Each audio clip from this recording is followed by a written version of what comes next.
Chapter 40-51, Sir. 3. They materialized in the outer periphery of Eternitas Concordia. Here, the humble stalls of Originus Venerant Fold dwellers gave way to the grand golden towers of living existences, creating a boundary zone that belonged fully to neither. Noah's throne sat unoccupied but radiant, its presence making the space around it significant simply by existing. No one had dared remove it. The atmosphere in the market was tense with a particular flavor of displeasure. At this moment, Fold dwellers and living origins alike cast hostile glances toward a specific group, Fold dwellers from the veiled sunfolds who bore the unmistakable designation of paradox above their heads. Callista stood at their center, golden lights of Kismet and destiny swirling around her form despite her downcast posture. Her golden hair caught light that seemed to come from within rather than without, but the marking of paradox above her head made her radiance seem tainted to those watching. She wasn't alone in her designation. Master Shin, Master Ethiopia, and others from the veiled sunfolds clustered together like sheep surrounded by wolves, each marked as coming from paradoxical folds, each feeling the weight of hostile observation. Interestingly, no one had moved against them. Word had spread about 2 other paradox-marked fold dwellers who had revealed sponsorship by honored living existences. That possibility that these outcasts might have hidden backing kept violence at bay, though not hostility. Master Shin took another long pull from his gourd, the alcohol doing little to ease the suffocating atmosphere. He whispered to those near him, his voice barely carrying over the market's noise, "Maybe there are no opportunities for us here." Callista's eyes flashed gold with inner light, Kismet itself speaking through her perception. "No. Kismet tells me there is something here." Master Shin rolled his eyes with the exasperation of someone who had heard this before. "Girl, are you still dreaming about Osmont? You can't, BZZT." The white light that suddenly blazed in the distance cut off his words. Every eye in the market turned toward the source, and Master Shin nearly dropped his gourd at what he saw. No fucking way. He took another drink, longer this time, blinking repeatedly as if alcohol might clear the impossible from his vision, but Callista had no such hesitation. Her entire being lit up with joy that transcended her circumstances as she called out across the market, "Sir." Noah materialized exactly where he intended. Walking toward his throne with the confidence of someone returning to their own living room, he noticed Duke Whisker floating beside him, the mouse having shrunk his presence until he seemed like nothing more than an ordinary rodent, albeit one that happened to float. The Duke settled atop a nearby stall with the air of a casual observer. Then he heard it. That voice calling him with a title that was becoming surprisingly common in his existence, "Sir." "Sir," from Moraine, the word carried devotion that transcended simple respect. From Duke Whisker, it had been acknowledgement of power dynamics. He recognized the voice of none other than Callista as she was now calling him sir. From Callista, it rang with something between hope and desperation. He watched as crowds of fold dwellers parted like water before a ship's prow. Callista led the Originus Venerant experts of the veiled sunfolds through the gap, her eyes literally sparkling with golden light that had nothing to do with her abilities and everything to do with relief. She approached him with the enthusiasm of someone greeting their salvation. "Where is Sis Sigrid? My Kismet was telling me to keep looking until I found you too." Her voice buzzed with such genuine enthusiasm that Noah found himself sighing as he reached out to stroke her head. A gesture that would have seemed patronizing from anyone else but somehow felt natural from him. His gaze swept across the other members of the veiled sunfolds, then expanded to encompass the watching crowds. When he spoke, his voice carried edges that could cut. "Did anyone bully you? Fold dweller or living existence?" His eyes grew harder with each word.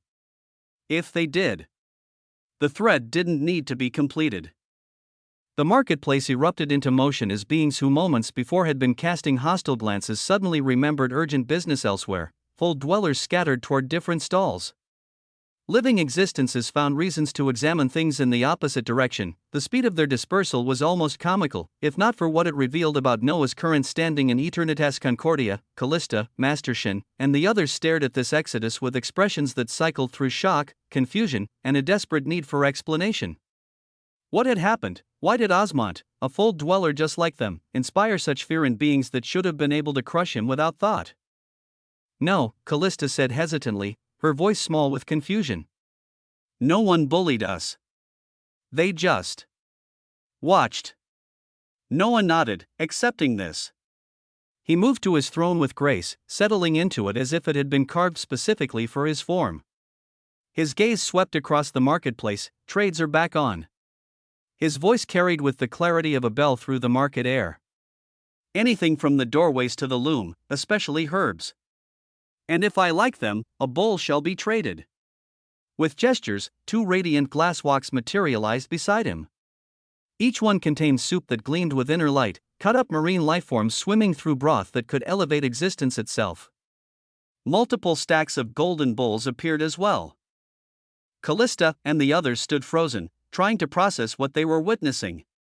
Master Shin's gourd hung forgotten in his hand, his mouth slightly open as his mind struggled to reconcile the osmond he remembered with the being who now commanded respect in a place like this. What? Master Ethiopa's voice emerged as barely a whisper. What the hell is going on? The question buzzed in the air, but Noah didn't answer directly. Instead, he gestured for them to come closer, to stand near his throne where the designation of paradox might matter less than proximity to someone who transcended such categories. Callista moved closer without hesitation, drawn by Kismet itself toward whatever fate awaited. The others followed more cautiously, Master Shin taking one more drink before accepting that no amount of alcohol would make this situation make sense. Around them, the marketplace slowly returned to life. Duke Whisker, still disguised as an ordinary mouse, watched it all with stellar eyes that missed nothing. At the center of it all, Noah waited for more opportunities to arise as in the early veiled shore. His main body prepared to excavate wonders to pass the time until plants matured. Until the Cleo's Concordat began, Chapter 4052, Records Without Limitations. In the early veiled shore, Noah wouldn't describe himself as a person who could be smitten. He had many beautiful existences around him.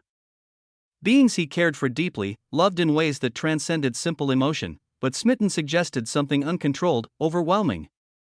As he looked at Sigrid standing near the entrance to the archaic mine, he wouldn't say he was smitten, marveling, however. That word fit perfectly. He was marveling at this creature purely because of the fact that her progression was ridiculous. She radiated the terrifying aura of an honored living existence, but even that classification seemed inadequate for what she was becoming.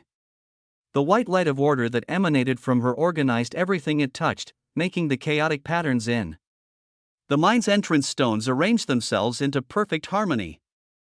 They stood together making final preparations for their first delve into the primordial excavation depths, but Noah found his perception continually drawn to her transformation. When he focused his enhanced sight on her details, what he saw was utterly terrifying. Sigrid Ivanov, the Living Order, primary classification, the Living Order, 63% awakened, secondary classification, honored living existence, transcending, living origin, distinctions, vessel of primordial order, the restored foundation, bearer of ordered chaos, chosen of the early creature, Osmond, current statistics, complexity quotient, 157,892,473,621, purity quotient, 156,903,892,517. Current increase rate, 500 million CQ/PQ per second, stabilizing, unique traits, order incarnate, her presence naturally organizes chaotic systems, existential anchor, prevents reality degradation in a fold-meter radius, the living order authority, commands absolute obedience from order-aligned entities. Noah shook his head at these numbers and distinctions. His own complexity was just approaching 5 billion. Impressive by any standard, revolutionary for someone who had started from nothing, but compared to Sigrid's explosive growth, he might as well have been standing still. Near them, Ruination stood. The Infiniverse floated nearby, its form shifting between states as it continued processing its own evolution. Moraine's clone had arrived from the abode where her primary body was currently experimenting with other cultivation methodologies alongside another of Noah's bodies. The implications and results of those experiments and how they would be replicated, and with who, would have made Duke Gwendolyn faint. The 5 of them, Noah, Sigrid, Ruination, the Infiniverse, and Moraine, had gathered to explore what lay within the primordial excavation depths. But first, preparations needed to be completed. All right, Noah said, his voice carrying the authority of decision. Let us finish preparations. Sit. They arranged themselves on the golden sands near the mine entrance, the glorious light of the shore casting no shadows despite the depth of the opening before them. Noah turned to Ruination first, raising his finger with deliberate purpose. A vibrant white gold light shot from his fingertip, wrapping around Ruination like chains made of possibility itself. This wasn't an attack or restriction. This was a guidance seal. the mark of the living existential guider claiming another existence to nurture toward transcendence. The moment the seal took hold, Ruination's body erupted with stellar white gold light that made reality buzz. Ruination has been granted a guidance seal, analyzing potential changes. The nature of endings within Ruination has achieved existential resonance with the seat of inevitability, the distant seat of inevitability. Planted in its plot, suddenly pulsed with recognition, obsidian tentacles erupted from the soil, existing in the space between real and unreal. They stretched across the shore with impossible speed, coming to hover above Ruination like judgment waiting to fall. Ruination opened her eyes, gazing at the tentacles with an expression of cold evaluation. Without hesitation, without fear, she spoke, "I give everything of my beginnings." Boom! The tentacle jaws clamped down with violence that transcended physical action. They passed through her body while taking something fundamental. White brilliance was torn from her being, leaving behind only ruinous blackness. The extraction was visible to all. Streams of light that represented every new start she might have had, every fresh beginning, every reset. All of it devoured by the inevitability's hunger. Ruination's expression showed terrifying serenity as the process completed. Her being now emanated only endings. No possibility of starting over, no chance of new beginnings, only conclusions and terminations. Yet her eyes looked not at what was happening to her, but into the distance where her master Saturday. He was right there, close enough to touch, yet somehow infinitely far ahead, pulling away at speeds that demanded everything to match. He was too glorious to keep up. Sacrifices were necessary. I give my everything of order. Noah frowned, beginning to rise with concern, but Ruination's gaze held him in place. This was her choice, her evolution. The tentacle jaws descended again with obvious glee, biting through reality to claim another fundamental aspect. The phenomenon that followed was heavier than the first. Ruination trembled with transformation so profound her existence struggled to contain it. Ruination has given everything of order and beginnings, all that remains, endless chaos, endless endings, endless ruin. Ruination has tapped into quintessential potential through the authority of the living existential guider, catalyst, seat of inevitability deviating early veiled shore. A grand nature of endings has been unveiled from her existence. Ruination has begun walking the path of an early living ruin. The surrounding existence shook tumultuously, heavily. This weaving has potential to create entirely new type of living existence. Early living ruin capabilities. Straight phase gains complexity from every ending witnessed or caused. Purity increases through perfect destruction. Can end concepts, not just physical forms when powerful enough, immune to resurrection or reversal effects. Each ruin created strengthens her foundation. Ruination's body burned with a sense of profound glory. Waves of crimson and gold bathed everything as her figure floated gloriously.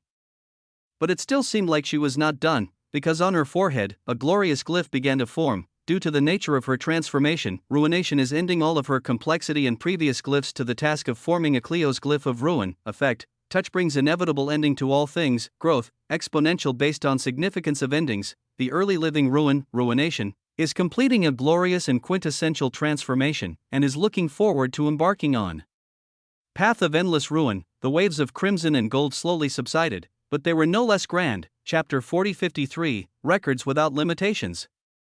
2. Noah checked her condition with genuine concern. "Are you okay?" Ruination smiled. An expression that transformed her entirely. Her fair skin now seemed to glow with inner darkness, her figure wrapped in a deep red obsidian dress that appeared to be cut from ruptured folds of existence itself. The fabric was absence given form, endings made wearable. "I have never been better," she said, her voice carrying waves of termination.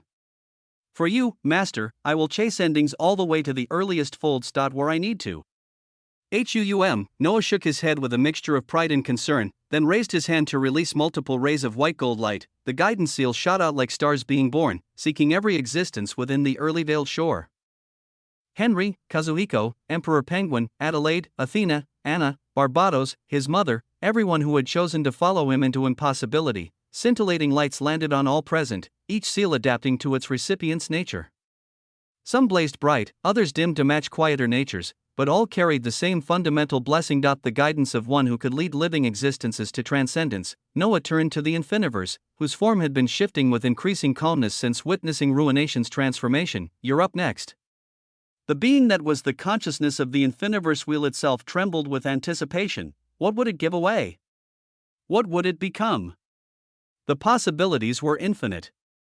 Which was perhaps the problem. When you contain all possibilities, choosing just one path seemed almost impossible, but that was why Noah was here. The living existential guider didn't just mark beings for growth, but he would help them find their paths when the options were too vast to comprehend. He had already been discussing with the Infiniverse on what could be given, as she was similar if not grander than him in what she could give. The entrance to the primordial excavation depths yawned before them, promising treasures and dangers from eras that predated current understanding.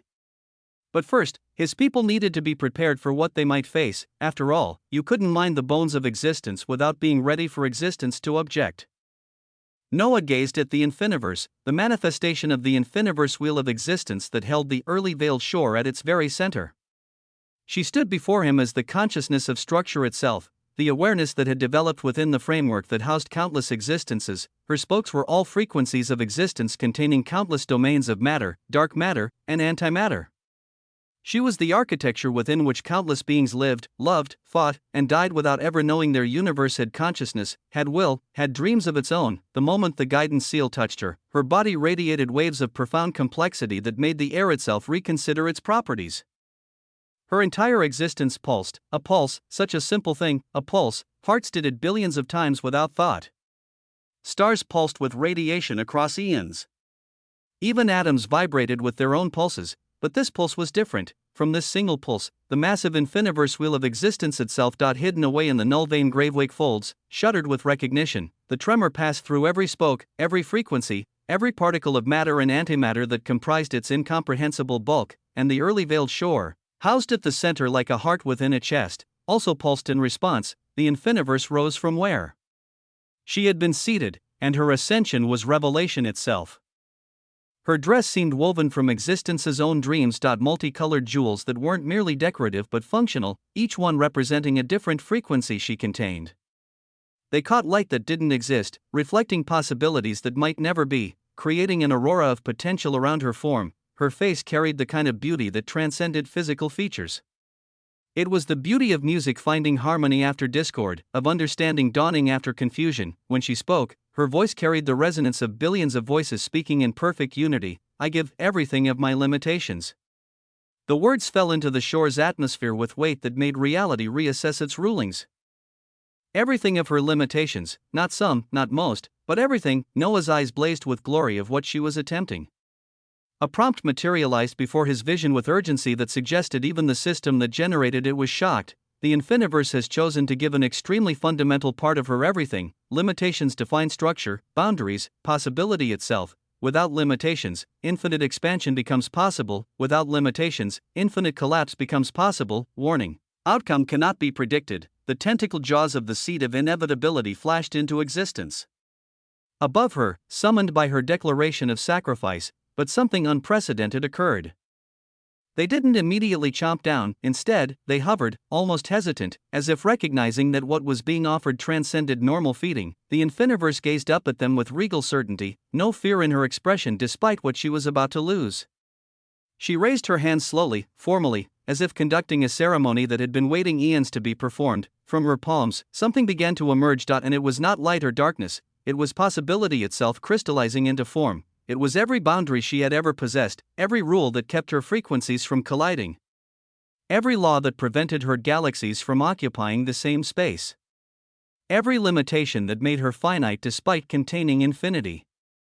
Boom! The moment the inevitability accepted what she offered, everything shook. But this wasn't the trembling of destruction or the shuddering of fear. This was existence reorganizing itself around a fundamental change, like the universe clearing its throat before speaking for the first time. The early veiled shore's golden sands rose in spirals that defied gravity. The early sacred waters formed geometries that shouldn't exist.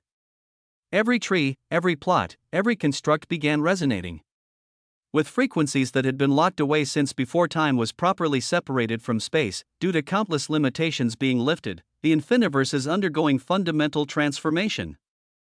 Scattered records and memories from the origin of the Infiniverse are unfolding. Chapter 4054, Records Without Limitations.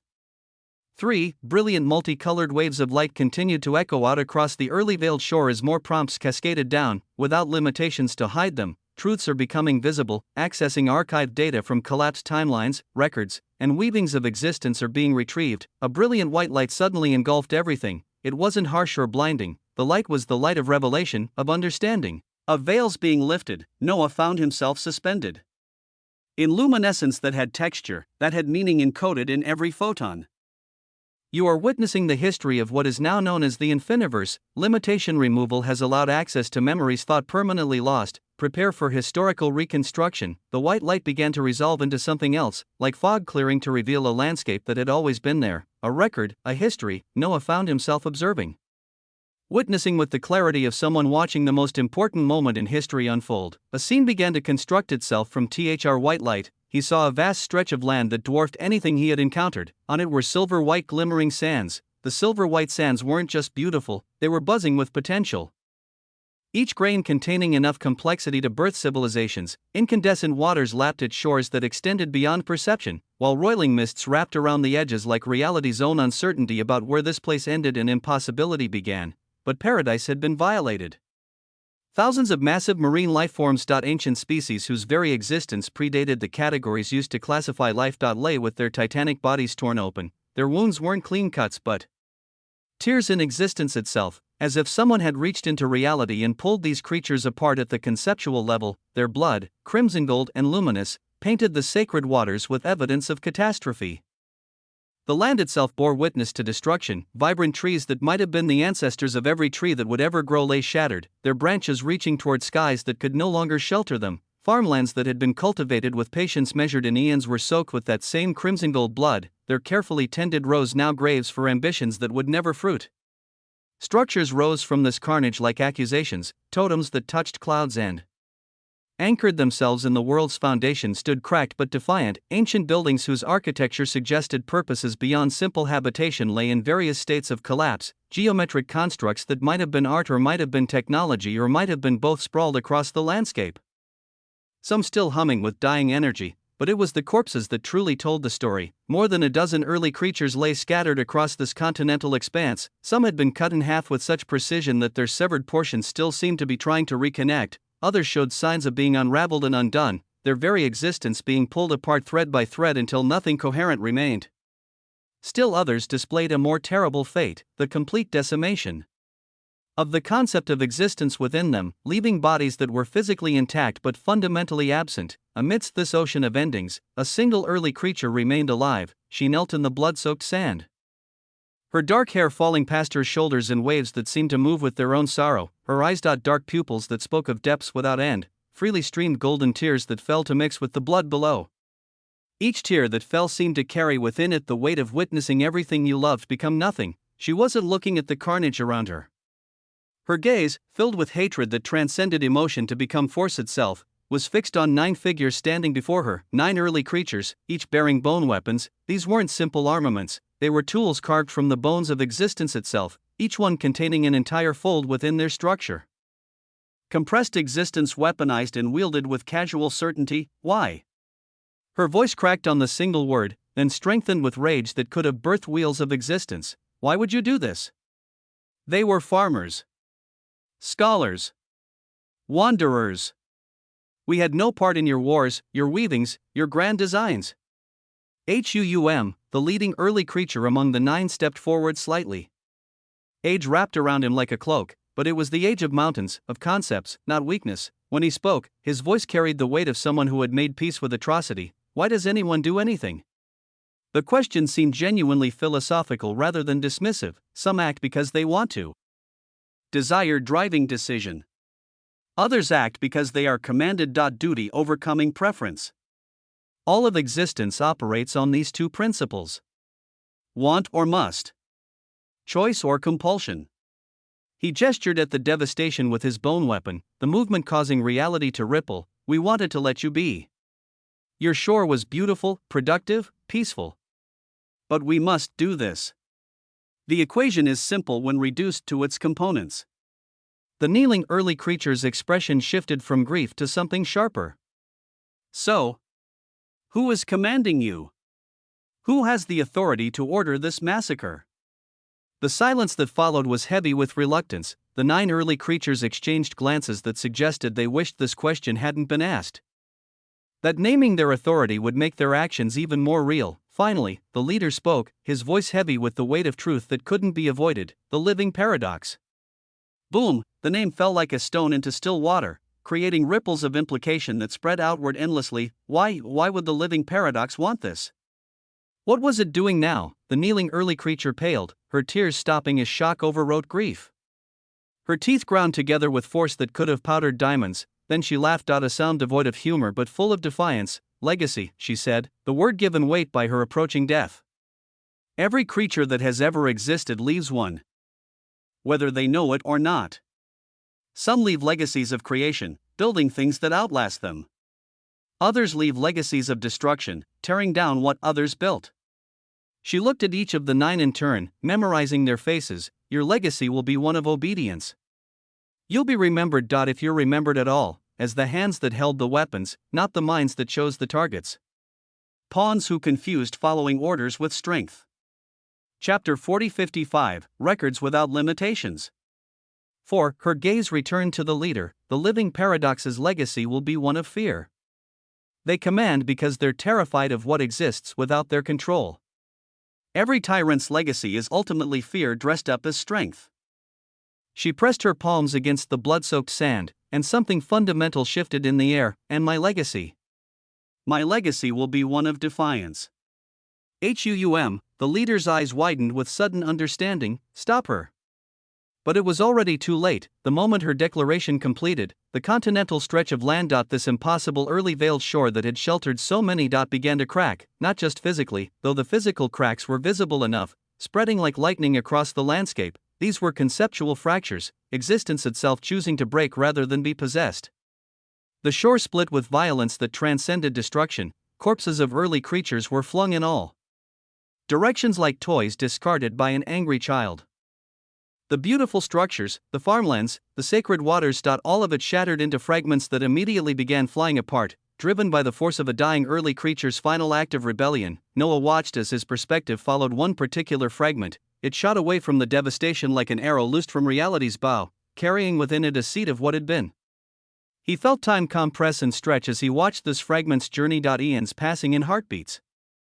Billions of years condensing into comprehensible moments. The fragment crossed through the earliest folds, through spaces where physics hadn't been properly established yet. It passed through regions where thought and substance were the same thing, where possibility and actuality hadn't been separated into distinct categories. Time became strange as the fragment traveled. Noah watched it move backward through rivers of temporal flow, visiting eras that preceded its own creation, then warping forward through billions of years that hadn't happened yet. It was paradox in motion, existence refusing to accept its own ending. Eventually, the power that drove it began to fade. The fragment, once part of something vast and profound, broke into millions of smaller pieces. Each break was a small death, potential dividing and diminishing with each separation. Noah's perception followed one particular shard as it continued its journey. Growing smaller with each division, weaker with each parsec traveled, untold eons passed, the fragment shattered again and again, each division creating more pieces that scattered across existence like seeds that might never find soil. Yet Noah's attention remained fixed on one particular mote, following its path through impossibility itself. Finally, after time had lost meaning through repetition, the fragment found its way into a murky, paradoxical fold, here, wrapped in layers of contradiction that kept it stable through opposition. It remained stationary for countless more eons. Time passed around it while it existed in a bubble of preservation, waiting without knowing what it waited for. More ages passed. The fragment's power diminished further, and it shattered once more into dozens of smaller fragments. These spread across the folds with purpose that might have been random or might have been destiny. One fragment in particular entered something Noah recognized. A wheel of existence. He followed this infinitesimal piece as it carved through the wheel structure. It passed through multiple omniverses with such speed that its mere passage caused their destruction, countless lives ending without ever knowing what had killed them. The fragment, now almost too small to perceive, broke apart yet again as it crossed through void spaces between realities. Finally, impossibly, it slipped into one particular omniverse without decimating it. The journey continued. Across distances that made cosmic seem provincial. Through multiple cosmos where different laws of reality competed for dominance, across universes where time moved sideways. Through galaxies that were still being born. Past stars that were already dying, this infinitesimal fragment of what had once been a glorious early veiled shore, having shattered more times than Noah could count, ultimately arrived at its destination, a world, a minuscule, tiny world. The planet hung in space like a frozen pearl, its surface mostly endless ice and tundra with small pockets where life might theoretically flourish. It was young, barely formed, with only the most primitive organisms beginning to emerge from its seas. Here the fragment remained dormant for 1,000 years, gathering what strength remained to it. Then, with one final effort, it shattered again, but this time with purpose. The pieces spread across the world's atmosphere and became something unprecedented, floating landmasses that hung in the skies like inverse islands. Even reduced to fragments of fragments of fragments, they were still massive, still carrying within them echoes of the power they had once been part of. These floating lands remained dormant for thousands more years, seemingly inert, but gradually, impossibly, life began to emerge upon them. Not life as the world below knew it, but something different. Something influenced by the ancient power that still resonated within these aerial continents. Spiders that spun webs from crystallized space. Walruses whose tusks could pierce spatial barriers.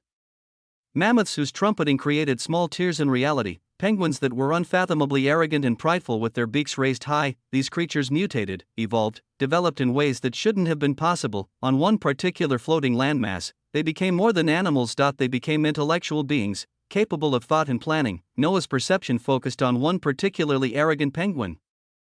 Waddling about with self-importance that seemed comical, he watched this penguin lead defenses against invaders, establish laws, and build a society. Until one day, everything changed. A young man landed on the floating island. He appeared without fanfare, without cosmic significance, just a person arriving at a place. But Noah recognized him immediately, intimately, impossibly. It was himself. Who could it have been but himself when he arrived atop a floating island?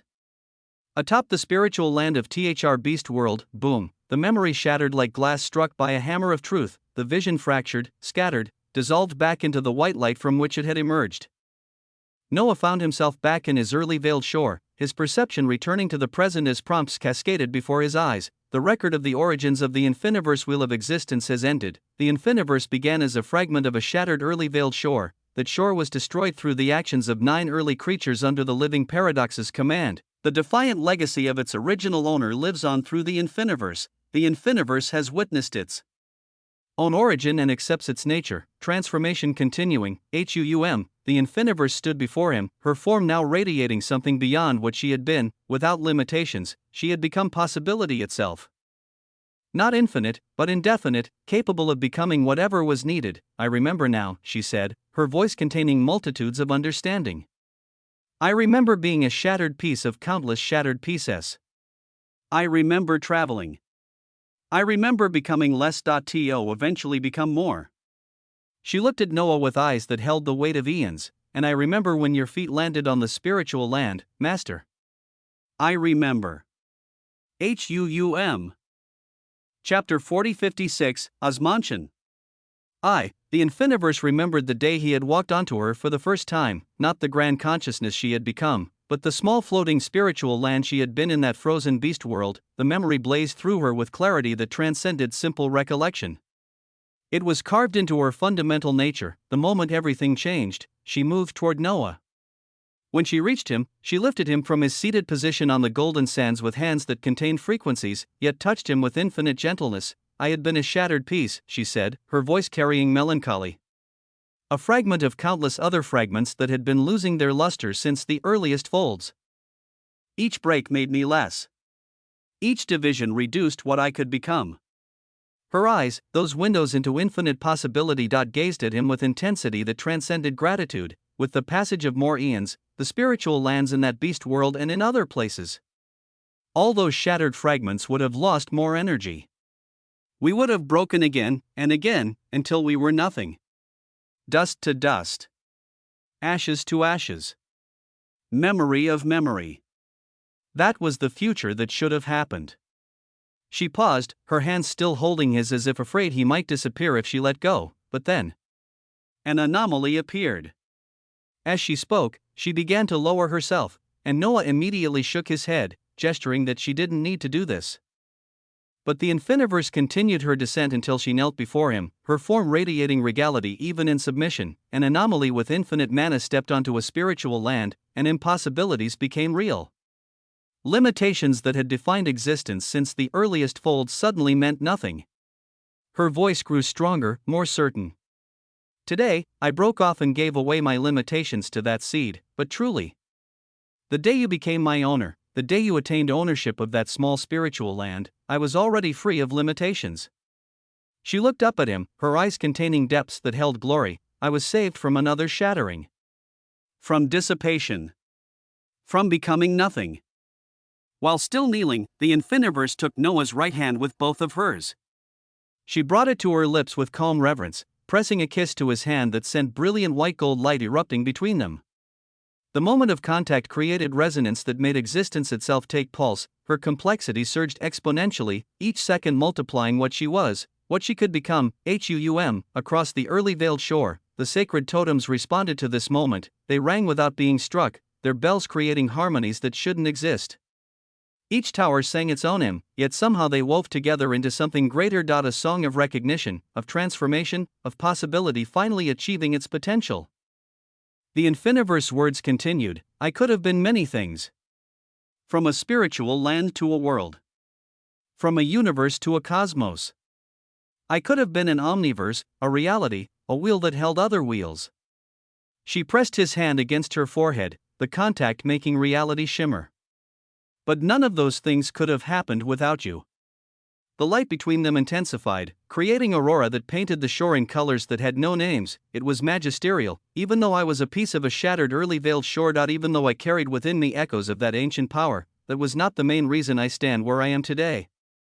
Even now, you are the reason a seed of inevitability exists here. Capable of eating away limitations. For everything. For my everything. You were the one who nurtured it all. She rose slightly, still on her knees but looking directly into his eyes with certainty. I am not the Infiniverse because I was a shattered piece of an early veiled shore. I am the Infiniverse because I am bound to you. Because I am yours. The declaration rang through existence, blinding waves of radiance erupted from her form like being inside the birth of a star. The Infiniverse rejects all possibilities she could become and decides for herself a single glorious path and transformation to become of the infinite early Osmantian shore. Warning, this choice is irreversible. The choice has been accepted with absolute certainty. Everything trembled with recognition. The early veiled shore itself seemed to bow to what was happening within it. Noah reached down and raised the Infiniverse from her knees, stellar white gold lights surging around them in spirals that created their own gravity. He sighed with the weight of emotion that was rare for him to even show. The reason I also stand where I am, he said, his voice steady, is because of all the help you've given me so far. So thank you. The Infiniverse looked into her master's eyes and shook her head with gentle certainty. No, master. Do not thank me yet. I am young, at my starting point. And only now stepping onto the path of maturity. The path ahead of you is infinite, and I will walk it beside you, beneath you, carrying you when needed. She stepped back slightly, her form beginning to glow with inner light. Wait for me to reach even greater heights. To take you as far as you need to be. To follow and help you as much as I can. When I am fully matured. When you are fully matured, Master can thank me then. Her words rang with brilliance that made the sacred totems sing louder, their hymns becoming celebration of potential acknowledged. Noah could only smile at this declaration. That's right, didn't he seek an infinite path of progression? Of wonder that never ended? If one of the beings closest to him said they were just getting started, then truly, he was just getting started. The thought filled him with anticipation. He simply nodded to the Infiniverse, the gesture containing understanding, acceptance, and promise combined. She nodded back, then closed her eyes with the serenity of someone embracing their destiny. Brilliant white gold light erupted from her form, blinding in its intensity yet somehow gentle, like being wrapped in possibility itself. As this occurred, the early veiled shore recognizes its anchor, the infinite early Osmantian shore, synchronization beginning. The golden sands of THR early veiled shore buzzed. The waters of endless blue shone. And, the early veiled shore asserts, screw the requirements for advancement. Chapter 4057, Osmantian. 2. The early veiled shore released a heavy prompt as after that, it only continued, advancement conditions restructured. Upon reaching sufficient complexity through structures, farmlands, and populations, the early veiled shore will advance from blooming shore and into a radiant shore. Estimated time, whenever it damn well feels like it. Noah blinked with astonishment as he looked over these prompts, making sure he read them right, yet, the brilliance intensified until even with closed eyes, Noah could see nothing but light. Yet he could feel everything. Every grain of sand reorganizing itself, every drop of sacred water becoming more sacred. Every tree stretching its roots deeper into soil that was becoming more than soil. Through the overwhelming sensory experience, he picked up voices beside him. Sigrid, her own tremendous power humming with resonance, whispered with awe, "What is this?" Nearby, Moraine's response came with the calm of someone who had witnessed miracles become routine. "You have not been here for too long. Stay a little bit longer, and what Sir is capable of doing will be even clearer to you." "Sir." It was heard again. There was a pause, then Sigrid's voice came again, quieter, almost to herself but loud enough for enhanced perception to catch. "Does he like to be called sir?" Noah kept his eyes closed while shaking his head slightly at these interactions. He could feel Sigrid studying Moraine, probably trying to understand the dynamics at play, but these were considerations for later. Right now, he focused on feeling the tremendous changes occurring as the Infiniverse became something unprecedented. The infinite early Osmantian shore. The transformation wasn't violent. It was like watching feeling a flower bloom in reverse and forward simultaneously. The Infiniverse consciousness was expanding, spreading through every frequency she contained. She was choosing him over everything else. When Noah finally opened his eyes, the Infiniverse stood before him transformed, and still continued to be so. She was still herself, that consciousness that had been with him since the beginning.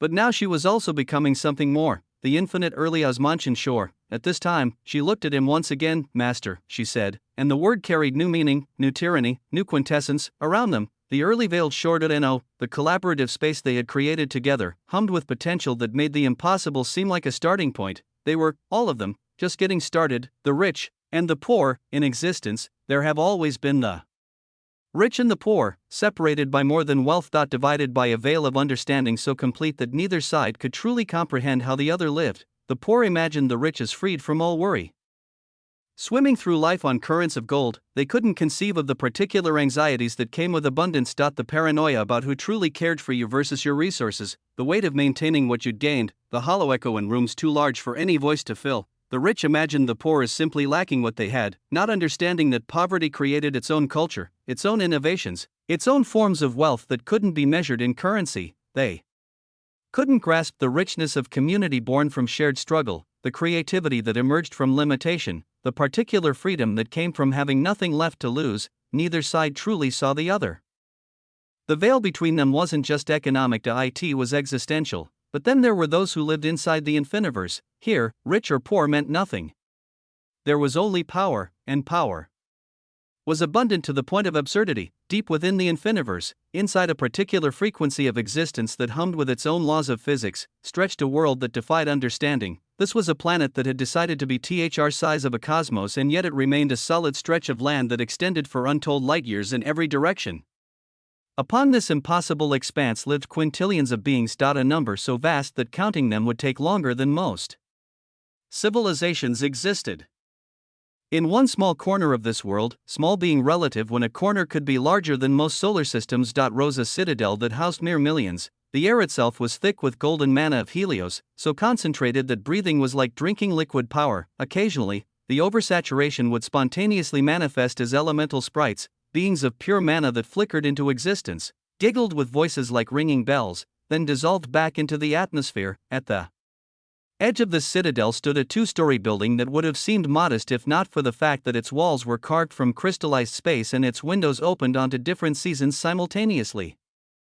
9 figures stood huddled before it, their golden armaments manifested as pure authority of Helios given form. On each of their chests, the terrifying grandeur of an illusory cosmos slowly rotated. Stars were born and died in the span of heartbeats across their armor. These beings had achieved the cosmic realm. They had passed through antiquity, transcended the limitations of Tao lords, and wielded their own edicts that could rewrite local reality. The concentrated manna flowing through them made their forms shimmer with power that would have been considered terrifying in lesser worlds, yet their expressions were somber, almost fearful, as if they were about to face an enemy that transcended their considerable might. A butler emerged from the house, his formal attire somehow remaining crisp despite the sweat beading on his forehead. He looked at the 9 with an expression that mixed professionalism with barely controlled panic. "Sirs, It is about to come out. Please come in. The 9 cosmic realm entities exchanged glances that would have been comical if not for the genuine concern they contained. They entered the house with the careful movements of those walking into a situation they trained for but still dreaded. Inside, runes of Helios covered every surface, glowing with protective power that made the air taste of sunshine and possibility. At the center of the main room, a family clustered with concerned expressions. A doctor in a white gold coat that seemed to be woven from solidified healing stood ready, and in the middle of it all, on a bed that had been reinforced with reality anchoring enchantments, lay a woman whose belly glowed with inner light. She was delivering a baby. The 9 cosmic realm entities faced her with expressions typically reserved for apocalyptic threats. He is coming. The woman yelled, her voice mixing pain with worry that had nothing to do with normal childbirth concerns. Boom, golden light erupted from beneath her privacy coverings as a baby's head emerged. It was a cute little thing. The infant was already giggling, its eyes open and tracking movement with awareness that newborns shouldn't possess.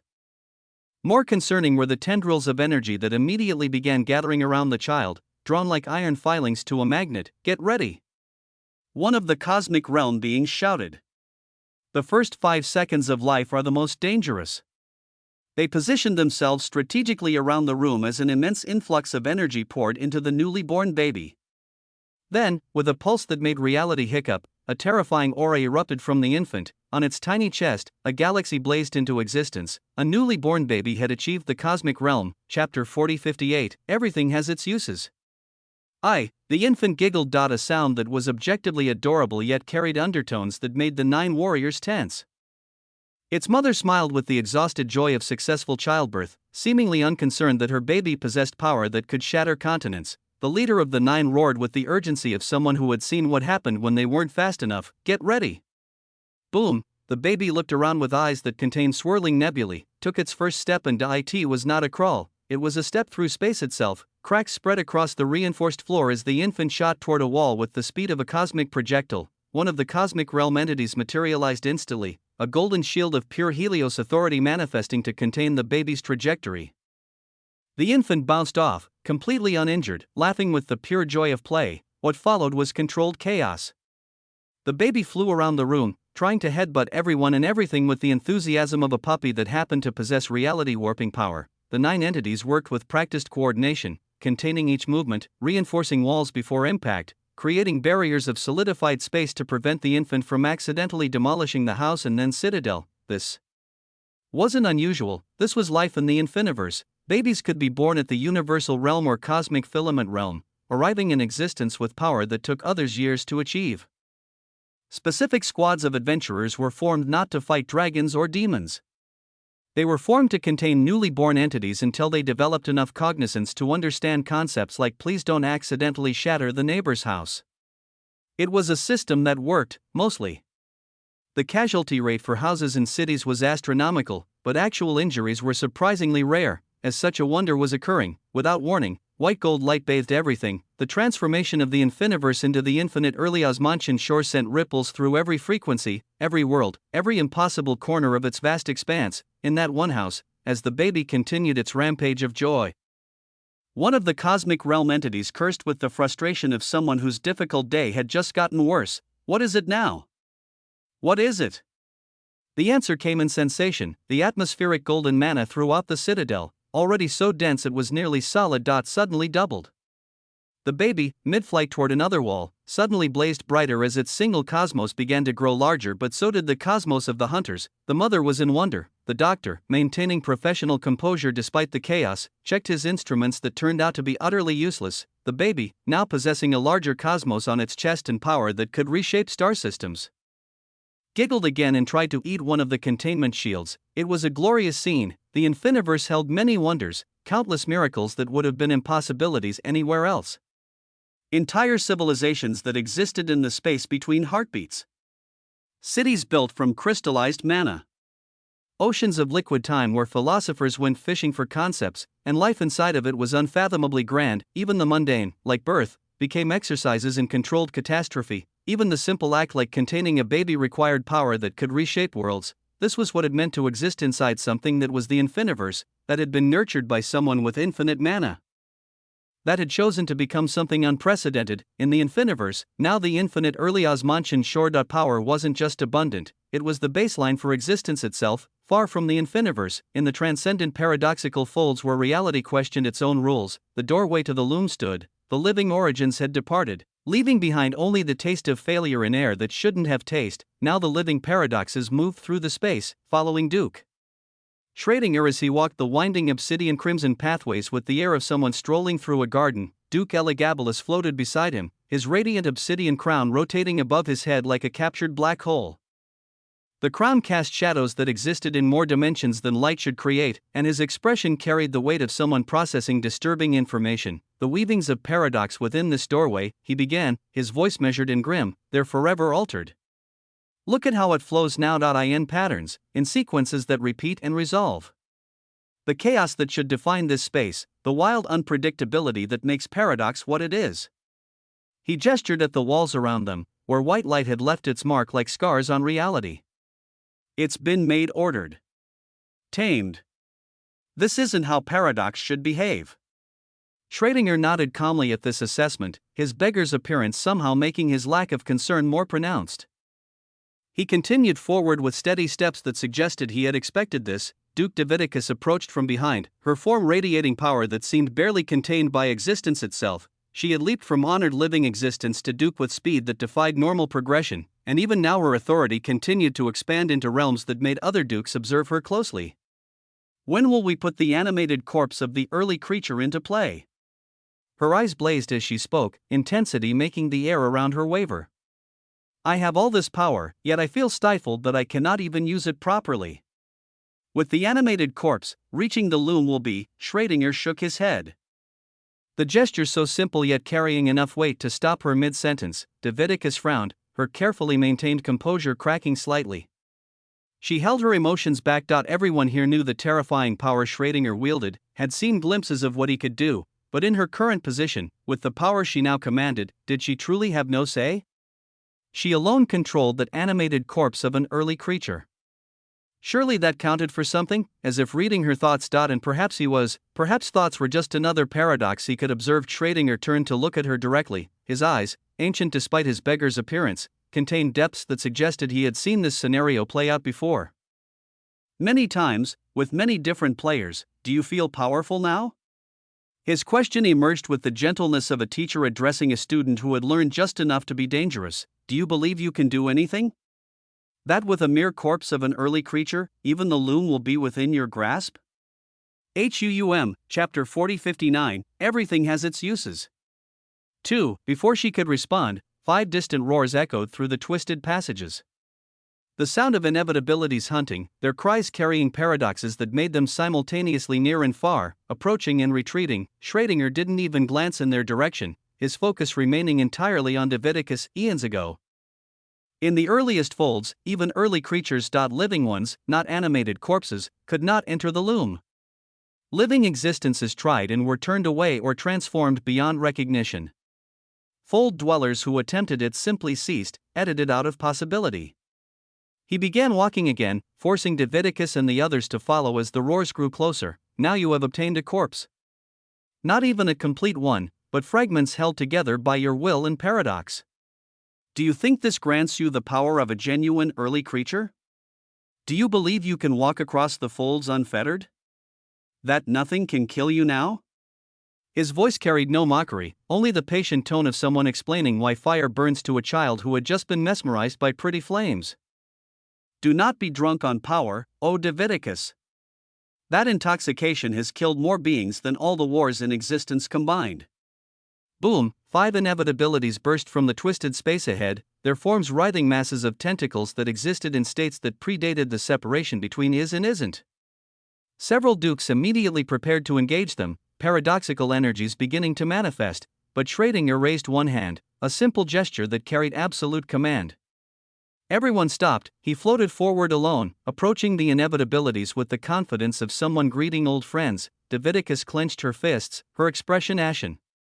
She was being lectured, corrected, put in her place. And in front of everyone, the humiliation burned worse than any attack could have. Yet what happened next made that humiliation transform into something else entirely. The inevitability's tentacles, which had been writhing with hunger and paradox, suddenly stilled. They moved toward Schrödinger not with aggression, and instead with something that looked impossibly like recognition. Then, even more impossibly, friendliness, Schrödinger reached out and stroked the tentacles as one might pet a beloved dog.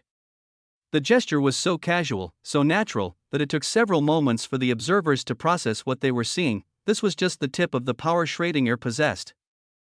Or so they thought. As he continued stroking the paradoxical appendages, Schrödinger turned back toward Davidicus. Let me tell you something about power. Actually, let me show you. No story this time.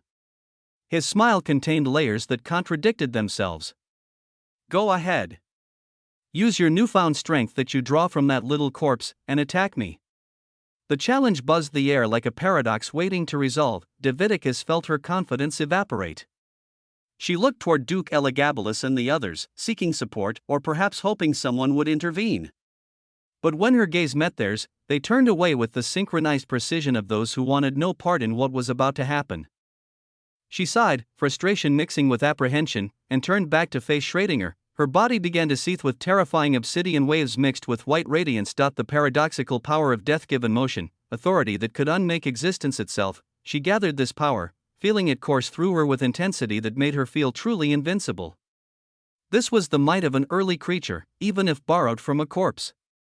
Surely this would dash BZZT. At that moment, Schrödinger turned around and pulled out a leaf, a small, white leaf that looked like it might have fallen from any tree in any garden in any world. The moment it appeared, Davidicus felt her entire existence constrict. The power that had been surging through her didn't just diminish, it vanished completely, as if it had never existed. Her body, suddenly bereft of the authority that had been supporting it, became impossibly heavy. She fell to the obsidian crimson floor with a sound like a sack of mundane matter hitting stone. No grace, no power, just gravity asserting itself on something that had forgotten it was subject to such basic forces. Schrödinger sighed, the sound containing genuine disappointment rather than mockery. He put the leaf away, just tucked it into his tattered robes as if it were a handkerchief, and floated down to help her up. His hands were gentle as he raised her from the floor. Steadying her as strength slowly returned to her limbs. Just because you've gained power, he said, his voice kind despite the lesson's harshness, doesn't mean you can do everything. Even a tiny leaf like that can bring down what traces of an early creature's power you've bound yourself to. He continued supporting her as feeling returned to her extremities. You have to be steady. Patient. You are young. You all are. There is so much more room for growth that you cannot even imagine. Power isn't about what you can destroy. It's about understanding what can destroy you. The words buzzed, they deserved to be repeated. Power was not about what you can destroy, it was about understanding what can destroy you. Oh, as authority flowed back into Davidicus's form, she took several quick steps away from Schrödinger, fear replacing her earlier confidence, the ease with which he had reduced her to nothing, the casual nature of her complete defeat. Schrödinger shook his head at her retreat, then turned his attention back to the inevitabilities. He began waving his hands in patterns, and streams of paradoxical light emerged from his form. But these weren't the chaotic paradoxes that defined their nature, these were structured contradictions, ordered impossibilities. The tendrils of paradox he emitted wrapped around the inevitabilities, and their calm demeanor shattered. They screeched as their very nature was denied. Their tentacles thrashed in confusion as existence told them they were one thing while Schrödinger's power insisted they were another. A golden square prison materialized around them, its walls made from crystallized contradiction. The inevitabilities were contained by being unable to resolve what they were supposed to be. From the back of the group, Duke Elagabalus found his voice. What are you doing? Schrödinger's smile contained genuine amusement. You wouldn't understand even if I answered. To grasp even a fraction of it, you would need to listen to another one of my stories. Do you have the time? Duke Elagabalus's expression soured, recognizing the trap, refuse, and remain ignorant. Accept and endure another of Schrödinger's parables that might or might not be true but would definitely make them question everything they thought they knew. He sighed with the resignation of someone who had made this choice before. It seems like we have all the time in existence. Schrödinger laughed, the sound containing genuine pleasure at having a captive audience. In the earliest folds, he began, settling into his storytelling posture, there was a terrifying existence known as the first hunger. Not the first to hunger. That would be impossible to determine, but the first to make hunger itself into identity, into purpose, into philosophy. The other paradoxes drew closer despite themselves. Pulled by the gravity of narrative, the first hunger core was her name, though names meant less than. encountered a group of early creatures who were being disciplined by the living dimensional. Now, the living dimensional was not known for patience. It existed in all dimensions simultaneously, which meant it could be angry with you in 17 different ways at once. A few nervous chuckles emerged from the audience. The living dimensional was demanding these early creatures tell it what their everything meant. Each answer they gave their power, their purpose, their existence itself, it deemed wrong. Not incorrect, but wrong, as if the answers offended reality itself. Schrodinger's voice took on different tones as he embodied the characters. When Core passed by, she laughed with genuine amusement at the scene. She asked the living dimensional if she could answer the question instead. He shifted, his posture somehow becoming more rigid, more multiply present. The living dimensional did not like Core's appearance. Beings like her made it uncomfortable, existing as they did outside its dimensional framework. But it grudgingly asked what answer she had. Back to Core's voice, lighter but containing depths, Schrödinger continued. She smiled and gave multiple answers. Everything is what you're willing to lose. Then, everything is what you can't imagine losing. And everything is the sum of what defines you, until you give it away and discover you're still defined.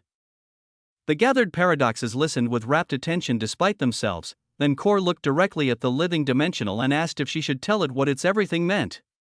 The living dimensional, for perhaps the first time in its existence, chose not to know something. It snorted, a sound that created 3 new dimensions just to contain it, and disappeared. Schrödinger let the story settle before continuing. Everything is a heavy topic, but inevitabilities have the capability to devour everything. To devour meaning itself. He gestured to the contained inevitability. This one here has devoured part of the everything of the one responsible for spreading that brilliant white light. Any everything is precious, even that which is given away. If one cuts off a limb, it doesn't mean that limb becomes useless. It might be exactly what someone else needs. His smile grew mysterious. This inevitability will have its uses to me. I also like to experiment every now and then. Leviticus and the others stared in astonishment. Chapter 40-60, The Weight of Sin.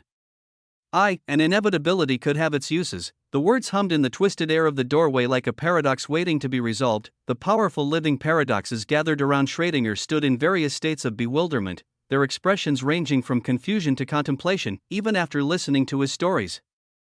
Tales that might have been truth or might have been elaborate metaphors, they still couldn't claim to truly understand what he meant. Schrödinger seemed to sense their confusion with the particular awareness of someone who had grown accustomed to being steps ahead of those around him. He shook his head dismissively with the resignation of a teacher who knew some lessons couldn't be taught, only experienced. He turned to Duke Elagabalus, his gaze sharpening with intent. Elagabalus, what do you know about inevitabilities? The Duke took a moment to consider, recognizing the weight of the question. The question felt like an examination, evaluation, perhaps even a judgment. When he spoke, his voice had the measured cadence of someone choosing each word with care. Inevitabilities are the contradictions that existence couldn't resolve, he began, his obsidian crown rotating slowly above his head as if responding to his thoughts. They are what happens when possibility and impossibility occupy the same space for too long. They preceded even the creature. Existed before existence had properly defined itself.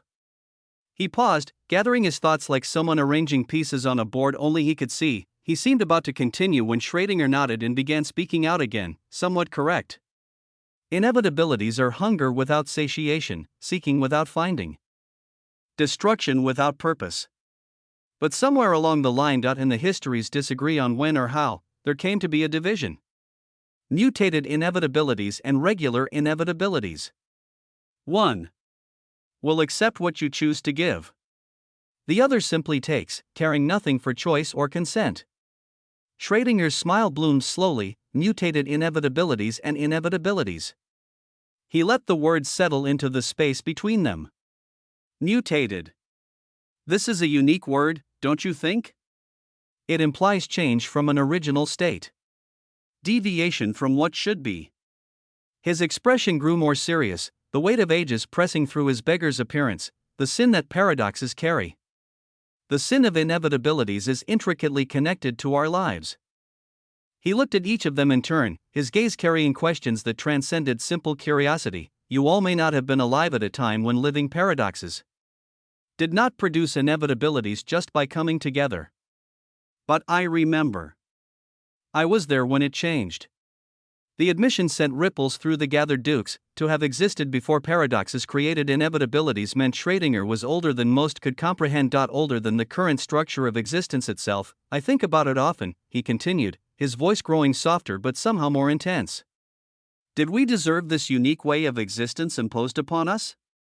Did we sin to deserve this curse? To create destruction simply by gathering? To birth hunger just by existing near each other? He spread his hands in a gesture that wanted to encompass not just those present but all paradoxes across existence. Why did the sin of the paradox fall on us? I ask myself this question. I continue to ask myself. Do any of you happen to have an answer? The silence that followed was absolute. The dukes floated in contemplation, each wrestling with a question that struck at the heart of their nature. Why were they cursed to create inevitabilities? What ancient transgression had marked their entire classification of existence? Duke Dividicus opened her mouth as if to speak, then closed it again. Duke Elagabalus's crown spun faster. Reflecting his agitation, others simply stared into distances that existed beyond physical space, seeking answers in memories that might never have existed. Schrödinger shook his head in understanding. Some questions weren't meant to have answers, only to be asked. He turned and began dragging the chained inevitability toward the doorway's entrance. The golden prison scraped against the obsidian crimson floor with sounds that shouldn't exist, leaving trails of contradictory light in its wake. As he moved ahead of the other paradoxes, he spoke without turning back, his voice carrying the weight of purpose that transcended personal desire. I will continue to do things many of you do not understand. Actions that seem without logic, movements that appear without purpose. But I won't be doing them for myself. He paused at the threshold between the doorway and the outer folds, his silhouette framed by impossible geometries. I have lived longer than most of you can imagine. I have loved deeper than paradox itself. Everything I do now, I do for the sake of living paradoxes. For the sin we should not bear. For the curse we never earned. His voice grew stronger, more certain, as if speaking truths he had only recently accepted himself. I do what I do because too many have suffered through the hands and choices of others.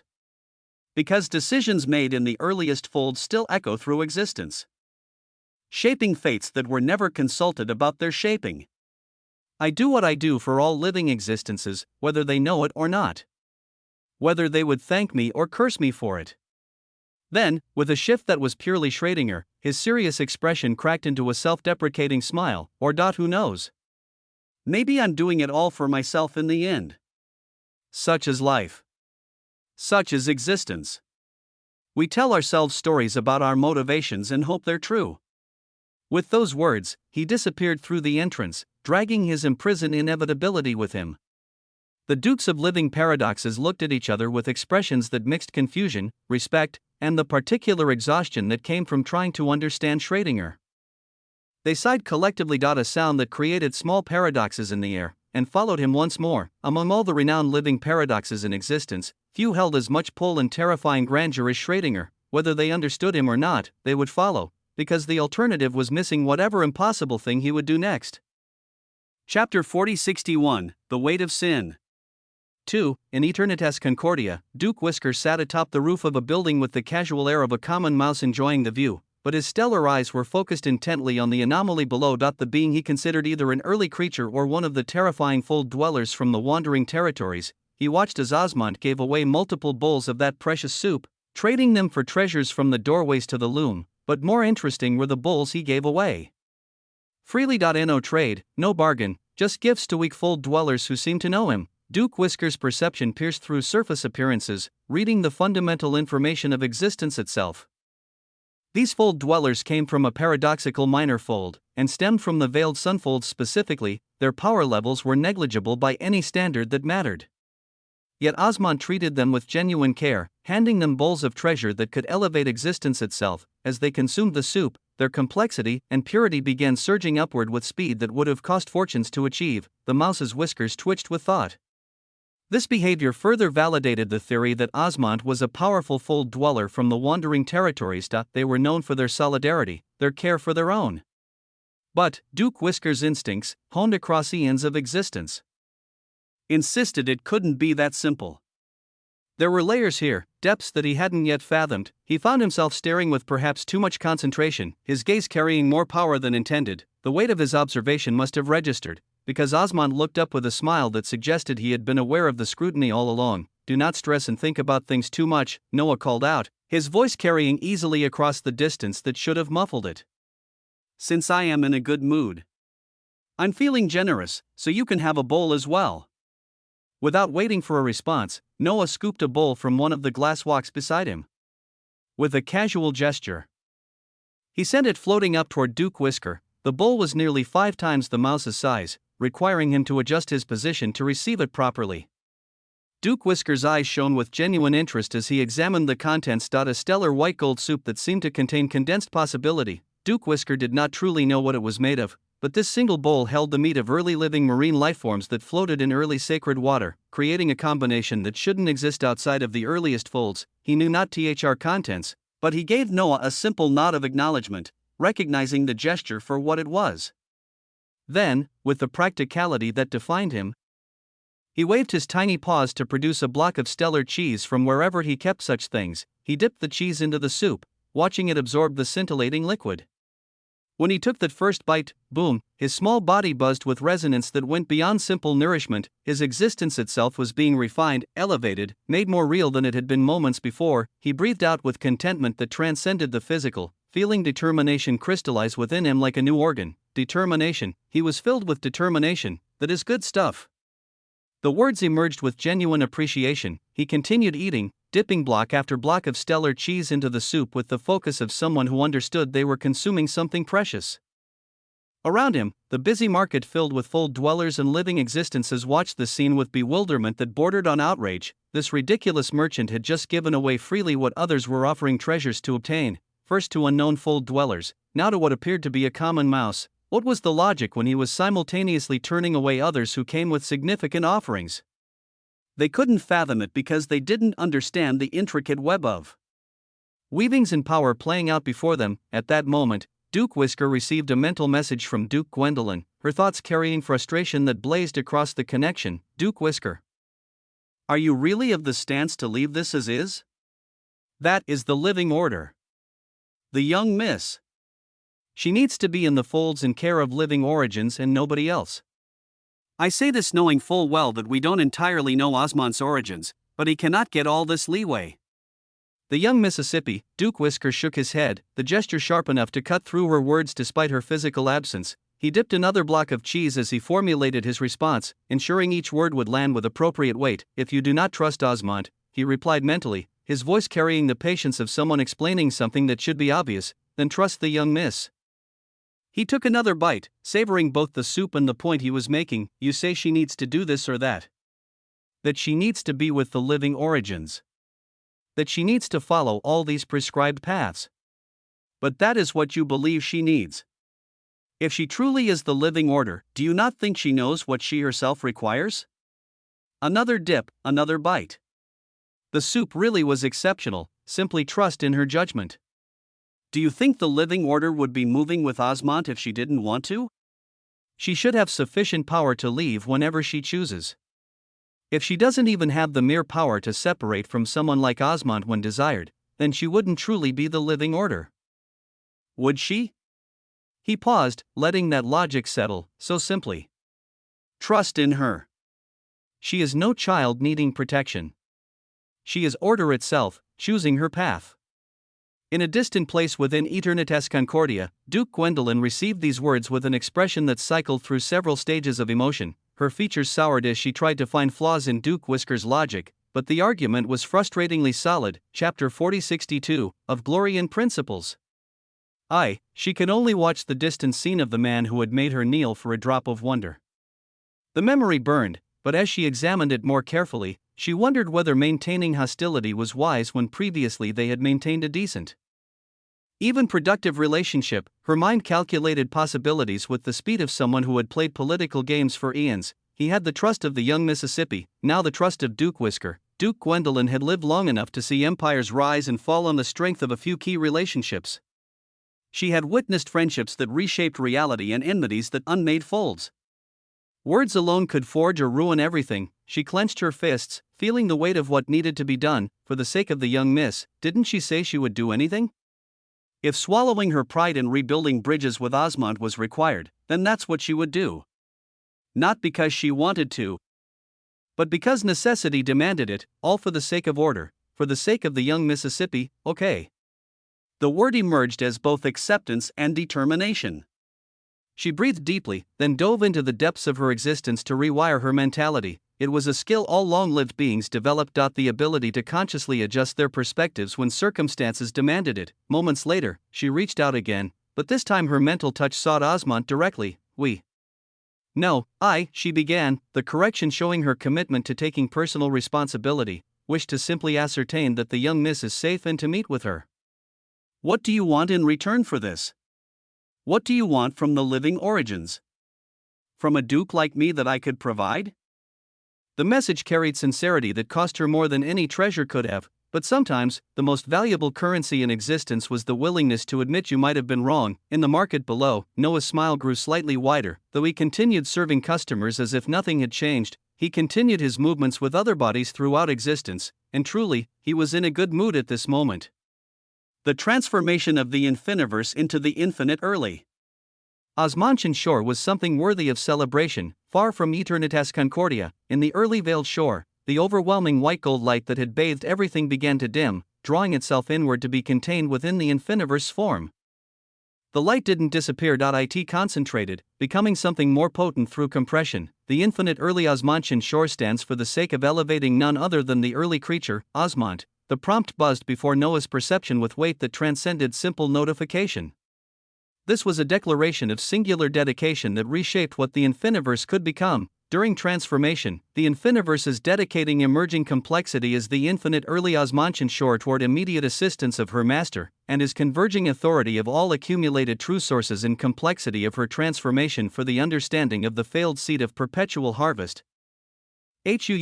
More prompts cascaded with information that made Noah's eyes narrow with focus. The infiniverse forgoes additional features beyond current early veiled shore capabilities. Singular focus, understanding the failure of the first farmer. The infiniverse has been an object of endless harvest through its existences. Recognition: the shore within represents perpetual advancement and harvest without cessation, and such weavings are imposed on the failed seed. Noah felt the beat of his heart quicken as he watched and observed. Declaration: the infiniverse places entirety of identity as missing material for the failed seed of the principle of perpetual harvest. Knowledge of perpetual harvest flows freely through transformed structure.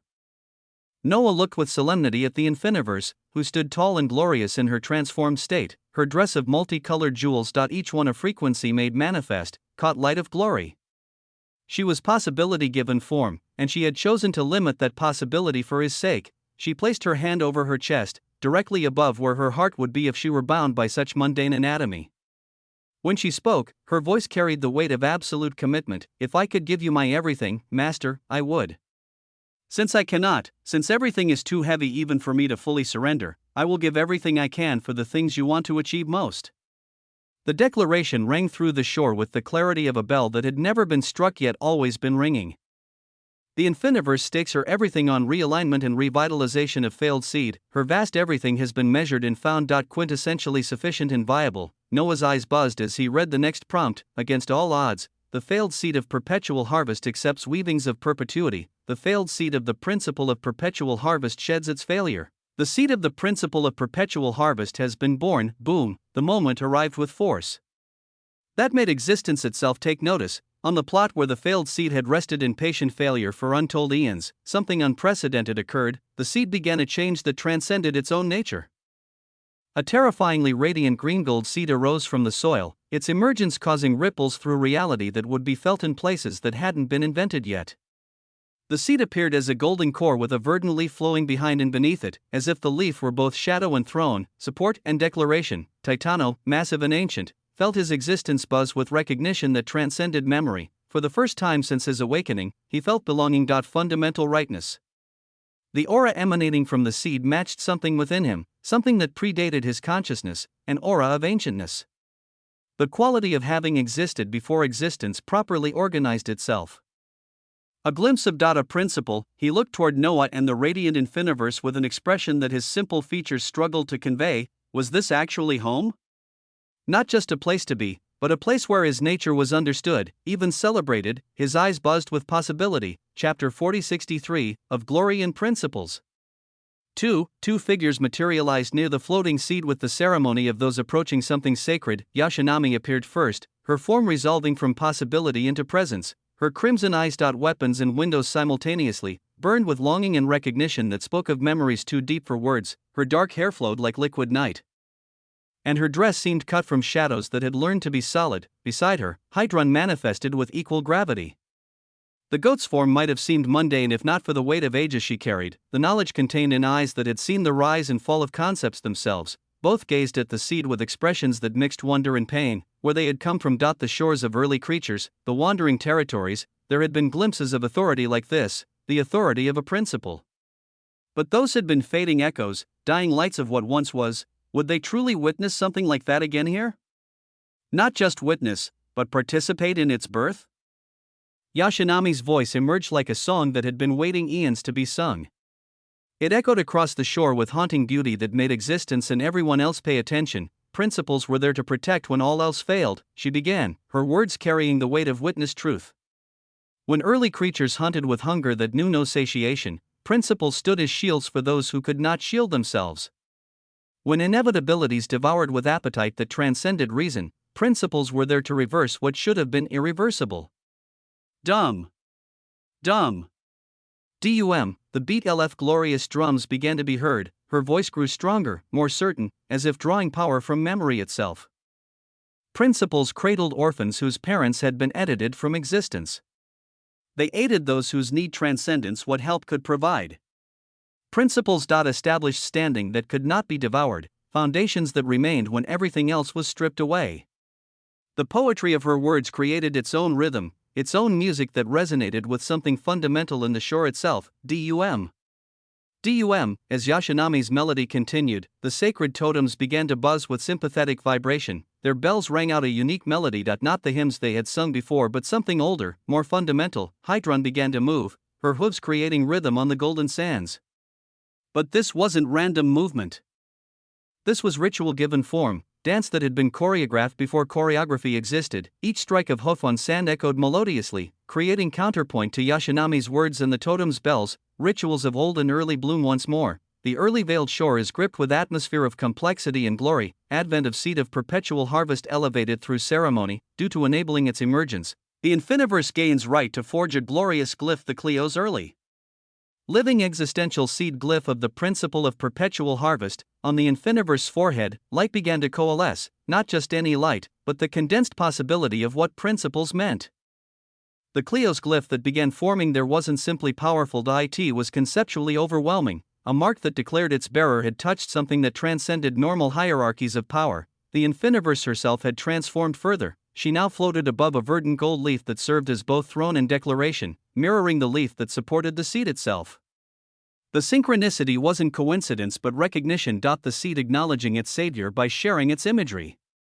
The glyph continued forming, each line that appeared carrying weight that made space reconsider its properties. Early living existential seed glyph, principle of perpetual harvest, standard requirement to form, 100 billion complexity and purity.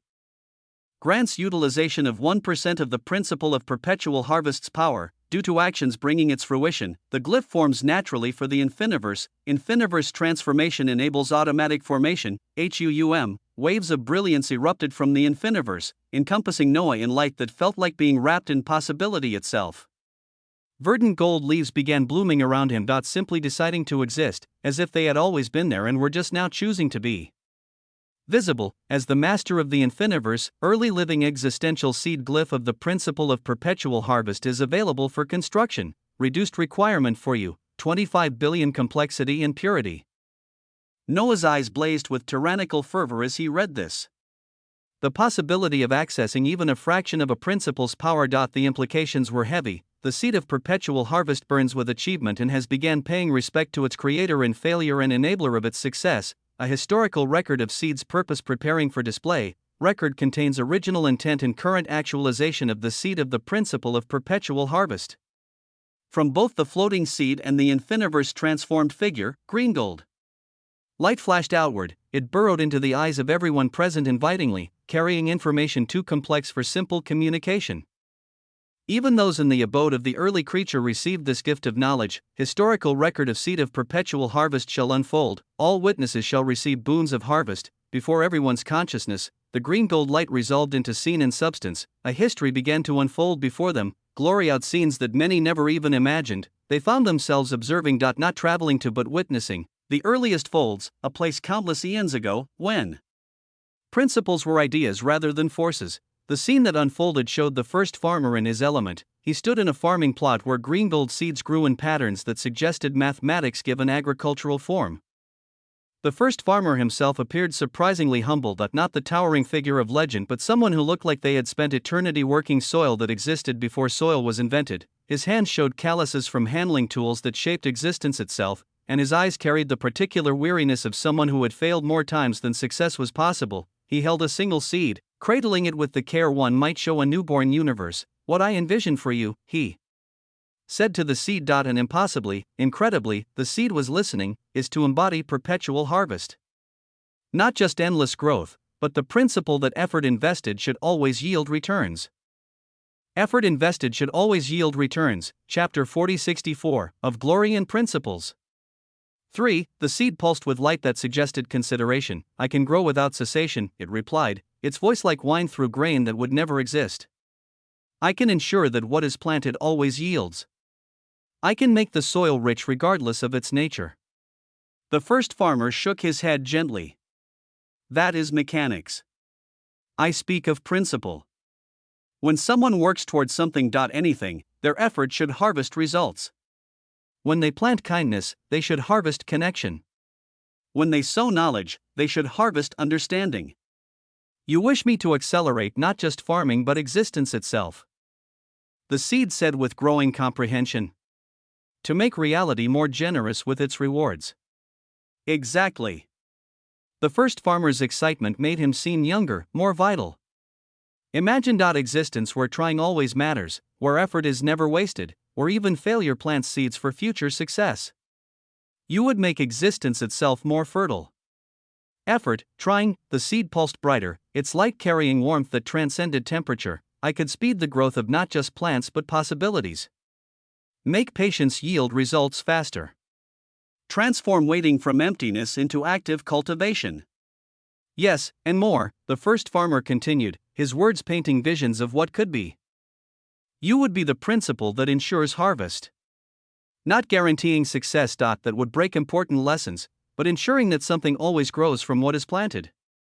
Even from salted earth, even from poisoned ground, something could emerge if the farmer's intent is true.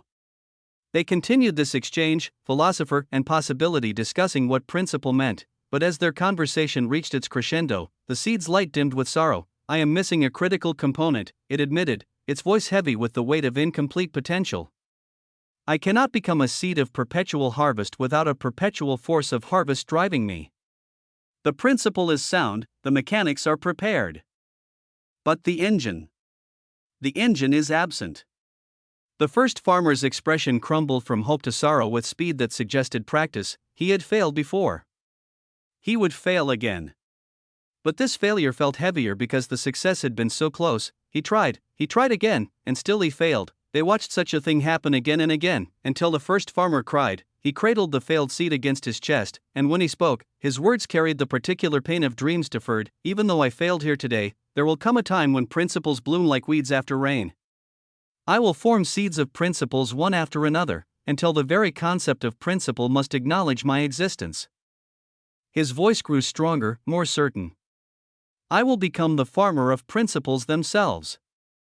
With those words of mingled sorrow and determination, the historical record shattered like glass made of memory. Everyone's vision returned to the early veiled shore, consciousness snapping back to the present with the particular disorientation of having witnessed something that transcended normal experience. It was heavy, oh so heavy, for observing a grand record. A harvest has been awarded. 500 million complexity and purity granted to all observers. The moment this prompt appeared, bodies throughout the shore exploded with power. Fundamentally, existence itself acknowledging their growth and was adjusting to accommodate it.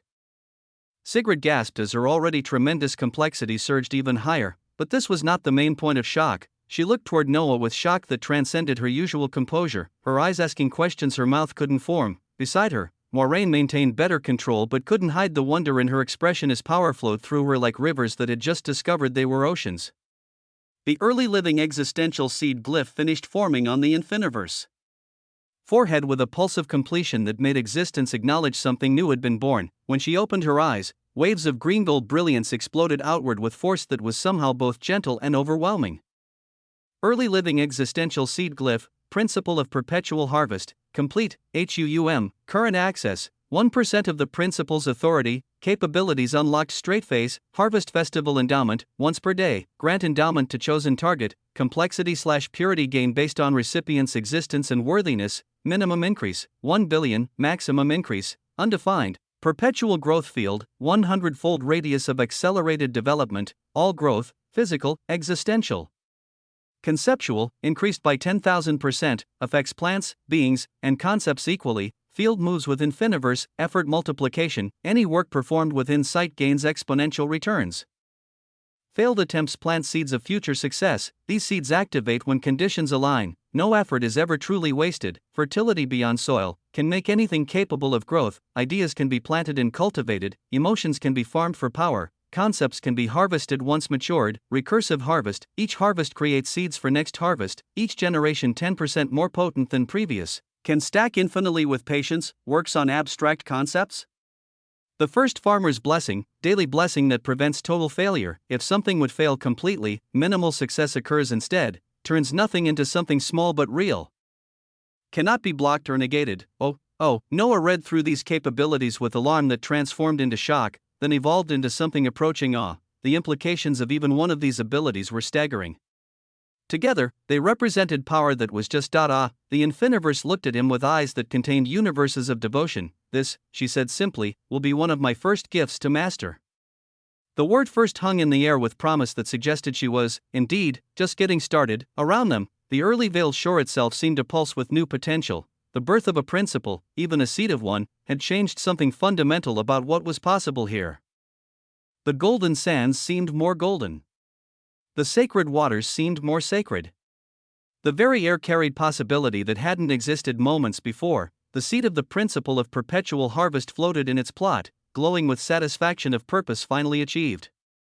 It had waded through failure that lasted eons, maintained by nothing but the first farmer's hope that someday, somehow, it would find what it needed. Now it had not just found but been given that missing piece.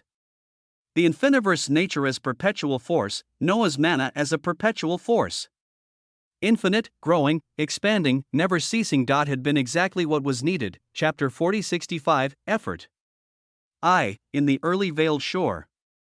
The atmosphere was immensely glorious at this moment. Yashinami's song continued, softer now but no less powerful, weaving through the air like a blessing being recorded in reality itself. Hydrun's dance slowed to match, their combined ritual not ending but transitioning into something sustainable, something that could continue as long as needed. Master, the Infiniverse said, drawing Noah's attention back to her.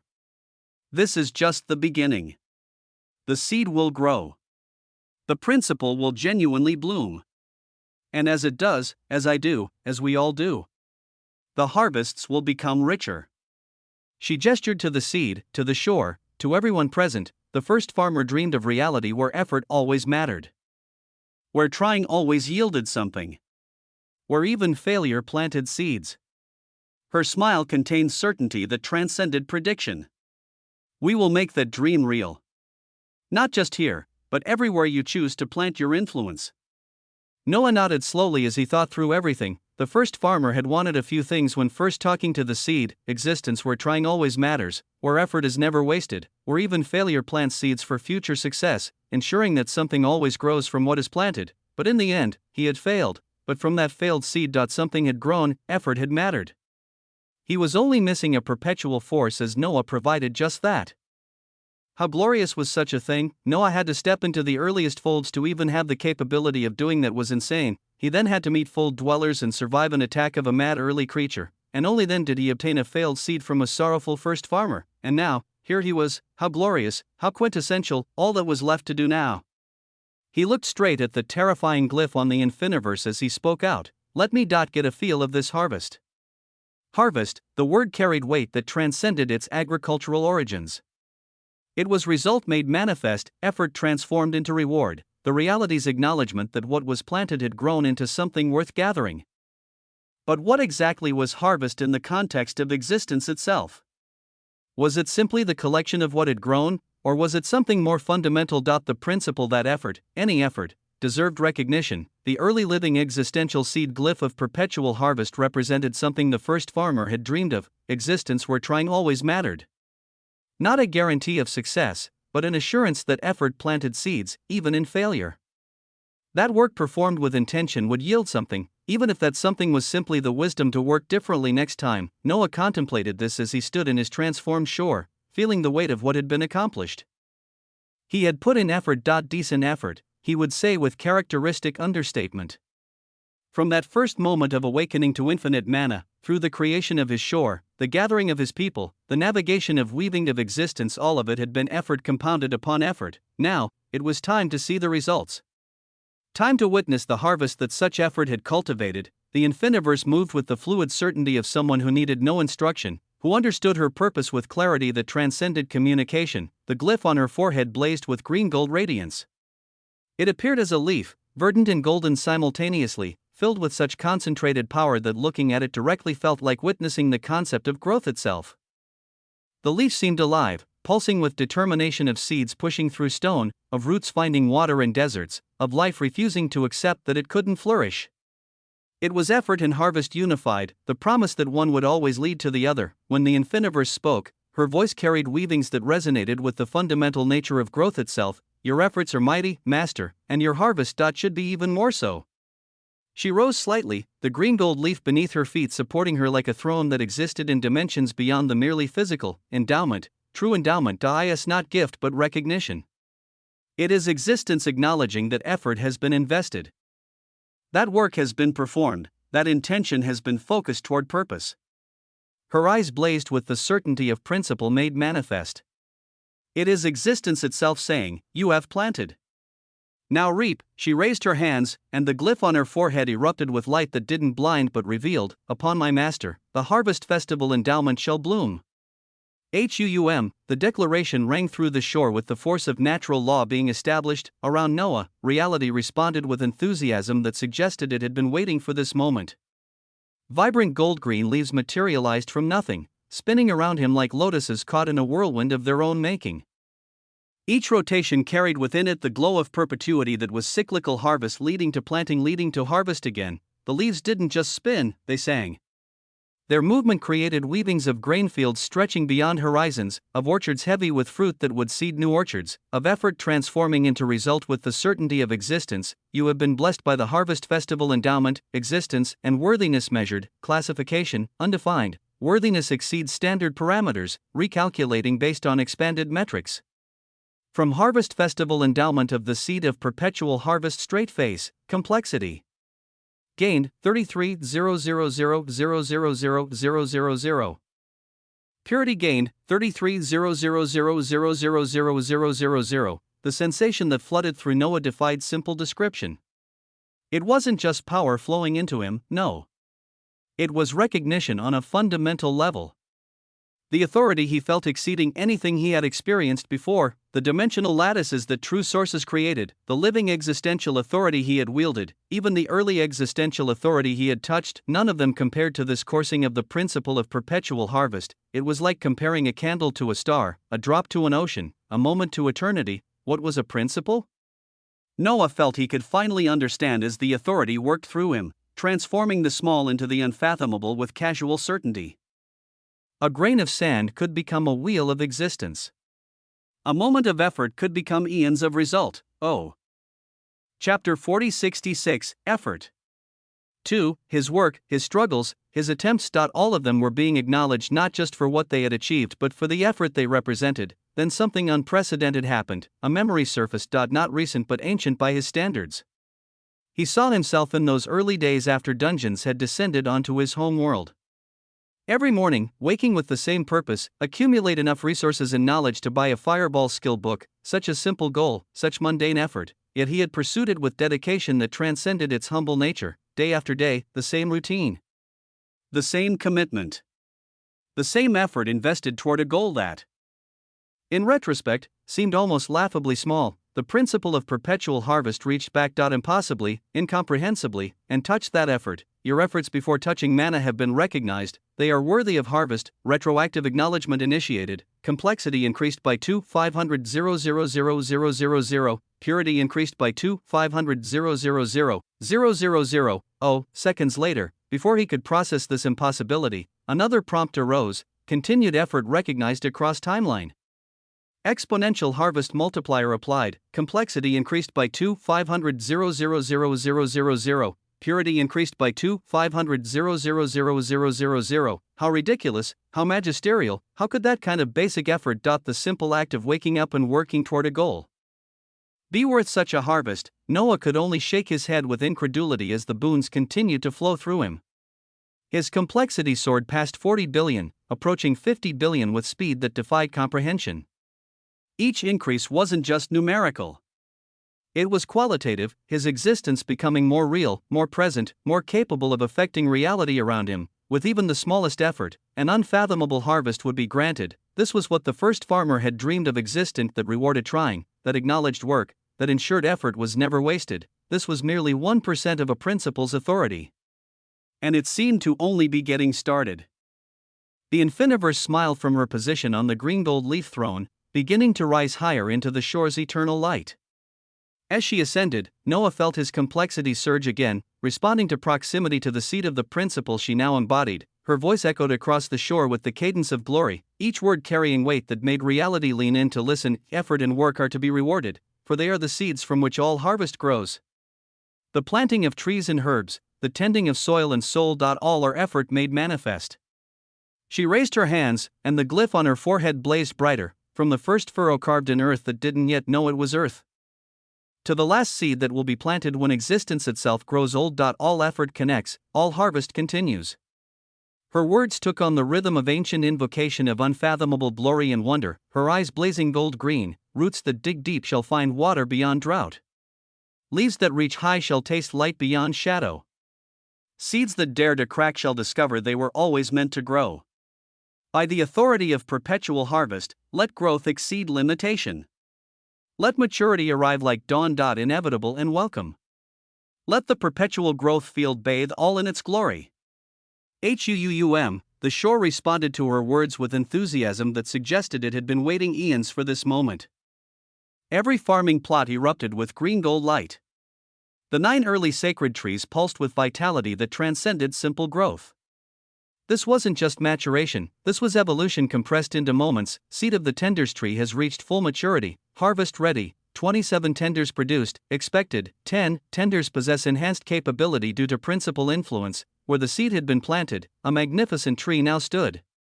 Its bark was silver white like moonlight given texture, while its leaves shimmered with every color that care could take.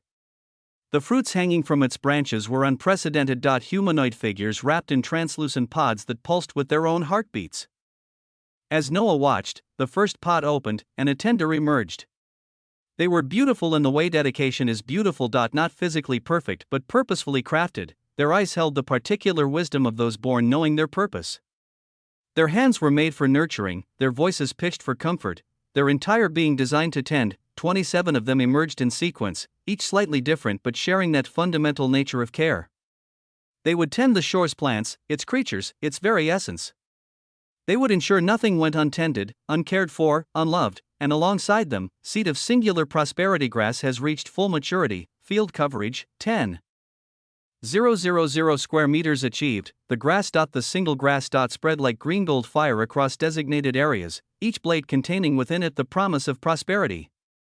It invited growth in others, creating zones where simply existing meant advancing. Auric vitae grasses have reached full maturity, life force multiplication effect active, healing acceleration, 10,000% within grass vicinity. Every herb, across the plots of THR early veiled shore pulsed and underwent tremendous growth. Sacred herbs have achieved full maturity. Straight face, transcendent veil moss, ready for harvest. Chronos petrichor, temporal effects stabilized. Void heart chrysanthemums, spatial properties maximized. Echo sage, wisdom enhancement prepared. Infinity's breath orchids, endless potential contained. the 9 early sacred trees also pulsed with fruits that seemed almost eager to be picked. Each one had developed beyond expectation, the principal's influence pushing them past their intended limitations into something greater. Then came the prompt that made Noah's attention sharpen to a point: seed of inevitability approaching bloom state, multiple evolution paths detected straight face. Option 1, inevitability of growth, all growth becomes inevitable, cannot be stopped or reversed, affects allies and enemies equally. Option 2, inevitability of harvest, all planted efforts will yield results. Timeline variable but outcome certain, synchronizes with perpetual harvest. Option 3, inevitability of connection, all beings in shore become fundamentally linked, shared growth and understanding, risk, loss of individual identity if uncontrolled. Option 4, allow natural bloom, outcome unknown, potentially unprecedented result, risk level, undefined. Noah studied these options with the intensity of someone who understood that choices at this level couldn't be undone. Each path would fundamentally alter not just the seed but the entire nature of his shore. Choices, as always, came center point, but this was a choice he could easily make. The Infiniverse descended back to his level. Her expression serene with the satisfaction of purpose fulfilled. This is what 1% allows, she said simply. Imagine what will become possible as the percentage grows. Around them, the shore hummed with new life, new growth, new potential. The enhanced herbs and grasses created an atmosphere thick with beneficial energies, and at the center of it all, Noah stood with complexity approaching levels that shouldn't be possible for someone who had started from nothing such a short time ago. The harvest had begun, and it showed no signs of stopping. Chapter 40:67, Effort. 3. There was an overabundance of glory and matured wonders spreading across the early veiled shore. The air itself seemed drunk on possibility, heavy with the scent of herbs that could reshape existence and fruits that contained wisdom of ages. Every surface gleamed with the particular sheen that came from being touched by a principal's authority. At such a time, a voice cut through the sacred atmosphere with decidedly unsacred words: "Holy shit!" The Queen of Matter stood surrounded by towers of books, some containing glorious fables of cosmic significance, others holding utterly useless tales of beings who had lived and died without note. She could feel it all. Every wonder occurring across the shore resonating through her existence like vibrations through a tuning fork. Her complexity and purity had exceeded 500 million, not through any particular effort on her part, but simply from being present when a historical record unfolded. The passive harvest of witnessing something significant had elevated her beyond what years of traditional advancement might have achieved. As she marveled at the sensation of growth without effort, space beside her warped with the particular distortion that came from order asserting itself. A figure materialized. Sigrid, though not quite. This was one of two ordered states she now maintained, one body remaining near Noah while this one appeared directly behind the Queen of Matter. "Hey," Sigrid said with casual directness. The Queen of Matter jumped with such force that several of her floating books tumbled, their fables spilling into the air as glowing text before reassembling. "You scared the shit out of me." Sigrid regarded her calmly, the green-gold light of the ongoing harvest casting her features in ethereal relief. Her expression carried the particular focus of someone with a specific goal. "Are you the record keeper here?" The Queen of Matter's demeanor shifted instantly from startled to professional, though her attempt at formality came out somewhat garbled. She cleared her throat with exaggerated importance. "Yes, ma'am, most recent harem member edition, I mean, the living order. I hold all the fables of everyone in the Infiniverse. I know the fables of Sir Osmont, those around him, and, hey," her formal introduction cut short as Sigrid reached out and grabbed her by the nape of her neck with the casual efficiency of someone picking up a cat. The Queen of Matter found herself being carried toward a quieter corner of the shore, her feet dangling slightly above the golden sands. "Tell me all the fables," Sigrid commanded, setting her down but maintaining a grip that suggested flight was not an option. Starting with his, the Queen of Matter's eyes sparkled with the particular gleam of someone given permission to share their obsession. "Yes, ma'am. There is so much to cover. Sir has gone through so many phases, so many transformations. After I joined him, he allowed me to glimpse even more of his fable, the complete weaving of it." She began gesticulating wildly, her enthusiasm making her forget she was essentially being interrogated. "There's the beast world where many things kicked off, oh, the progression from nothing to everything. The Atlanteans. The demon world with its hierarchies of power, oh, and Baal. I liked him. And the cultivation world." Her voice rose with particular excitement. "Oh, the cultivation world. I wish he had spent more time there, expanded the weavings of cultivators more. Can you imagine? Foundation establishment. Core formation. Nascent soul. The poetry of advancement through understanding. Ah! As the Queen of Matter's words tumbled over each other in an increasingly scattered stream of consciousness, Sigrid's frown deepened. She sighed with the particular exhaustion of someone realizing they had asked for information from someone who loved information too much. Focus. White light erupted around them, not harsh but organizing. Order itself reached into the Queen of Matter's scattered thoughts and arranged them into neat categories, chronological sequences, relevant narratives. The record keeper's eyes cleared as if waking from a dream. Ahem, yes. She straightened, her voice taking on the clarity of proper narration. We can start with a skill book. It all starts with a skill book. While Sigrid began listening to these organized fables through one body, her other form remained near the primordial excavation depths with Noah. He turned to her with an expression of gentle amusement. You could also just ask me directly. This Sigrid looked over with an expression that managed to be both cute and indignant, letting out a small harumph. I thought you might embellish your good sides and say nothing of the bad. Noah's smile deepened at this logic, the idea that he would hide his failures when his entire path had been built on learning from them. But he didn't argue, instead rising to survey the overabundance that surrounded them. Sacred herbs swayed in breezes that carried beneficial properties. Fruits hung heavy with concentrated advancement. Grasses that could elevate existence simply by walking across them spread in all directions. I can't possibly take all this for myself, he announced, his voice carrying across the shore with the clarity of decision. Those in the shore can enjoy a harvest festival. R.A. Emperor Penguin's enthusiastic cry erupted immediately, his flippers slapping together in anticipation. Around him, others began gathering. Kazuhiko with his hand instinctively on his sword even in celebration, Henry with lingering destinies that seemed lighter than usual. Noah moved toward the tender tree, arriving at its plot in a single step that compressed distance into intention. He reached up to pluck the first humanoid tender from its pod, and as his hands made contact, something unprecedented occurred. The moment he grasped the tender, an act of harvest, however gentle, the principle responded, effort detected, harvesting, effort multiplication activated, work performed within sight of glyph gains exponential returns. The tender in his hands suddenly blazed with soft light. Its eyes, which had been merely aware, became luminous with purpose. Its form, already designed for tending, became more refined. On its back, where simple farming equipment had been forming, complex tools materialized, not just physical implements but conceptual ones.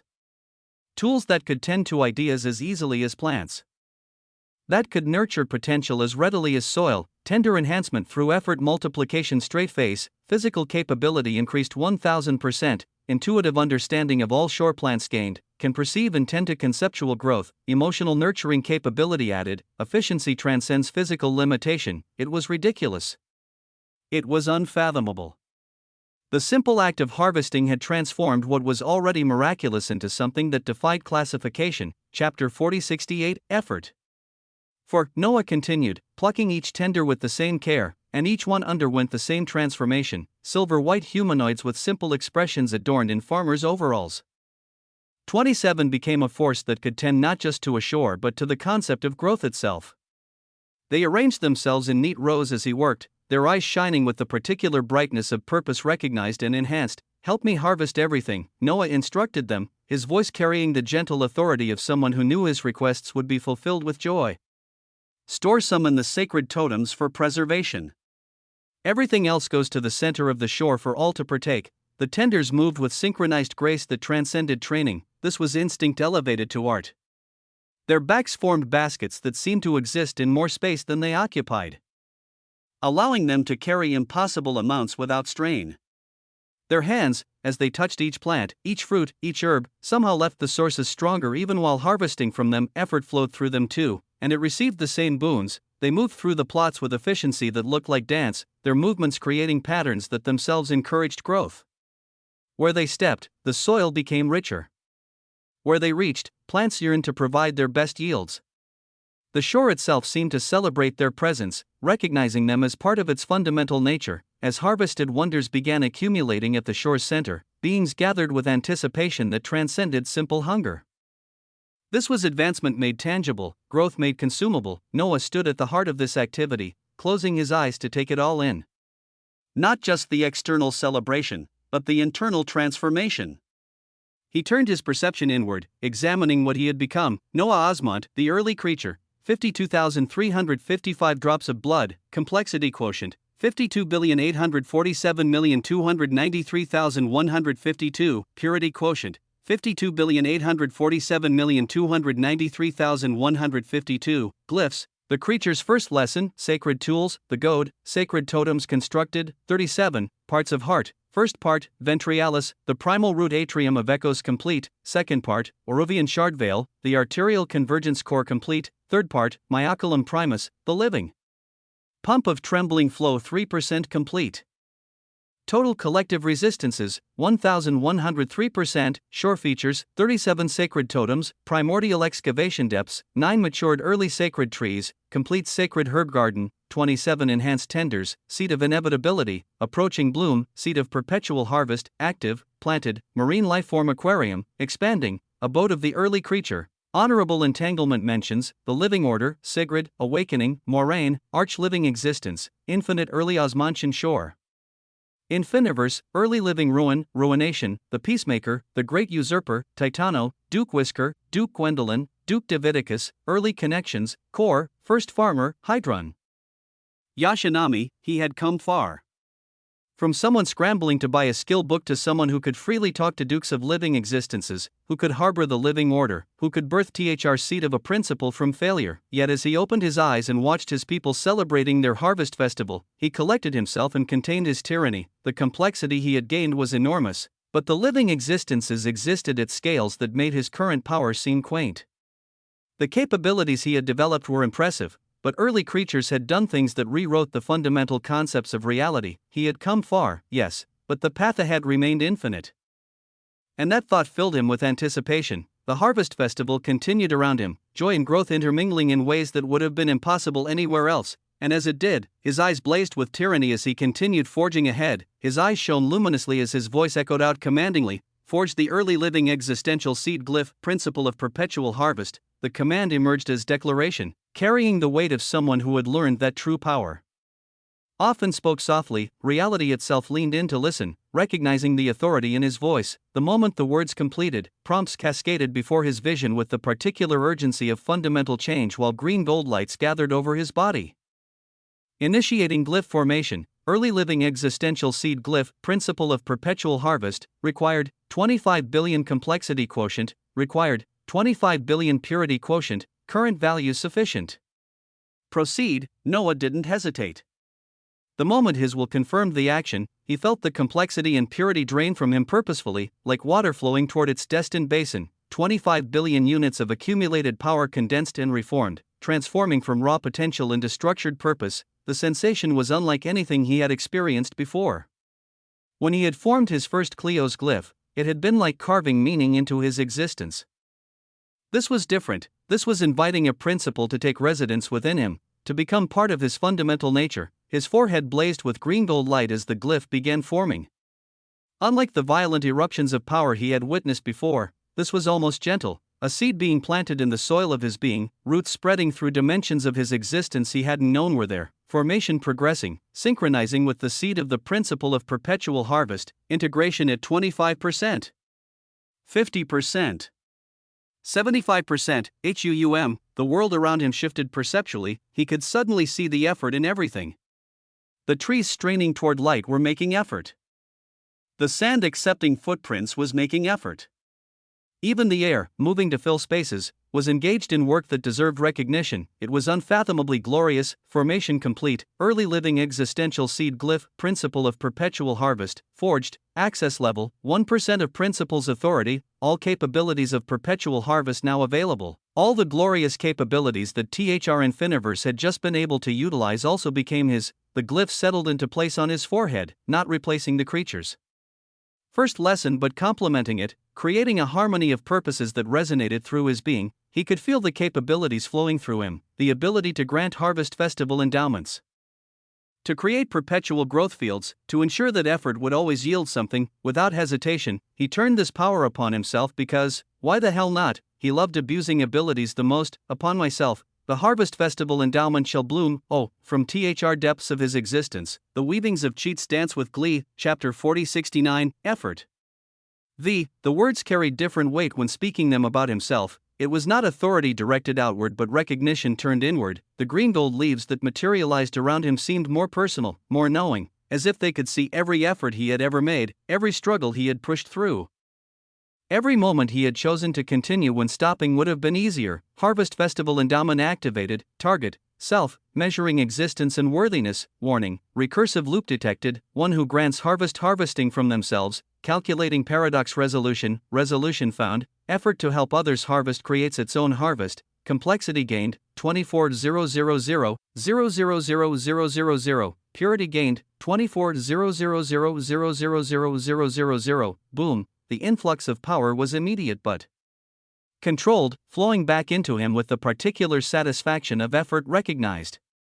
His complexity soared past 50 billion again even though it was halved not too long ago, but Noah wasn't finished. If the cost for him was only 25 billion per glyph, then why stop at one, forge the second early living existential seed glyph? Goodness, he really kept going, warning, multiple seed glyphs of same principle, calculating possibility, determination, theoretically viable, proceeding with formation, another 25 billion drained from his existence, but this time the sensation was different. The second glyph formed not on his forehead but on his right palm, as if his body was creating a constellation of seeds of principles across his form. The formation was faster this time, his existence already familiar with the patterns, runes, glyphs. The familiarity was unique. Second early living existential seed glyph, principle of perpetual harvest successfully forged, synergy detected between multiple glyphs, capabilities enhanced by 50% due to resonance, without pause, driven by the particular greed of someone who had learned that power seized quickly was often power that lasted. Noah commanded once more. Forge the third early living existential seed glyph, the weavings of the protagonist to prove current actions. With fervor, the weavings of cheats say more, the drain this time brought his complexity down to levels that felt almost vulnerable after the heights he had reached, but vulnerability was relative. He still possessed more power than most beings would accumulate in lifetimes, and even though a single glyph cost 25 billion for him, each one actually cost and had the weight of 100 billion complexity and purity, and was that not the marker of an honored living existence? The third glyph began forming on his left palm, creating perfect symmetry with the second. The shore itself seemed to hold its breath as this unprecedented triple formation neared completion. Third glyph forming, resonance increasing exponentially, warning, approaching principal tolerance limit. Third early living existential seed glyph, principle of perpetual harvest complete, maximum seed glyphs reached for current access level.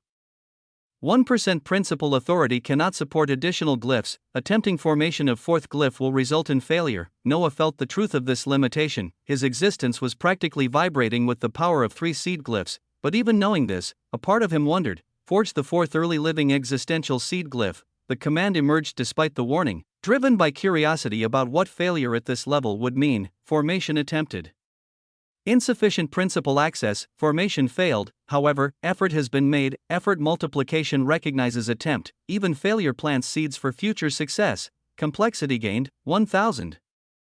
0,000,000, purity gained, 1,000,000,000,000.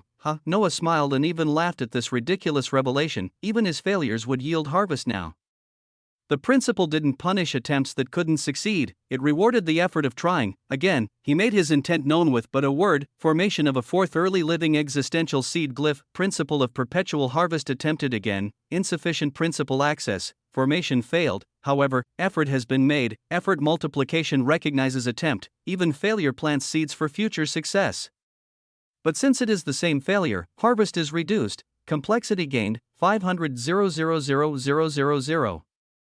Purity gained, 500,000,000,000. Okay, so the reward for the same failures reduced, but perpetual harvest was truly astonishing as the first principle Noah gained access to was truly a ridiculous one. He could feel the power coursing through him now, 3 glyphs pulsing in synchronization. His forehead bore the primary glyph, glowing with steady authority. His palms each held secondary glyphs that seemed eager to be used, to grant endowments, to recognize effort wherever it might be found. With this new power singing through his existence, Noah turned his attention to other matters. His perception brushed against the seat of inevitability. feeling its slow but steady progress toward blooming. It felt would need more time, but time was something they had. He opened his eyes fully, taking in the sight of his gathered companions. The infiniverse floated on her verdant throne leaf, power radiating from her transformed state. Ruination stood with her dress of ruptured existence rippling in winds that didn't exist, her nature as an early living ruin making reality uncertain around her edges. Sigrid maintained her split presence, one body still listening to the Queen of Matter's endless fables while the other watched him with interest that transcended simple curiosity. Moraine observed everything with the particular intensity of someone observing experiences for future reference. When Noah spoke, his voice carried the calm certainty of someone who had found their next step on an infinite path. The festival will continue here, tended by those who know their purposes. His gaze swept across the tenders, who were still efficiently distributing the harvest to all who desired it.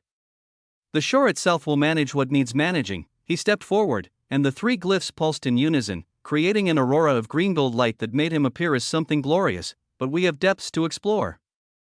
The primordial early excavation depths await, and within them lie materials from the earliest folds.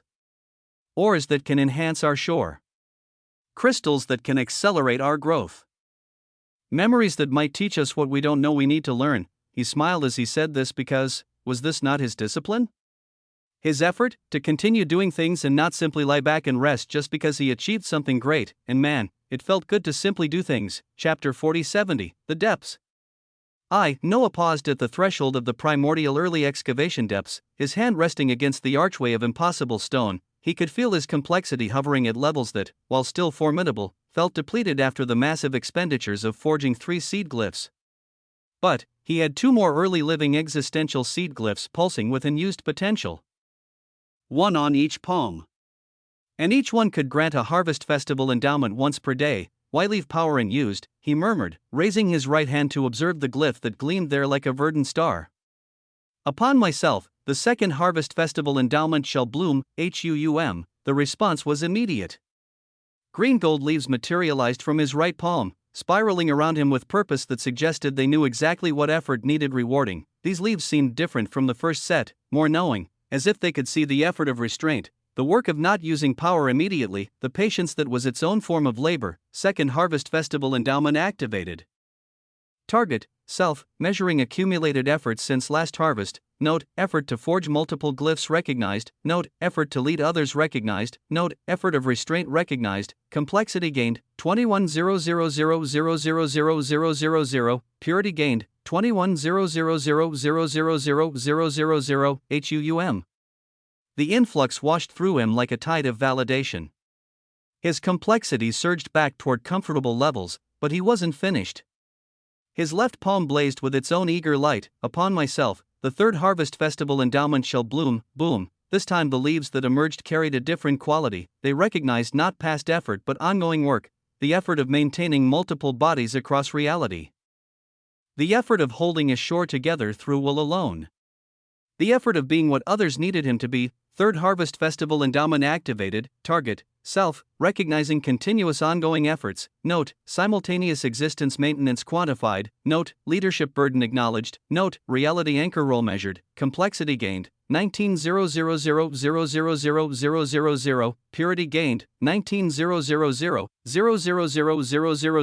Current total complexity, 41,847,293,152. Current total purity, 41,847,293,152. Noah breathed deep, feeling power settle into his bones. With the satisfaction of a well-fitted garment. This was better, not overwhelming, but sufficient. He waved his hand, and the goad flew across the shore into his grip with the eagerness of a tool recognizing its moment had come. The simple stick hummed with potential, its ability to educate through contact ready to meet whatever ignorance the depths might contain. Standing there with his shepherd's tool and 3 principles gleaming on his body, he looked like what he was, someone ready to tend to realities that had forgotten they needed tending. Before he could take his first step into the depths, 2 figures approached with distinct gaits that proclaimed their natures.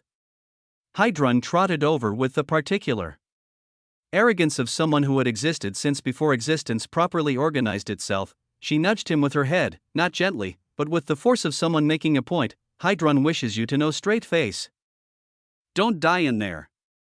Who else would I share grass, mead, and knowledge with? Translation, please be careful. Noah smiled at the prompt that translated her arrogant care into something more recognizable. He scratched behind her ears, earning a huff that suggested such gestures were beneath her dignity but acceptable from him. Yashinami approached more directly, her form shifting from solid to light with the fluidity of someone who had never fully decided which state she preferred.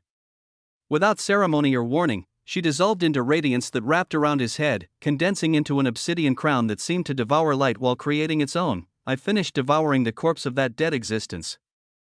Her voice resonated directly into his thoughts, carrying satisfaction that transcended simple fullness. From now on, I can act twice a day to kill anything below the level of an early creature.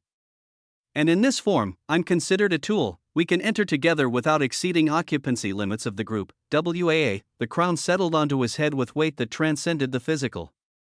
It was authority made wearable, death given form that chose not to kill. Then let's see what memories these depths are hiding, Noah said, stepping toward the entrance with his assembled party. The moment they passed through the archway, reality shifted, the entrance sealed behind them, not permanently, but with the finality of a door that wouldn't open until they had earned their exit. The atmosphere hit them first, this place. Yashinami's voice echoed from the crown with recognition that carried across eons. It smells and feels like the wandering territories. Like the earliest folds. There's an age here that predates the separation of concepts. Around them, existence was still rearranging itself as they could not see much. Then we're likely to find things that shouldn't exist anymore, Noah replied, his voice carrying tyrannical interest rather than concern. What they saw initially was almost disappointingly mundane, a cavern that might have existed in any world, though the stone carried a quality that suggested it had been compressed by time rather than pressure. But it was small, cramped, the path forward blocked by material that seemed to exist too thoroughly to simply push aside. Welcome to primordial early excavation depths. Current level 1 in the Forgotten Servants vestibule. Danger rating manageable for beings of your caliber. Are you being carried?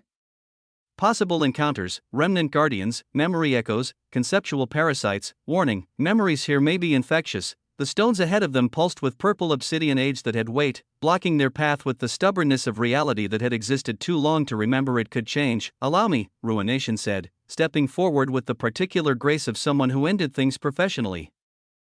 The crimson gold glyph of ruin on her forehead pulsed once, and the stones ahead simply ceased. Not destroyed, not moved, ended. Its existence concluded with the finality of a story reaching its last word, and Ruination remained forging ahead as if she would mine and destroy the jagged stones making the path so small for her master. The Infiniverse followed close behind above a verdant gold leaf as she looked around cautiously. Chapter 4071, The Depths. 2. As they moved through the path she created, Sigrid's curiosity finally overcame her observation. She had been studying their party with the intensity of someone observing variables, and now she spoke. I know the Infiniverse and Ruination is his close constructs and family, but you, she looked directly at Moraine, you carry the air of both paradox and origin. What's your story? Moraine's expression shifted to something between calmness and protectiveness. She looked at Sigrid briefly before she spoke as Noah was ahead of them walking with a smile, the Infiniverse floating in front of him on her leaf protectively, and Ruination even further ahead. Moraine was the one to answer. The story begins with a misunderstanding that became fortunate. We, a few paradoxes, mistook Sir for a young paradox who didn't produce inevitabilities, a miracle. I was the one who thought he might be an answer to our curse, so you brought him to the transcendent paradoxical folds? Sigrid asked, order itself leaning in to understand the sequence of events. Noah picked up the thread with his characteristic casual delivery of significant information. Yes, she did. While there, some paradoxes saw opportunity in my unusual nature. They plotted, schemed, made their move. A bitch called Davidicus decided to try and devour Sir. Moraine interrupted. Her usual composure cracking with anger on his behalf, the emotion transformed her from follower to defender, from subordinate to someone who would end existences for the offense. She managed to get a portion of his blood and power before he brought me into the early veiled shore, she continued, her voice carrying the particular venom of someone who had not forgiven and would not forget. As for Davidicus, she became what she stole, a living paradox who doesn't produce inevitabilities. Based on what Sir told me, she used this power to help living paradoxes steal the corpse of an early creature from the coalition of living existences. Sigrid's eyes blazed with intensity that made the air around her organize itself into attack patterns. Is that right? Her eyes were cold. When she spoke, her voice carried the weight of order itself, pronouncing judgment. Order remembers all debts. Every theft, every violation, every breaking of proper sequence. The words emerged with such dangerous calm that space itself seemed to take notes. When I'm fully awakened, when order flows through me without restriction, Leviticus and others will learn what happens when you steal from those under order's protection. They will be organized. Completely. Permanently. Noah raised his brow and whistled when he heard her proclamation. The threat in those words transcended violence. It was the promise of being unmade, sorted into components that would never again achieve coherence. She turned to Noah, her expression shifting from dangerous to concerned. Is it acceptable that this Leviticus has a corpse of an early creature? What can she do with such a thing? Noah's response balanced his carefreeness with underlying seriousness. One thing we know, or theorized based on what a few dukes mentioned, is that she can open tears, rips in the veil between the living and the dead. While that's an excellent source of loot and advancement, it can quickly go from beneficial to catastrophic. The dead, the truly dead, I need more information on them. His eyes took on a mysterious gleam as he continued. But, there's someone who may or may not be putting reins on Leviticus. Someone I've been collecting information about. He glanced at Moraine meaningfully. He seems to be someone with a great level of influence and power. My weavings are telling me to learn more about him, suggesting he might be more significant than he appears. Schrödinger, Moraine said, the name carrying weight that suggested stories untold. Among others, Noah confirmed, many of those truly powerful will consider the Endless Folds a large board game. The game being played has more players than pieces, and some are playing different games entirely. As they continued through the depths, their conversation flowing with the easy rhythm of people who trusted each other despite their different natures. Ruination suddenly broke through another barrier. The dissolution of stone revealed something that made them all pause. Blinding obsidian gray light erupted from beyond, forcing them to shield their eyes momentarily. When vision returned, they found themselves approaching a vast cavernous space that defied the cramped passages they had been navigating. It was a hollow world, complete unto itself. Jagged obsidian purple crystals jutted from every surface, floor, walls, ceiling, each one containing colors that shouldn't exist simultaneously. The crystals sang with weavings that suggested they were recordings, memories crystallized into mineral form, but it was what stood at the center that drew their attention completely. A figure that looked half alive and half dead stood motionless before a massive memory stone that pulsed with inner light. Its eyes contained the blank stare of something that had forgotten it was supposed to be conscious. In its hand, a tattered blade hung with the weight of purpose forgotten but not abandoned. Domain discovered. The servant's crystal requiem. Remnant lifeform identified. Kelgar the lost. Distinction. Last disciple of early creature Mora. This. Origin. Desiccated sleeping shore. #4892. Status. Neither alive nor dead. Perpetually serving. Memory stone detected. Size. Colossal. Potential memories, unknown, requires extraction. Warning, may contain consciousness fragments. Paradox minerals detected. Quantity, abundant. Location, embedded in crystal formations. Quality, exceptional. The entity, Kelgar the Lost, stood with the perfect stillness of something that had been waiting so long that waiting had become its entire existence. The tattered blade in its grip showed signs of impossible age, edges that had been sharp for eons slowly forgetting what sharpness meant. Then, with the mechanical precision of ancient programming finally triggered, its head turned, blank eyes that contained nothing and everything fixed upon them. The blade rose with movement that suggested routine rather than thought, and in a voice that sounded like memories of sound rather than actual speech. It spoke, Master, is that you? Have you come to release me from my vigil? The question buzzed in the crystal-sung air, carrying the weight of eons of service that had continued past the point where service had meaning. Here was loyalty that had transcended death. Duty that had outlasted its purpose, a guardian who had forgotten everything except that it was supposed to guard. Noah gripped the goad tighter, feeling through it the profound education this entity might provide, not through combat, but through the simple tragedy of its existence. This was effort that had continued past reason, past reward, past any possible harvest except the hope that someday, someone would tell it to stop. The primordial early excavation depths had revealed their first truth. Some things endured not because they were strong, but because no one had given them permission to rest. Chapter 4072, The Weight of Endless Service. Kelgar's head tilted with mechanical precision, the movement carrying the weight of eons spent in repetition. When he shook his head, dust that had accumulated for untold ages drifted from his form like memories being shed. The aura that would make weak-honored living existences pale erupted out, an aura that would cause someone like Altheon to sink to his knees and tremble. No prime living existences could stand this being. even for an honored living existence. They had to be powerful ones. No, his voice emerged like grinding stone, each word carved from centuries of isolation. You are not my master. The declaration buzzed in the crystalline air, the surrounding crystals humming with vibrations as if they recognized the truth in his words. His blank eyes, which had seemed empty moments before, now contained depths of despair that transcended simple emotion. How could you be my master? Kelger continued, his grip on the tattered blade tightening with the first real movement he had made in perhaps millennia. You are so weak. I can feel your existence. Newly formed, barely crystallized, still learning what it means to be. My master was ancient when ancientness was young. She was. He took a step forward, and the ground beneath him cracked from the simple fact that it had forgotten how to support movement after so long without it. I have been locked here, not allowed to live, not permitted to die. Trapped in this moment between breaths for so long that I've forgotten what breathing meant. His voice grew harder, more desperate. Why would this change now? Why would today be different from the million days before it? Noah observed this remnant of loyalty with eyes that saw beyond the surface tragedy. This was dedication that had curdled into despair, service that had become its own prison. He stepped forward, the goad resting casually in his hand like a walking stick rather than a weapon. Do you know where you are? Noah asked, his voice carrying the particular gentleness reserved for those too broken to accept kindness. Do you remember what this place is? Who your master was? What happened to leave you here? He paused, letting the questions settle into the space between them before continuing. I am not your master, this is true. But I am here now, and I can release you from this state. Sometimes that's all that matters. Not who has the right, but who has the ability and the will to act. Kelger's expression. What little could be read on features that had forgotten how to emote, shifted through something that might have been hope before settling back into resignation. Maybe if you were stronger. The words emerged with the certainty of someone who had tested every possibility and found them all wanting, but it doesn't matter. Who I was doesn't matter. I remember now, once more, that everything is gone. Everyone is gone.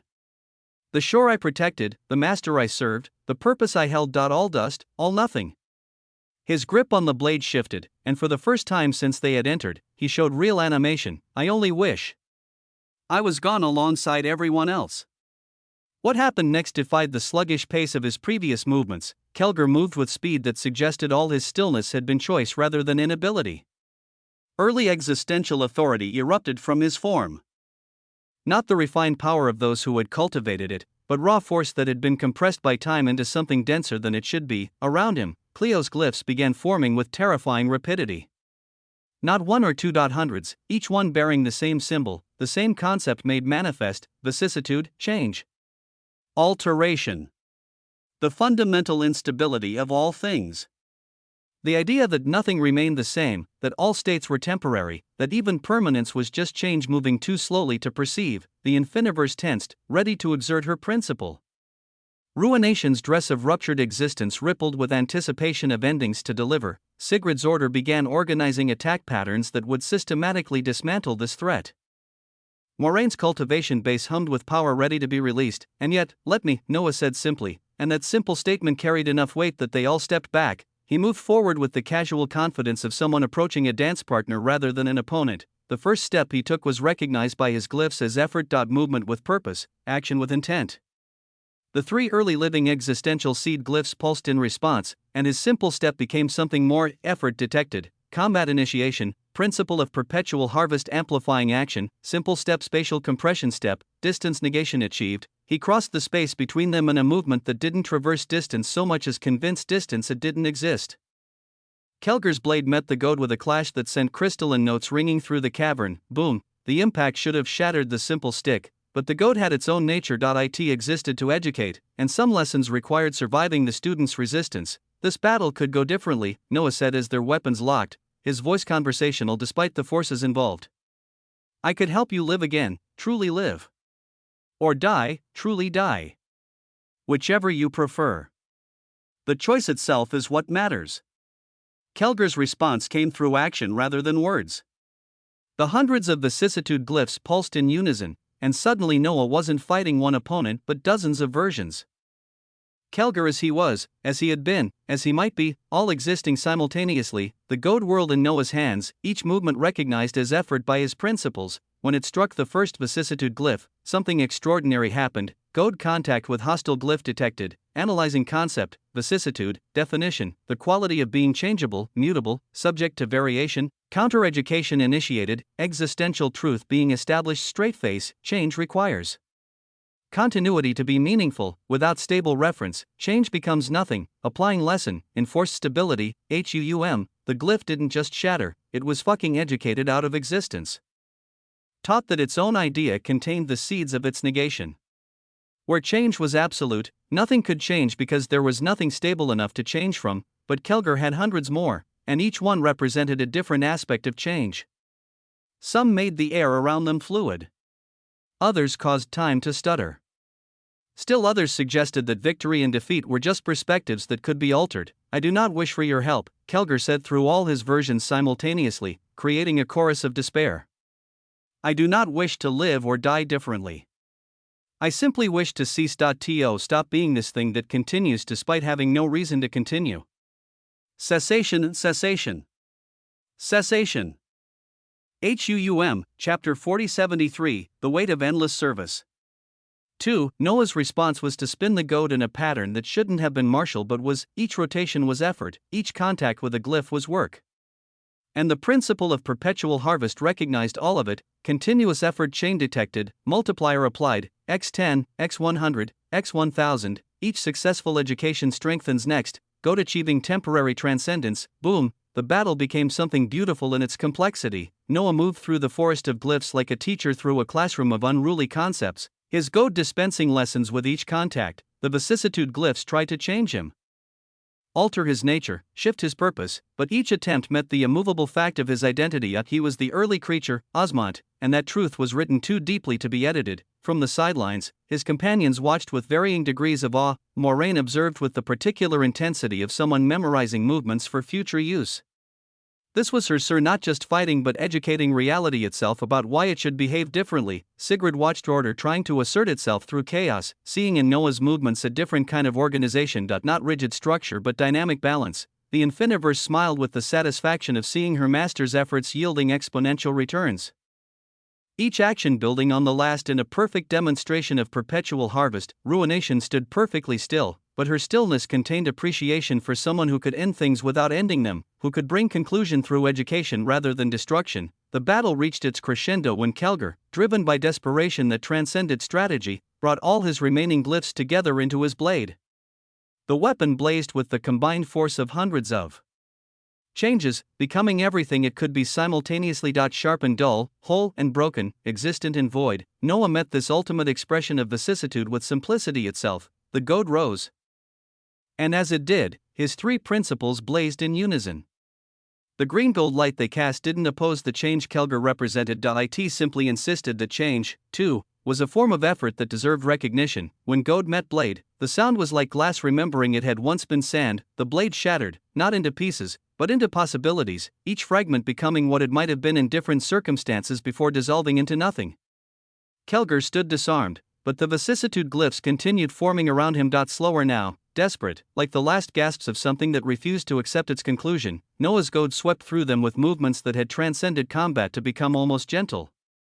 Each touch a lesson in why they didn't need to exist. The three early living existential seed glyphs on Noah's body, a forehead in both palms, radiated their own green gold glow that didn't attack the remaining glyphs but simply made them irrelevant.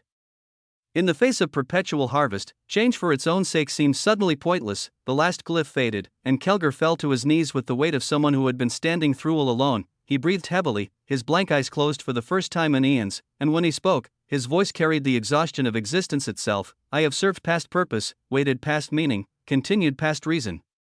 In the end, what was it for? My master is dust. Our shore is forgotten, my purpose is void. I fought not to win but to lose, hoped not for victory but for permission to stop. His eyes opened one final time, fixing on Noah with something that might have been gratitude. In cessation, perhaps there will be peace. In nothing, perhaps there will be rest. In ending, perhaps there will be what beginning never provided. Completion. Boom, Noah shook his head slowly, not entirely agreeing with this philosophy of nihilistic release. Existence, even painful existence, contained potential that nothing never could, but he understood that sometimes the kindest thing was to stop forcing someone to continue. I do not agree with your philosophy, he said with characteristic directness. But agreement isn't necessary for compassion. You have served beyond any reasonable measure. You have waited past any rational expectation. He raised the goad one final time. Asaki, now that you have my permission to rest. The words carried weight that transcended their simplicity. Permission. That was all Kelgar had been waiting for. Someone with authority, any authority, to tell him his vigil was over. Kelgar's form began to crack like pottery that had been fired too long. Light escaped from the fractures. Not painful but peaceful, like dawn breaking after an endless night.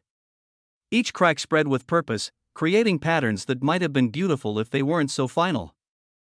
Thank you, he whispered, the words barely audible over the sound of his dissolution. Thank you for ending what should have ended long ago. Then he shattered completely, each fragment becoming light that rose toward the cavern's ceiling before fading into nothing, not destroyed, but finally, mercifully, allowed to stop. Immense silence settled over the crystal requiem. Even the crystals seemed to have stopped their humming, as if observing a moment of respect for service that had extended beyond sanity. In that silence, Noah's three glyphs pulsed with recognition, extraordinary effort recognized, defeating an average enemy with excessive compassion, teaching through combat acknowledged. Mercy is form of harvest identified, the seed of perpetual harvest grants recognition straight face, complexity increased, 10,000,000,000,000, purity increased, 10,000,000,000,000. Note, effort includes emotional labor of granting peace. Noah released a light sigh that carried the weight of someone who had done necessary work that brought no joy. He saw the prompt again as the mere seed of the principle of perpetual harvest continued to be utterly insensate. It seemed harmless, like an auxiliary type of principle, and YETIT had more offensive, defensive, and auxiliary capabilities than any single true source. He sighed again. He turned to his companions, who had watched the entire exchange with expressions ranging from contemplation to admiration. Help me uncover and mine the paradox minerals, he said, his voice returning to its usual casual command. We came here for resources, and they won't extract themselves. They moved toward the massive jutting crystals with purpose restored. Each approached the task in their own way. Ruination touched crystals and ended their structural integrity, causing them to collapse into collectible fragments. The Infiniverse created localized growth fields that somehow made the minerals eager to be harvested. Sigrid organized the extraction with systematic efficiency that made random crystal placement seem intentional. Moraine used her cultivation to sense the densest deposits, marking them for priority extraction. While his companions worked, Noah found his attention drawn to the massive memory stone that Kelgar had guarded for so long. It pulsed with inner light that suggested contents waiting to be accessed, memories that had been crystallized and preserved for reasons that might no longer matter. He approached it with the particular curiosity of someone who understood that memories could be more valuable than any mineral, that knowledge from the past might be the key to navigating the future. The stone towered above him, its surface covered in patterns that might have been natural formation or might have been writing in a language that predated current understanding. As he reached out to touch it, he wondered what memories had been worth preserving in crystal, what knowledge had been important enough to assign such a guardian. Whatever lay within, it had been deemed valuable enough that someone had been willing to trap a loyal servant in endless vigil to protect it. That alone made it worth investigating. His hand made contact with the stone's surface, and immediately he felt IT.AN experience, crystallized and compressed, waiting for someone with the authority to access it. Chapter 4074, The Weight of Endless Service. 3. Noah's hand made contact with the memory stone's surface, and immediately the three early living existential seed glyphs on his body erupted with recognition. The green gold light they cast was acknowledgement of effort about to be transformed into something unprecedented. Grand record reconstruction triggered, effort to understand the past recognized by principle of perpetual harvest, memory experience enhanced beyond normal parameters. Warning: consciousness immersion will exceed standard observation, preparing for temporal existential displacement. Before Noah could fully process these prompts, he felt his consciousness being pulled. With the inexorable force of gravity asserting itself, the world around him didn't fade so much as become suddenly irrelevant, his awareness narrowing to a single point before exploding outward into something else entirely. His eyes fluttered as sensation returned, but the sensation was wrong. Everything was wrong in the most fascinating way. He stood in sunlight that felt younger, air that tasted of possibilities not yet foreclosed, on ground that hummed with vitality instead of age. As his vision cleared, he found himself looking out across a grand early veiled shore, but not his shore, and not through his eyes. The body he inhabited thrummed with power that dwarfed his current complexity. Muscles that had been trained through millennia responded to thoughts that weren't his. Hearts. Multiple hearts, he realized with a start, beat in a rhythm that spoke of redundancy through paranoia. This was Kelger's body. But Kelger as he had been, not the remnant they had encountered. The blade in his hand caught his attention immediately. Where the Kelger they had fought wielded a tattered thing that had forgotten its purpose, this weapon gleamed with intent that could cut concepts as easily as flesh. The metal, if it could be called metal, seemed to exist in multiple states simultaneously, each edge representing a different possibility of severance. This wasn't just observing a memory. Through the power of the seed of the principle of perpetual harvest, recognizing his effort to understand, Noah was experiencing the past as if he truly stood within it. Around him, the early veiled shore stretched in magnificence that made his own shore seem quaint by comparison. Golden sands that weren't just golden but contained within each grain the potential for entire worlds. Trees that bore fruits capable of elevating not just existence but the very concept of what existence meant. Yet despite this grandeur, an atmosphere of anxiety permeated everything. Dozens of fold dwellers moved about with the careful steps of those expecting catastrophe. Some tended to plants with the desperate attention of those who knew this might be the last harvest. Others simply stood together in small groups, their expressions carrying the weight of impending loss. Two early creatures stood near the shore's edge, and even from a distance, Noah could feel their power pressing against reality like hands against glass, ready to shatter through if needed. They spoke in low tones that carried despite their volume, their words creating ripples in space itself. Another 17 shores went dark yesterday, one said, its form shifting between states as if unable to decide which dimension to primarily exist in. 23 the day before, the other replied, this one more stable but surrounded by an aura that suggested stability was a choice that could be revoked. The pattern is accelerating. Kelger's body moved without Noah's input, drawn by purpose that transcended conscious decision. Each step carried him toward an abode that made Noah's breath catch, or would have if he controlled the breathing. Where his abode of the early creature was grand in its purposeful construction, this structure seemed to have grown rather than been built. Walls that might have been crystallized time curved upward into towies that pierced clouds that existed specifically to be pierced. Windows opened onto views that shouldn't have been possible from their positions, showing other shores, other times, other possibilities. Kelger entered without hesitation, his body knowing every turn, every threshold, every dimensional fold that needed to be navigated. The interior was even more impressive. Spaces that existed within spaces, rooms that were bigger inside than the building that contained them, a library that somehow contained books that hadn't been written yet. And at the center of it all, in a chamber that felt like the heart of existence itself, stood early creature Moradis. Noah, through Kelger's eyes, saw her fully for the first time, and understood immediately why this being had commanded such loyalty that her servant would continue serving even after death. Her crimson hair resembled flames and the concept of combustion given keratin form, moving with its own light and heat that warmed without burning. Her golden eyes contained depths that had seen the birth of ideas and the death of certainties. The feline ears that crowned her head twitched with awareness that transcended simple sound, hearing existence as whispers directly. But it was the 9 fox-like tails spreading behind her that truly proclaimed her nature. Each one moved independently, weaving patterns in the air that might have been communication, might have been magic, might have been the fundamental code that reality ran on. Yet for all her terrible beauty and regal bearing, she looked somber. Melancholy wrapped around her like a cloak she couldn't remove. Master, Kelger's voice emerged without Noah's control, carrying emotion that made the word more than simple acknowledgement. What troubles you? Moradis turned to face her last disciple fully, and her expression softened with affection that transcended the master-servant relationship.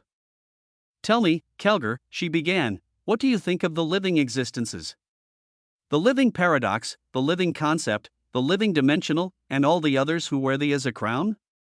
Kelger's body shifted, and Noah felt the thoughts forming. Not his thoughts but the memory of thoughts, preserved in crystal and now replayed. It is complex, master. Kelger's voice carried the careful consideration of someone who knew their words mattered. Early creatures view them as necessary tyrants. Beings whose power maintains the structure that allows us to exist, even as their whims could unmake us. We you respect them as one respects a storm, acknowledgement of power without affection. He paused, organizing thoughts that felt ancient despite being memory. Full dwellers see them differently. To most, the living existences are myths made manifest, so far beyond comprehension that worship and terror become indistinguishable. They are the tyrants that actually answer, though their answers often reshape the question into tragedy. Another pause, longer this time. As for living existences themselves, the regular ones, not those who wear they see their titled kin as either aspiration or impossibility. Something to strive toward while knowing the striving itself might destroy them. They are siblings separated by chasms of power that no bridge could span. Chapter 4075, The Weight of Endless Service. 4. More of this listened to the assessment with an expression that grew more sorrowful with each word. When she spoke, her voice carried the weight of terrible knowledge. I wish those perceptions were true. I wish the living existences were simply powerful beings playing games with reality for their amusement. That would be manageable.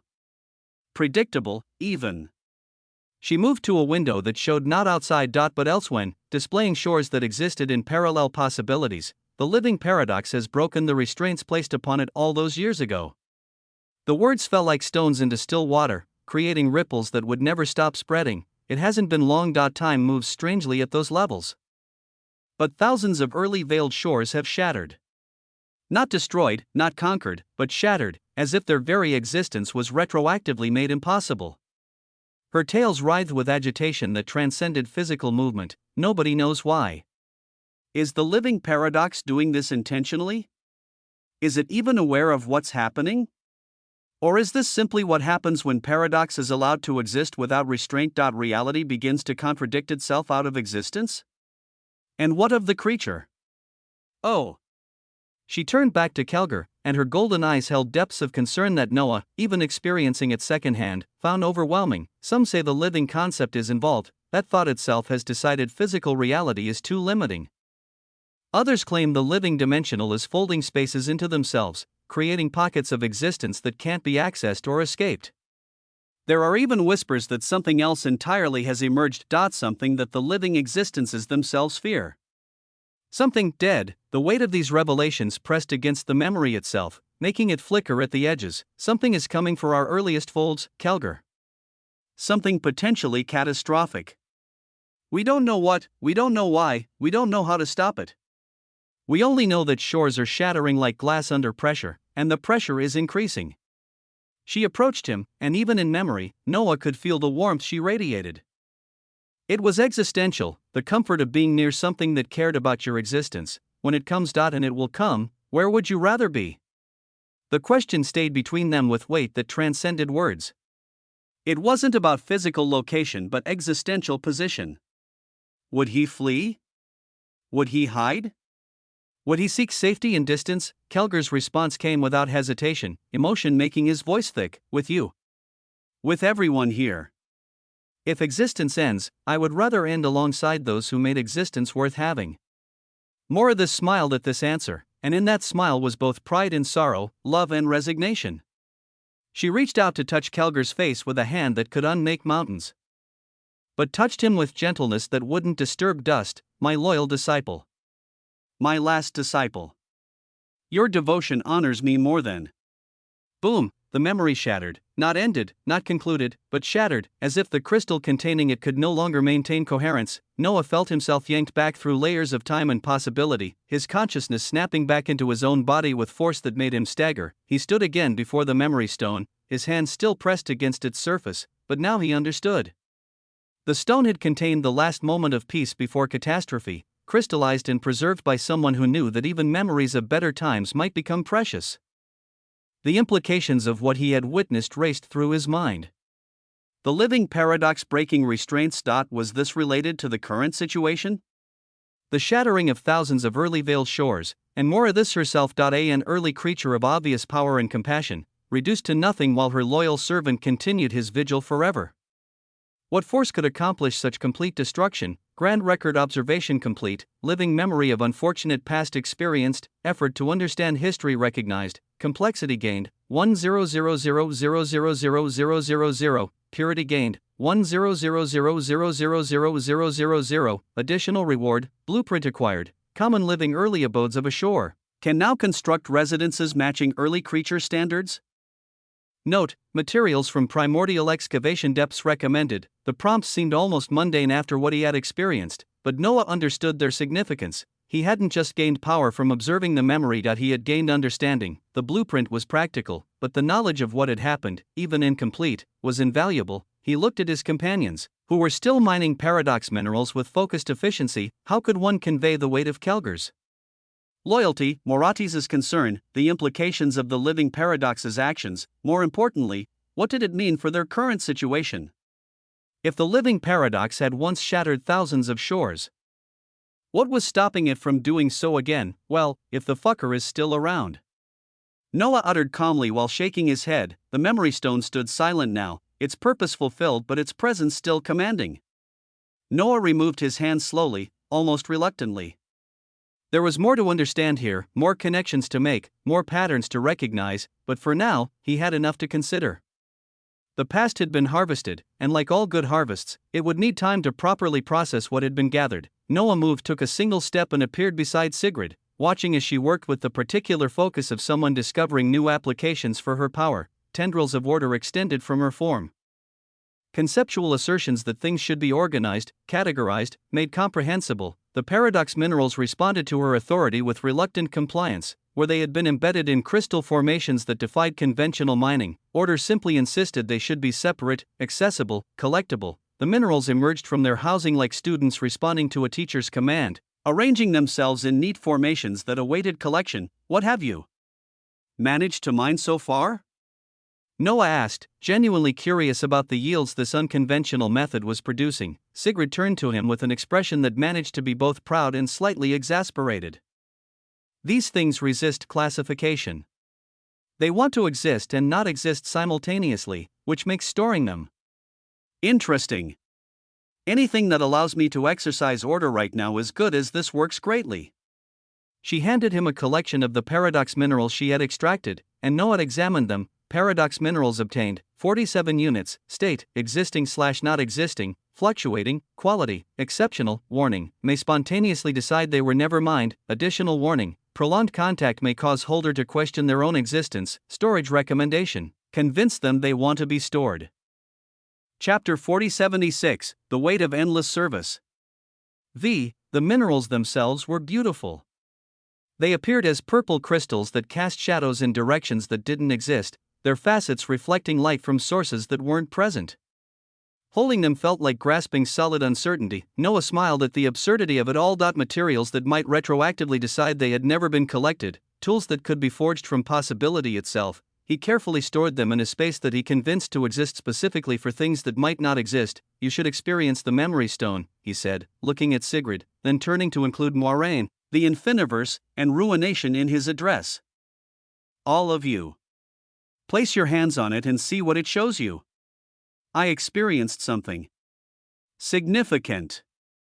The four women exchanged glances of curiosity. They moved toward the memory stone thereafter with varying degrees of eagerness. Sigrid approached with the measured steps of someone expecting either wonder or trap. Moiraine moved with confidence that suggested she feared neither. The Infiniverse floated forward with anticipation of new experiences to catalog. Ruination walked with the certainty of someone who could end whatever they encountered. The four were breathtaking, as their hands made contact with the stone simultaneously. Scintillating obsidian purple light erupted around them. The light didn't illuminate so much as reveal, showing dimensions of their forms that normally remained hidden. Their eyes closed in unison, consciousness pulled into crystallized memory. While they experienced whatever the stone chose to show them, Noah turned his attention to his own mining efforts. How would it feel for him to mine himself? After all, this was effort. He approached a particularly large cluster of crystals, raising the goad with the intent of someone about to teach rocks about their own nature. The first strike was recognized immediately. Effort detected, manual mining, principle of perpetual harvest acknowledging labor, physical work toward resource gathering quantified. Multiplication factor, applied. The goad connected with the crystal formation, and instead of simply breaking, the crystal seemed to undergo an existential crisis. The stick that had touched it carried a simple message.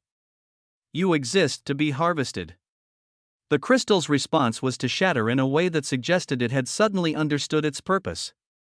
From the broken formation, paradox minerals erupted. Not the few that should have emerged, but dozens, as if the effort of mining had convinced reality that more reward was deserved. Mining effort recognized, yield increased by 1000% due to perpetual harvest. Paradox minerals are choosing to exist in greater quantities. Current harvest, 133 units from single strike. The 1% of a single principles continued to be utterly nuts as Noah could only marvel at it. He could also only become somber as how the fuck had early creatures with principles died when 1% was this insane. 1% of a principle had effectively granted him honored living existence power as he could do much more, with one of the main things being versatility. A tremendous amount seemed possible. Noah shook his head as he continued mining with rhythmic precision, each strike of the goad carrying its own educational component. There would be a strike, and then a response to the strike. Strike, your crystalline structure is temporary. Response, crystals accepting their impermanence and yielding minerals. Another strike and holding minerals serves no purpose for immobile crystals. Response, formations releasing their contents with something like relief. Existential truths were lain with each strike. Being mined is participation in greater purpose. Response, enthusiastic shattering that produced extra yields, and it continued on and on. The absurdity of educating geological crystals about their existential purpose while mining them should have been comical. Instead, it felt profound. Another demonstration that in his shore, even the mundane became miraculous when proper effort was applied. His mining rhythm was interrupted by a sudden eruption of power from the memory stone.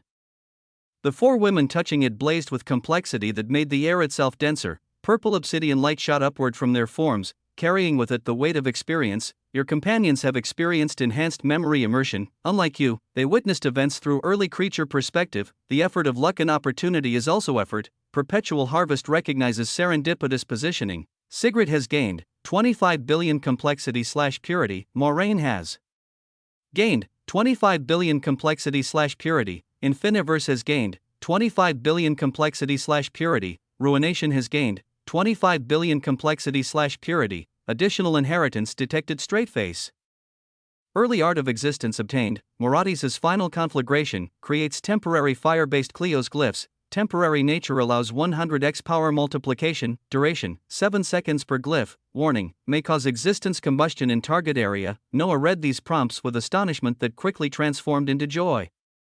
They had received a far greater boon than he had. Experiencing the memory from Morati's perspective had granted them not just her observations but fragments of her power. The light surrounding the four women condensed, sinking into their forms as their consciousnesses returned to the present. Each bore a slightly different expression. Sigrid looked thoughtful. Moraine appeared energized. The Infiniverse seemed to be categorizing new data, and Ruination simply smiled with satisfaction at having witnessed another ending. Noah laughed, but not with envy. With genuine pleasure. Their gains were his gains in every way that mattered. Their increased power meant his shore was stronger, his companions more capable, his family better protected. You experienced more of this yourself? He asked. Sigrid nodded slowly, her eyes still carrying echoes of golden fire. She was magnificent and terrified. The combination was heartbreaking. They all became silent as they processed the heavy meanings all of this would have. They stood in this contemplative silence for a moment. Surrounded by the crystal requiem where Kelger had maintained his eternal vigil, the paradox minerals they had gathered hummed with uncertainty, existing and not existing in their containers. The memory stone stood silent, its purpose served but its presence still monumental. But Noah was not one to let an atmosphere wallow in gravity and seriousness. Whatever came, they would simply do all they could to face it. So, we should explore deeper, Noah finally said, breaking the moment. The first level has given us this much. Imagine what awaits below. Let JS finish collecting the minerals here and go. Sigrid nodded as the others followed. Chapter 4077, Action and Inaction. Action and inaction, two sides of existence's most fundamental choice. Sometimes taking action leads to glory, advancement, transformation. Other times, doing nothing proves equally wise, even salvatory. Existence itself seemed built on this paradox, that movement and stillness could both be the correct answer, depending on circumstances invisible until after the choice was made. Consider the tale few knew of the one who would become Duke Whisker, though at the time he was merely an honored living existence among many. Years ago, When the boundaries between folds were less defined and travel between them more common, Whisker had faced such a choice. A delegation had come to him. Dozens of winged mice, each one bearing the stellar light that marked them as honored living origins. They were of the astral Rodentia lineage, an ancient bloodline that traced its origins back to the earliest folds. Their wings weren't physical but conceptual, allowing them to fly through ideas as easily as space. Brother Whisker, they had said, their collective voice creating waves that suggested opportunity. The transcendent elemental folds hold unprecedented chances for advancement. Living fire elementals are teaching their mysteries to those brave enough to endure their trials. Come with us, together, the astral Rodentia can rise to heights we've only dreamed of. Our towers can continue branching into unfathomable gardens. Whisker had been lounging in the origin folds at the time, content in his steady accumulation of power. The offer was tempting. Living fire elemental mysteries could accelerate developments uniquely. But something in the eagerness of his kin made him pause. I'll remain here, he had said simply. The origin folds still have much to teach. They had looked at him with expressions mixing disappointment and pity. Whisker chose comfortable stagnation over glorious risk. They departed without him, their wings carrying them toward what they believed would be transformation. 3 days later, Whisker felt their existences shatter, not fade, not diminish. They shattered like glass struck by a hammer of annihilation. The sensation ripped through him with the particular agony of recognizing that he was now alone. The dozens who had gone were the last of the astral Rodentia besides himself. An entire lineage, reduced to one member through a single catastrophic choice. The rage that filled him transcended emotion to become force, dismay at their loss, fury at whatever had destroyed them, and a crushing weight of survivor's guilt combined into something that demanded expression. Now he faced another choice: remain still and safe, or act and risk joining his lineage in oblivion. The rage won. Whisker had entered the transcendent elemental folds with the fury of someone with nothing left to lose. What followed was 3 days of conflict that rewrote the relationships between origins and elementals as he sought to understand what had happened. A single mouse, empowered by grief and rage, had made living fire elementals bleed mana for the first time in many years. From that conflict arose Duke Whisker, his purity elevated through battle to heights that touched the rank of dukes. His inaction had saved him, his action had transformed him. Both choices had been correct, in their time, in their moment. In the transcendent spirit folds, another being contemplated the question of action versus inaction, the great usurpers. Consciousness spread across the folds like oil on water. Invisible but present, touching everything while being touched by nothing, his attention was focused on the interface of his idle gaming system, particularly on the feature that had given him unprecedented peace, the idle world. Within that pocket dimension, safe from all external threats, resided everyone he cared about, his sister, whose annoying laughter could still make him smile across impossible distances. His lovers, each one a universe of complexity and affection. As long as even a fragment of his existence remained, the idle gaming system would endure, protecting them in their bubble of separated space. He maintained constant partial awareness of the idle world, a background process of consciousness that ensured their continued safety. It was the one thing he observed while everything else remained beautifully, powerfully idle. At such a time, boom, there was an eruption of power that suddenly manifested would have annihilated lesser beings simply through proximity. A living spirit of terrifying magnificence appeared in what had seemed like empty space, though the great usurper knew better than most that empty space was never truly empty. The entity defied simple description. It appeared as a massive 9-headed cloud dragon, each head representing a different aspect of spiritual authority. But what made it truly terrible were the massive white chains it bore, chains that weren't binding it but being used by it to drag something that shouldn't exist. A white coffin, simple in design but radiating wrongness that made reality itself uncomfortable. This was a duke of living spirits, and its presence alone caused the fabric of the folds to recognize hierarchy. The 9 heads turned in unison toward the region where the great usurper had spread his existence, seeing through his invisibility with the casual ease of someone noticing dust on furniture. I sensed a vile living spirit doing something as sinful as trying to cover the folds themselves. The voice emerged from all 9 mouths simultaneously, creating discordance that was somehow harmonious. Are you so arrogant? Have you forgotten the covenant of the Spirit King? The folds are not yours to claim. Not yours to infest with your presence like some parasitic growth. The Duke's form writhed with disgust that transcended the physical. Disperse, you little shit.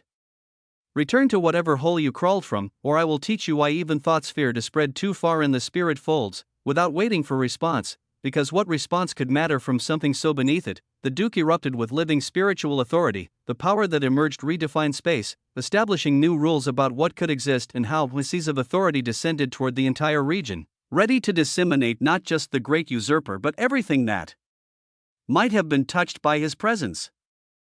Terrifying danger detected, existence-ending threat approaching, current form cannot withstand Duke-level assault, critical decision required straightface. Option 1, activate emergency protocols and shift into active mode, relocate across folds. Option 2, remain idle, trust the nature of the system, time to impact. 3, 2, 1, the great usurper watched the descending annihilation with eyes that contained no fear, only calculation. Action or inaction? Flight or stillness? The heavy question, now with his existence hanging in the balance. Chapter 4078, Action and Inaction. 2. His answer came with the certainty of someone who had built their entire path on a single principle. I choose to remain idle. The words weren't spoken, there wasn't time, but the decision resonated through his being with profound certainty. This was who he was, what he was. The great usurper who achieved everything by doing nothing. Choice confirmed, remaining idle, synchronization with idle gaming system increasing, preparing for existence disbursement. The Duke's authority struck with force that redefined destruction. This wasn't simple annihilation, this was conceptual erasure, the kind of attack that removed you from having ever existed. The entire region spanning distances equivalent to dozens of wheels of existence shattered like a mirror struck by the concept of breaking itself. The explosion sent countless fragments scattering across dimensional boundaries, each piece carrying the echoes of what had been. Space itself cracked, reformed, cracked again, as if uncertain whether it should continue existing after such violence. The Duke of Living Spirits stood amid the devastation with satisfaction that suggested a job well done. The nine heads surveyed the destruction, ensuring nothing remained of the presumptuous spirit that had dared to spread itself too far. It looked, and looked some more. The Duke then nodded with contentment. A moment later, another presence emerged from a shamanic fold gateway, another Duke of Living Spirits, this one appearing as a constellation of eyes that happened to have a vaguely humanoid shape. I don't know what made you so angry, she said, her voice containing the whispers of every spirit that had ever existed in recent times, but we have more pressing matters. Another tool of the living spirit had its trail picked up on. Your expertise is required for evaluation. The nine-headed Duke nodded, the white coffin it dragged shifting with movement that suggested its contents were still aware. A presumptuous spirit is dealt with. Let us attend to matters of actual importance. They vanished, leaving only devastation and silence. Silence, in that silence, far away, impossibly far, a consciousness bloomed. The great usurper reconstituted. Differently, he found himself surrounded by a sea of white flames that burned nothing while illuminating everything. His perception had scattered and reformed, spread across distances that shouldn't have been survivable, existence shattered by Duke Veil Render of the Nine Sorrows, distinction, White Keeper of the Spirit King's Covenant, current status, technically destroyed, however, due to remaining idle and maintaining system synchronization. Straight face, unique nature allowed enhanced scattering through spirit folds, current coverage, 10% of all transcendent spirit folds, existence approaching true. Idle state, idle loot quality increased by 1,000,000%, idle loot quantity increased by 1,000,000%, purity has exceeded complexity by factor of 3, current state, virtually undetectable even by Duke-level perception. The great usurper read these prompts and couldn't help himself. He laughed, the laughter echoed through 10% of the spirit folds simultaneously, a sound that existed everywhere and nowhere. It was unimaginably glorious. Duke Veil Render of the Nine Sorrows, he said, tasting the name like wine, savoring its pretension. For decimating my existence, for scattering me across impossible distances, for making me more powerful through your attempt at destruction. I will do absolutely nothing. He paused, his consciousness spreading even as he spoke, becoming more idle with each moment. I will remain so perfectly idle that existence itself will forget I'm acting. I will do nothing with such commitment that doing nothing becomes something. And when the time comes, if it comes, which it might not because that would require action, you will understand that the greatest threat isn't the enemy who attacks, but the one who doesn't need to. Ha! His laughter continued, but softer now, dispersing into the background noise of existence. Thank you for the assist, Duke Veil Render. Your action has enabled my inaction to reach heights I couldn't have achieved through effort. Truly, you've been most helpful, action or inaction. At times, it was impossible to say which one would pave the way for more terrifying results. The great usurper had chosen stillness and been rewarded with grandeur.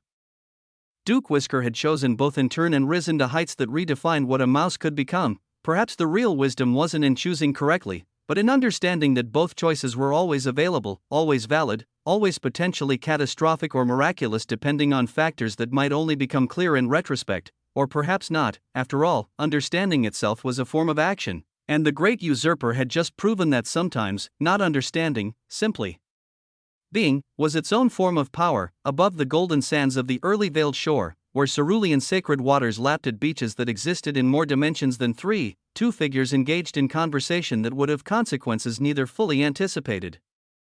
Sigrid, or rather, one ordered state of Sigrid, stood with an expression of mounting shock as she processed what the Queen of Matter had revealed. The stellar light that perpetually bathed the shore cast her dark white hair in ethereal relief, but her expression was decidedly bound in its disbelief. "Wait," she said, her voice carrying the particular tone of someone hoping they had misheard. "Are you telling me that Osmond has, how many women he's involved with?" "More than a dozen." The Queen of Matter blinked with the slow deliberation of someone who didn't understand why this was shocking. Books floated around her in lazy orbits, their fables occasionally glowing as they updated themselves with new information. "Yes, ma'am, most recent harem member edition," she replied with matter-of-fact certainty that made the title sound like an official position. "Over a dozen at last count, though the number tends to fluctuate depending on how you define involved." "But did you like the other parts of my fables?" "I spoke about his progression through the cosmos, Oppenheimer." "Oh, I always liked Oppenheimer." "And how does he even have the time?" Sigrid muttered, more to herself than to the Queen of Matter, her mind trying to process the logistics of maintaining that many relationships while also managing an early veiled shore, navigating weavings across multiple folds, and apparently transcending existence itself on a regular basis. Chapter 4079, Action and Inaction. 3. The Queen of Matter's enhanced hearing caught the mumbled question, and she responded with the enthusiasm of someone sharing useful information. "Oh, ma'am, living order, he makes the time." "Literally." She gestured expansively, causing several of her floating books to scatter and reorganize. "If you don't know, he uses the time dilation features of the infiniverse as much as possible. Time dilation, parallel processing, simultaneous existence across multiple areas. He's probably using something like that right now in that building over there." She pointed toward the abode of the early creature in the distance, its impossible architecture catching light that didn't exist to cast shadows that shouldn't be there. Sigrid's eyes narrowed as she followed the gesture. "What do you mean?" The Queen of Matter tilted her head with the particular angle of someone who thought the answer was obvious. "Well, ma'am, living order, Sir Osmond is in that abode right now with your fellow harem members." The words landed with the weight of revelation that Sigrid hadn't been prepared for. Her eyes widened to dimensions that order itself wouldn't normally allow. "What do you mean, in the abode? Right now?" "Doing what?" The Queen of Matter blinked again, this time with the slow confusion of someone realizing they might be having two different conversations. She looked at Sigrid with an expression that suggested she was questioning whether the living order understood basic concepts. "Well, in the privacy of that abode, I'm sure they're not playing tag or anything like that." She paused, considering how to phrase this delicately, then gave up on delicacy entirely. One of Sir's favorite hobbies is dual cultivation. The exchange of essences, the mingling of energies, the multiplication of advancement through intimate right now? Sigrid's voice rose to frequencies that made nearby sacred herbs lean away. "Over there?" "While our other bodies are delving in the depths," the Queen of Matter nodded with the patience of someone explaining water to fish. "Yes?" She turned her head sideways, studying Sigrid with genuine concern. "Ma'am, living order, do I need to teach you about the birds and the bees?" "Well, that metaphor might not translate properly across existential levels. How shall I explain? When two or more beings of sufficient complexity decide to engage in recreational advancement through physical and spiritual union Sigrid didn't let her finish. Her face flushed with a combination of emotions that order was having trouble categorizing: embarrassment, indignation, and something that might have been competitive interest. She turned away from the Queen of Matter, her expression filling with determination that suggested decisions had been made. "Osmond, Huum." Her voice rang across the shore with authority that made reality itself stand at attention. The sacred totems resonated. The tenders paused in their endless labor, and even the marine lifeforms in the aquarium turned to see what had provoked the living order. Moments later, space folded in a way that suggested it had been politely asked to make an exception, and another body of Noah materialized. This one bore the same 3 seed glyphs, the same casual authority, but his expression was stern as his gaze fixed on the Queen of Matter. She froze completely, her book stopping mid-orbit. Had she done something wrong?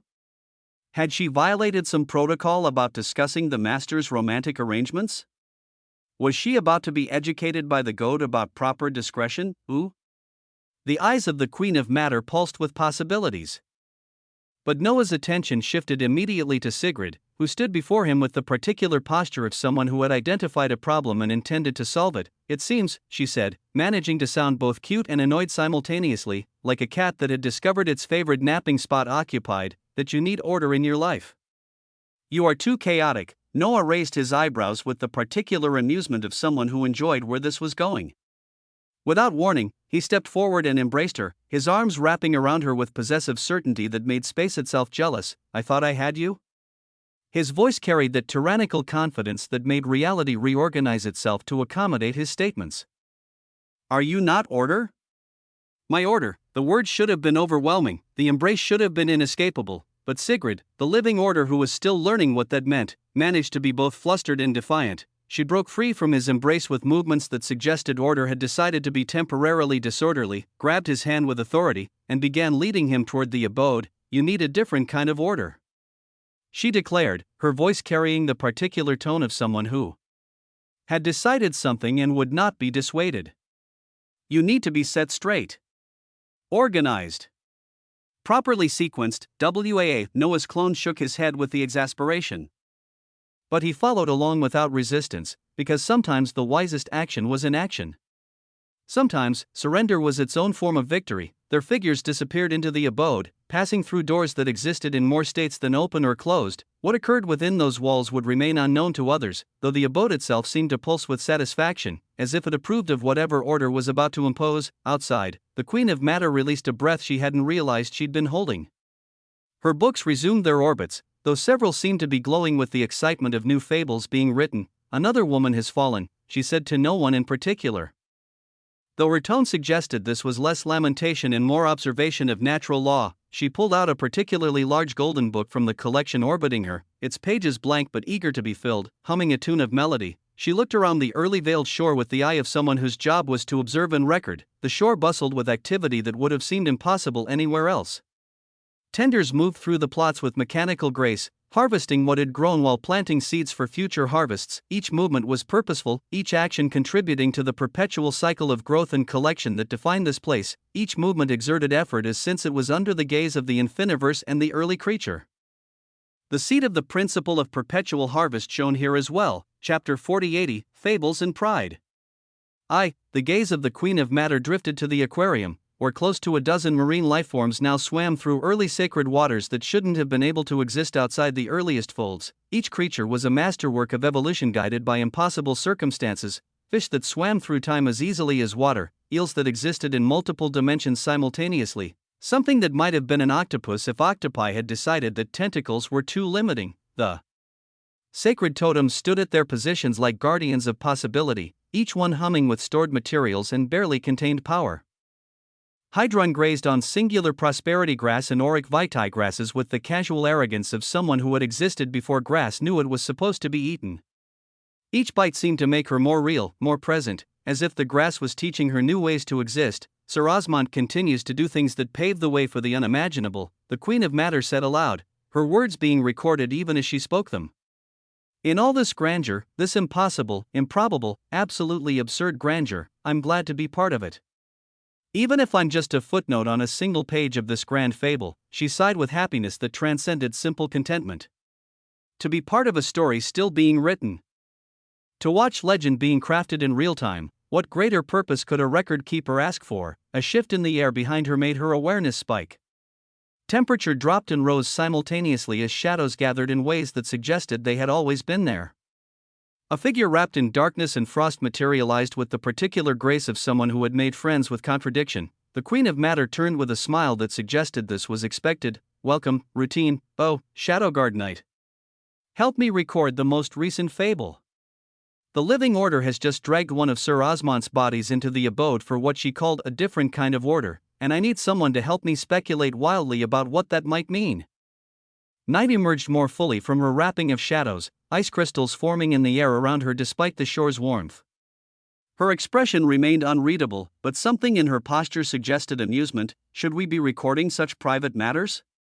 Night's voice carried the whisper of winter wine through empty halls. Everything is fable, the Queen of Matter replied with certainty that asked for no argument. The grand battles and the quiet moments, the existential achievements and the personal entanglements. Sir Osmont's story isn't just about power, it's about the people that power brings together. Night considered this, then nodded slowly. Then we should note that the shore seems particularly vibrant today. As if it approves of its master finding more happiness. Or maybe just the inclusion of the living order. They were right. The early veiled shore buzzed with life and possibility that transcended its normal vibrancy. Every plant grew a little taller, every wave sparkled a little brighter, every grain of sand seemed a little more golden. At the shore's center, two seeds commanded attention through their mere existence. The seed of inevitability pulsed with power that suggested it was moments away from blooming, its nature still undecided but its potential unlimited. Beside it, the seed of the principle of perpetual harvest glowed with satisfaction of purpose achieved. It had been planted by the first farmer, failed for eons, and finally found success through the infiniverse sacrifice and transformation. Now it stood as testament that even failure could be harvested for future success. The shore was many things: sanctuary, fortress, farm, home.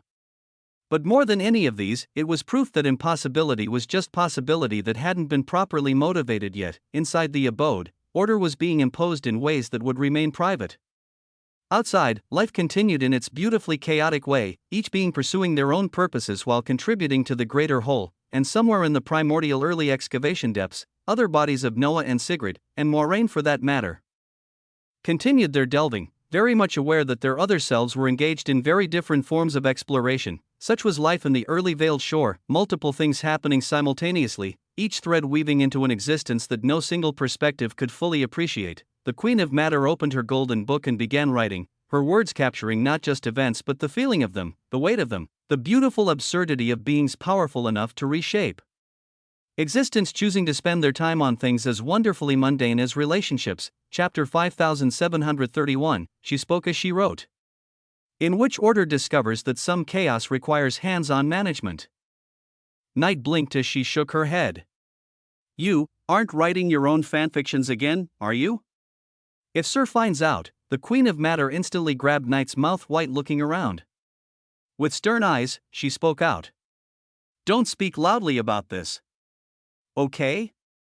I'll lend you the rare possible fable of the Ranka hunter, Elizabeth of the Blessed Empire from Sir's homeworld. Night laughed as she shook her head, and the shore continued its endless dance of growth, harvest, and possibility. In an extremely far distance, the desiccated sleeping shore stretched like a monument to endings, where other shores sang with life and possibility. This one whispered of what happened when existence forgot to continue. The sands weren't golden but gray-white, like ash that had forgotten it once was fire. No waters lapped at these beaches, only dried beds where oceans had given up on being wet. Alexander stepped out from a swirling multicolored portal at this moment. In his arms, carried princess style, held with the particular care reserved for precious things that might break, was Seraphina Valorhart. She breathed heavily, each inhalation carrying the weight of overexertion. Her usually immaculate form showed signs of strain, hair disheveled, flushed cheeks. Whatever they had done, wherever they had been, had pushed even her considerable capabilities to their limits. Chapter 4081, Fables and Pride. 2. Alexander himself bore marks of the journey. His chest was laid bare, the fabric of his upper garment having been sacrificed to something that left no remains. His toned muscles gleamed with perspiration that contained traces of conceptual effort. Upon his chest, his enneagram blazed brighter than ever, its 9 points connected by lines that seemed to pulse with heartbeat rhythm. Near the bisected head of an early creature that served as this shore's most prominent landmark, two figures waited. Royal Law Tristes stood with the patience of someone who had learned that rushing law only made it contrary. Beside her, Kedrick observed with high expectations. Tristes sighed as she watched Alexander's careful handling of Seraphina. Were you successful? The question emerged with weight that suggested entire futures hung on the answer. Alexander's gaze turned cold as he nodded once. Yes. I know where the early tool of the living law is. He paused, adjusting his hold on Serafina as she stirred slightly. But if anyone other than me and Serafina approach it, the tool will disappear across folds in time. Perhaps permanently. You two will have to stay behind. The words landed with finality that made even the dead shore seem more lifeless. Royal Law Tristez's eyes burned with expectations and possibilities, her mind clearly racing through implications. Calculating probabilities, weighing costs against potential gains. When she spoke, she seemed to have thought of something else entirely as she was thoughtful. Do you know what the Chronicles of Judgment say about the living laws tools? She used the formal name, the Chronicles of Judgment, the record that living laws had maintained since the earliest folds, documenting the laws that governed them, the precedents that shaped existence's rules. Only dukes of law and royal living laws can read the deepest sections, the parts that record the living law's direct interventions. Her voice grew distant, as if reading from memory that transcended simple recollection. There's a story there. Ancient even by our standards. She moved slightly. A terrifying fold dweller approached the living law with a question that contained accusation. Has the creature abandoned us? The fold dweller asked. Are you the only one maintaining order now? The only one who cares whether existence has structure. Tristez's expression grew complex, mixing reverence with something that might have been fear. The living law's response was characteristically indirect. Do not think of matters that do not concern you or others. Through me, through my tools, through my weapons, prosperity will be ensured across all folds. Structure will be maintained. Order will prevail. She paused, letting the weight of those words settle, and then the living law did something unprecedented. It gave this fold dweller an early tool, the scale of equilibrium's reckoning. The name itself seemed to make the air heavier, as if existence recognized something significant being invoked. According to the Chronicles, the scale could weigh not just physical matter but concepts themselves. Justice against mercy. Order against chaos. Even existence against void. Whatever was placed upon its pans would be measured against absolute truth, and the lighter concept would be corrected. Made heavier through enforcement, or removed entirely if it couldn't bear the weight of existence. Her gaze grew intense as she continued. The living law told the fold dweller to use it to balance any chaos. To discipline early creatures and living existences if necessary.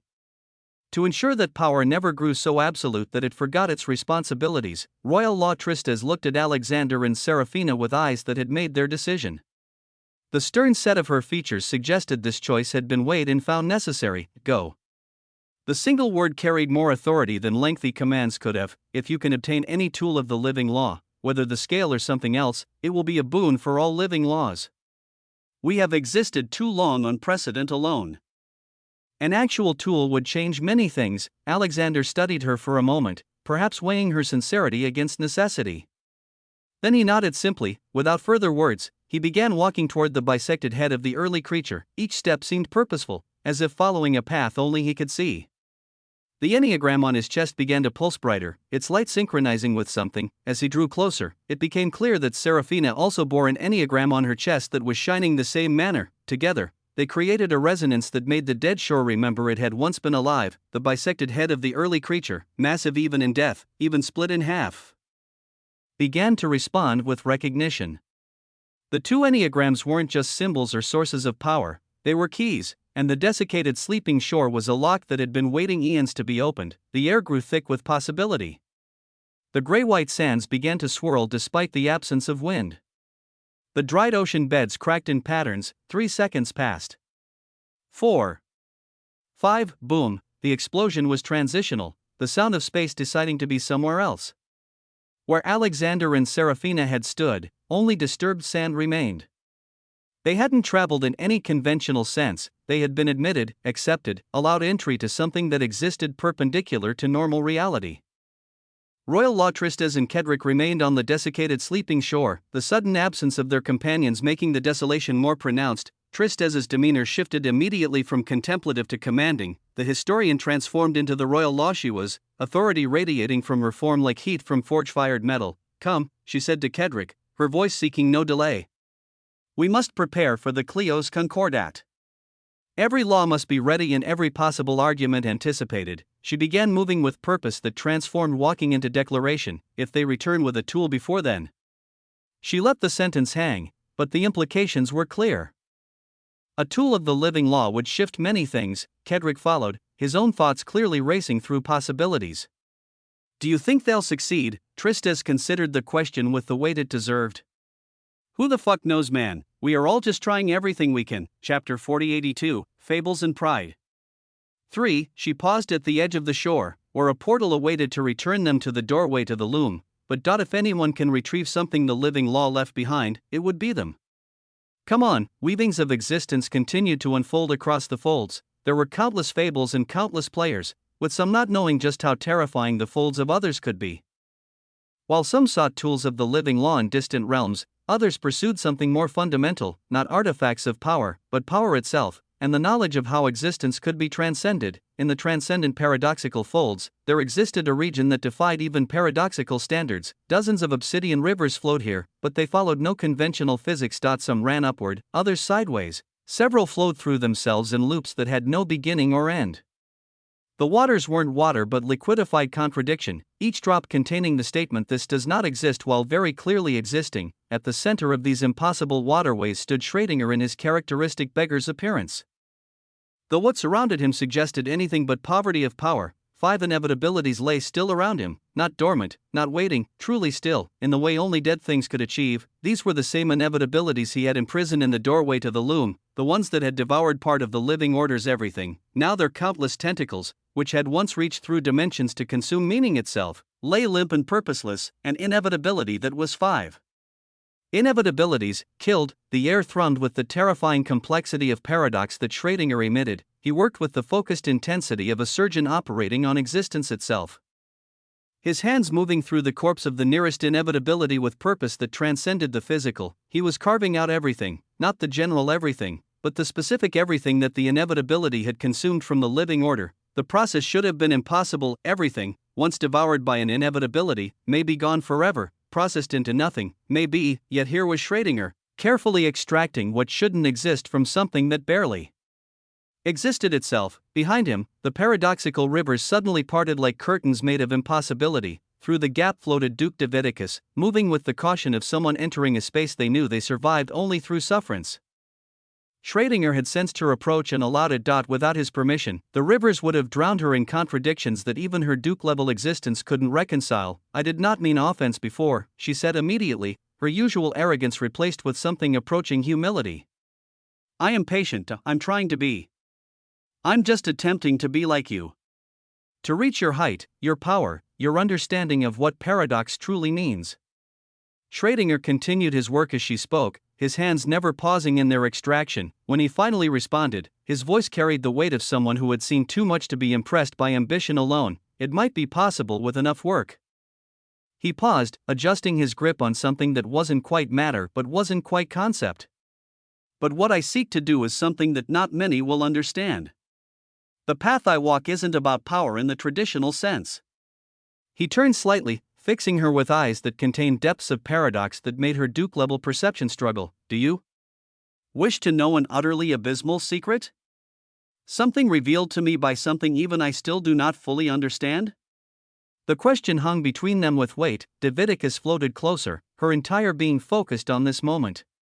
When she spoke, the single word carried desperation that transcended simple curiosity. Please. Schrödinger smiled as his voice echoed out. During an extremely low point in my existence, I floated across the earliest folds in despair. I wasn't seeking anything, I was seeking nothing. Release. An end to the constant struggle of maintaining paradox in an existence that insisted on resolution. He returned to his work, but his voice continued, painting pictures with words. In that state, approaching the kind of nothing that even paradox fears, I heard a voice. It said, I sense a vibrant light wishing to dwindle. The voice likely stemmed from one of the living existences. Though even that is conjecture, as even I do not know for sure. I cannot say for certain what spoke to me that day. His hands moved through the inevitabilities form with practiced precision as he continued. I responded with the desperation of someone who had tried everything and found it all wanting. What is it all for? I asked. Nothing seems to work. There is never enough power.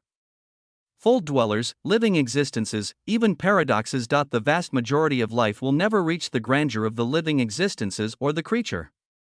It is all for naught. Silence settled over them, broken only by the sound of extraction that shouldn't have a sound. Schrodinger's work continued as he picked up. The voice laughed, not cruelly, but with the mockery of someone explaining why water is wet to someone drowning. Of course you could never reach them, it said. They have grasped an entirely different scale of existence compared to you. Boom! Davidicus leaned forward, her entire being focused on what came next. The voice explained something that reframed everything I thought I knew, Schrödinger continued. It spoke of the Vakachev scale of civilizational existence. Deemed so by someone who theorized that existential civilization wasn't about numbers, or tools, or magic, or technology, but about the relationship between oneself and existence's fundamental architecture. He paused his extraction, his expression growing grave. Here's the truly abysmal part, you, me. Every being we know. We aren't even civilized enough to be given a ranking on this scale. We exist at what is known as level 0. Pre-civilizational existence. Davidicus recoiled slightly at this, but Schrödinger continued relentlessly. Level 0 is where we can meaningfully affect existence, yes. We can tap into the energy of reality, manipulate local folds, even begin grasping and reaching out unsuccessfully at tools that tip the scales of principles, the manipulation of everything's. But we're still operating within weavings rather than upon it. We're complex enough to do many things, but we're essentially sophisticated animals in a zoo we don't even know exists. Uncivilized. Weak. Fucking laughable. His voice dripped with immense pain and hatred when he said this, and these emotions quickly disappeared. Chapter 4083, Fables and Pride. 4. Schrödinger's face seemed to be dismayed as he continued, we are feeble, and do not know anything. We could be eradicated in a few seconds, and we would not even know. It is immense weakens. It is terrifying as sometimes I can barely close my eyes. I have not slept for eons. What if I never wake up? If something like the living paradox simply looked at me and told me to stop existing, and that would be it? To be at this level of existence is to be fearful. It is to be weak. And I truly do not wish to be weak. He became silent. His words were heavy as Davidicus could not reply, but he continued as if regardless of his fear. He had to continue, above that, where the living existences and the creature are. At a stage where principles simply flow through them. Everything's a currency, and they have tapped into weavings of existence we cannot even understand. A level of civilized existence we cannot fathom. Ah! He shook his head with longing, deep, immeasurable longing. Davidicus's form trembled with the weight of this revelation. What is the method to reach that scale? How can we advance? What is that scale called? Is there a level of existential civilization after that? After the living existences and the creature? A bombardment of questions as Davidicus seemed to be having an existential crisis, and yet, Schrödinger shook his head with something that might have been pity. You are too far off to know things like that. The journey from 0 to 1 requires more than power. It requires fundamental restructuring of how you relate to existence itself. How you tap into authority, how authority cycles through you, perpetuity. He shook his head ahead as he breathed out as if to calm himself. He then gestured to his work. Come, observe as I take into my being part of what used to be inside the living order. The words resonated with terrible certainty. Schrödinger was extracting something that had been part of the living order's everything. His hands emerged from the bisected inevitability holding something that hurt to perceive, a fragment of disorder from order itself. Crystallized into form through paradox. It was black gold, like solidified authority, pulsing with power. This, Schrödinger said, holding the fragment with reverence that transcended possession, is what advancement looks like. Not taking power, but understanding what power means. Not ascending through force, but recognizing that the ladder you're climbing might be leaning against the wrong wall. He absorbed the fragment into himself, and for a moment, his beggar's form flickered, showing something vast, something that existed across multiple weavings simultaneously before collapsing back into humble appearance. Davidicus watched with awe, horror, and fear combined. She was witnessing something that shouldn't be possible. The scale of civilizational existence. The Vakachev scale of existence isn't about individual power. It's about how many of existence's rules and principles you're playing by versus how many you're writing. The living existence's right rules and principles. We are still learning to read them. The work continued, surrounded by impossible rivers and watched by someone who was beginning to understand that power, true power, might be something entirely different from what she had imagined. Oh, for existences who had lived countless eons, witnessed the birth and death of concepts themselves, a single day was akin to the passage of a second, yet as the hours dwindled and the appointed time approached, even these ancient beings felt something that might have been anticipation. The living existences had already begun their convergence toward the chosen location. A site that had sparked debate until the final moments. Some had argued for the grandeur of the origin folds, others for the neutrality of the spaces between folds, but ultimately, with irony that wasn't lost on those who understood such things, they had chosen the transcendent temporal folds. The very place where dead existences had first torn through the veil. The specific region was deliberately mundane, an empty expanse far from the temporal heart where the living temporals concentrated their power, yet as agreement crystallized, the space began its transformation. What had been void became venue, emptiness became amphitheater, tens of thousands had already gathered. Living origins arrived in formations, living temporals materialized at moments they deemed appropriate. Living spirits drifted in like thoughts becoming solid. Living quantums existed in multiple states of arrival simultaneously.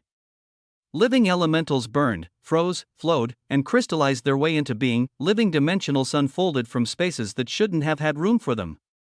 Living concepts appeared by first being understood, then being seen, and the remaining living existences had their own entrance. The living paradoxes, notably, were barely represented. Only Duke Elagabalus and a handful of others lounging with the particular casualness of those who knew arriving early was just another form of being late. At the center of this gathering impossibility, living concepts had taken the lead in construction. Their forms, if they could be called forms, moved through the space like architects of reality itself, building with materials and with ideas given substance. The structure taking shape was glorious. It was a colosseum, but one that existed in more dimensions than 3.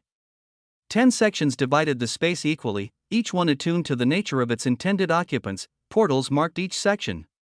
Statements of identity, each one declaring which breed of existence belonged within. From the portal marked with the endless spiral of living origins, 2 figures emerged, Duke Whisker floating with his characteristic dignity, and beside him, Noah, who was shaking his head with visible exasperation. Why drag me away from Eternitas Concordia when the Cleos Concordat hasn't even begun?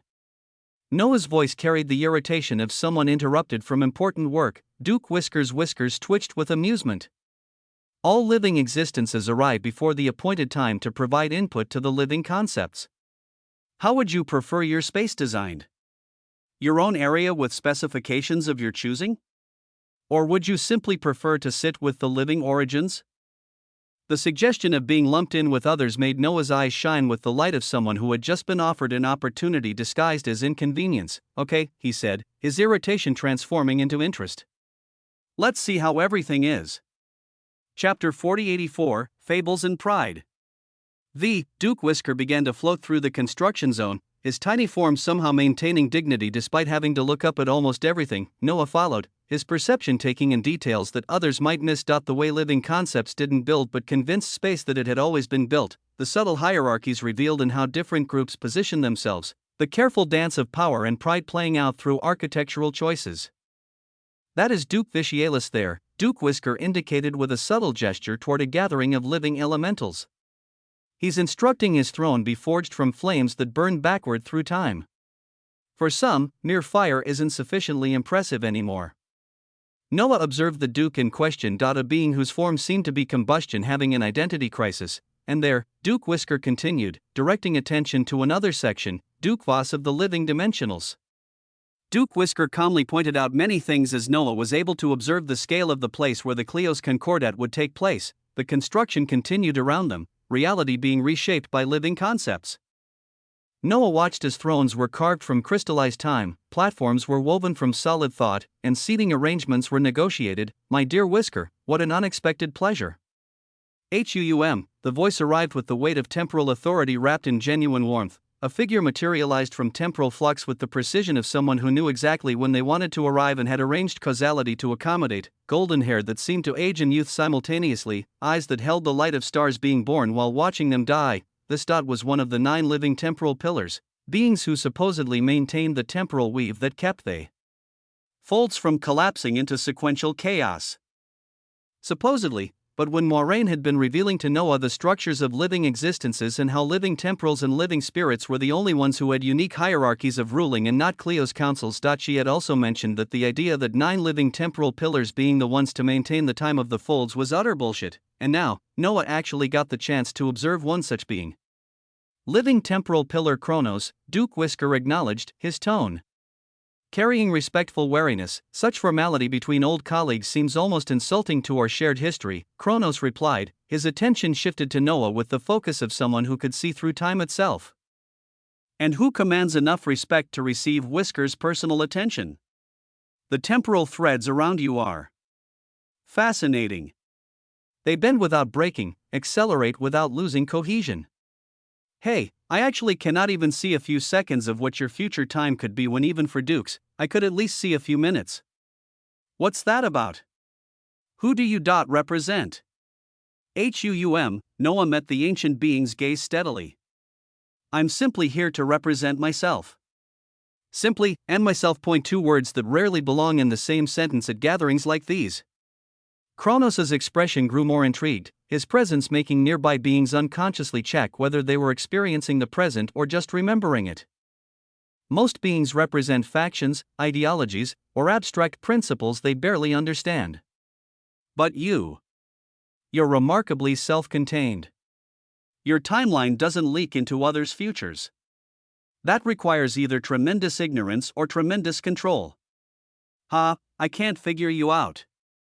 The assessment buzzed in the air as Kronos already knew which option applied. His positivity wasn't naive enthusiasm, it was the confidence of someone who had calculated all possible outcomes and known what could unfold, and his eyes now gazes with interest towards Noah who did not entertain it. He turned towards Duke Whisker. I have an idea for how I want my space to look, Noah said, smoothly redirecting while acknowledging the probe. He turned to Duke Whisker with specifications. Simple. Understated. A few thrones crafted from materials that suggest growth rather than power. Positioned for observation without ostentation.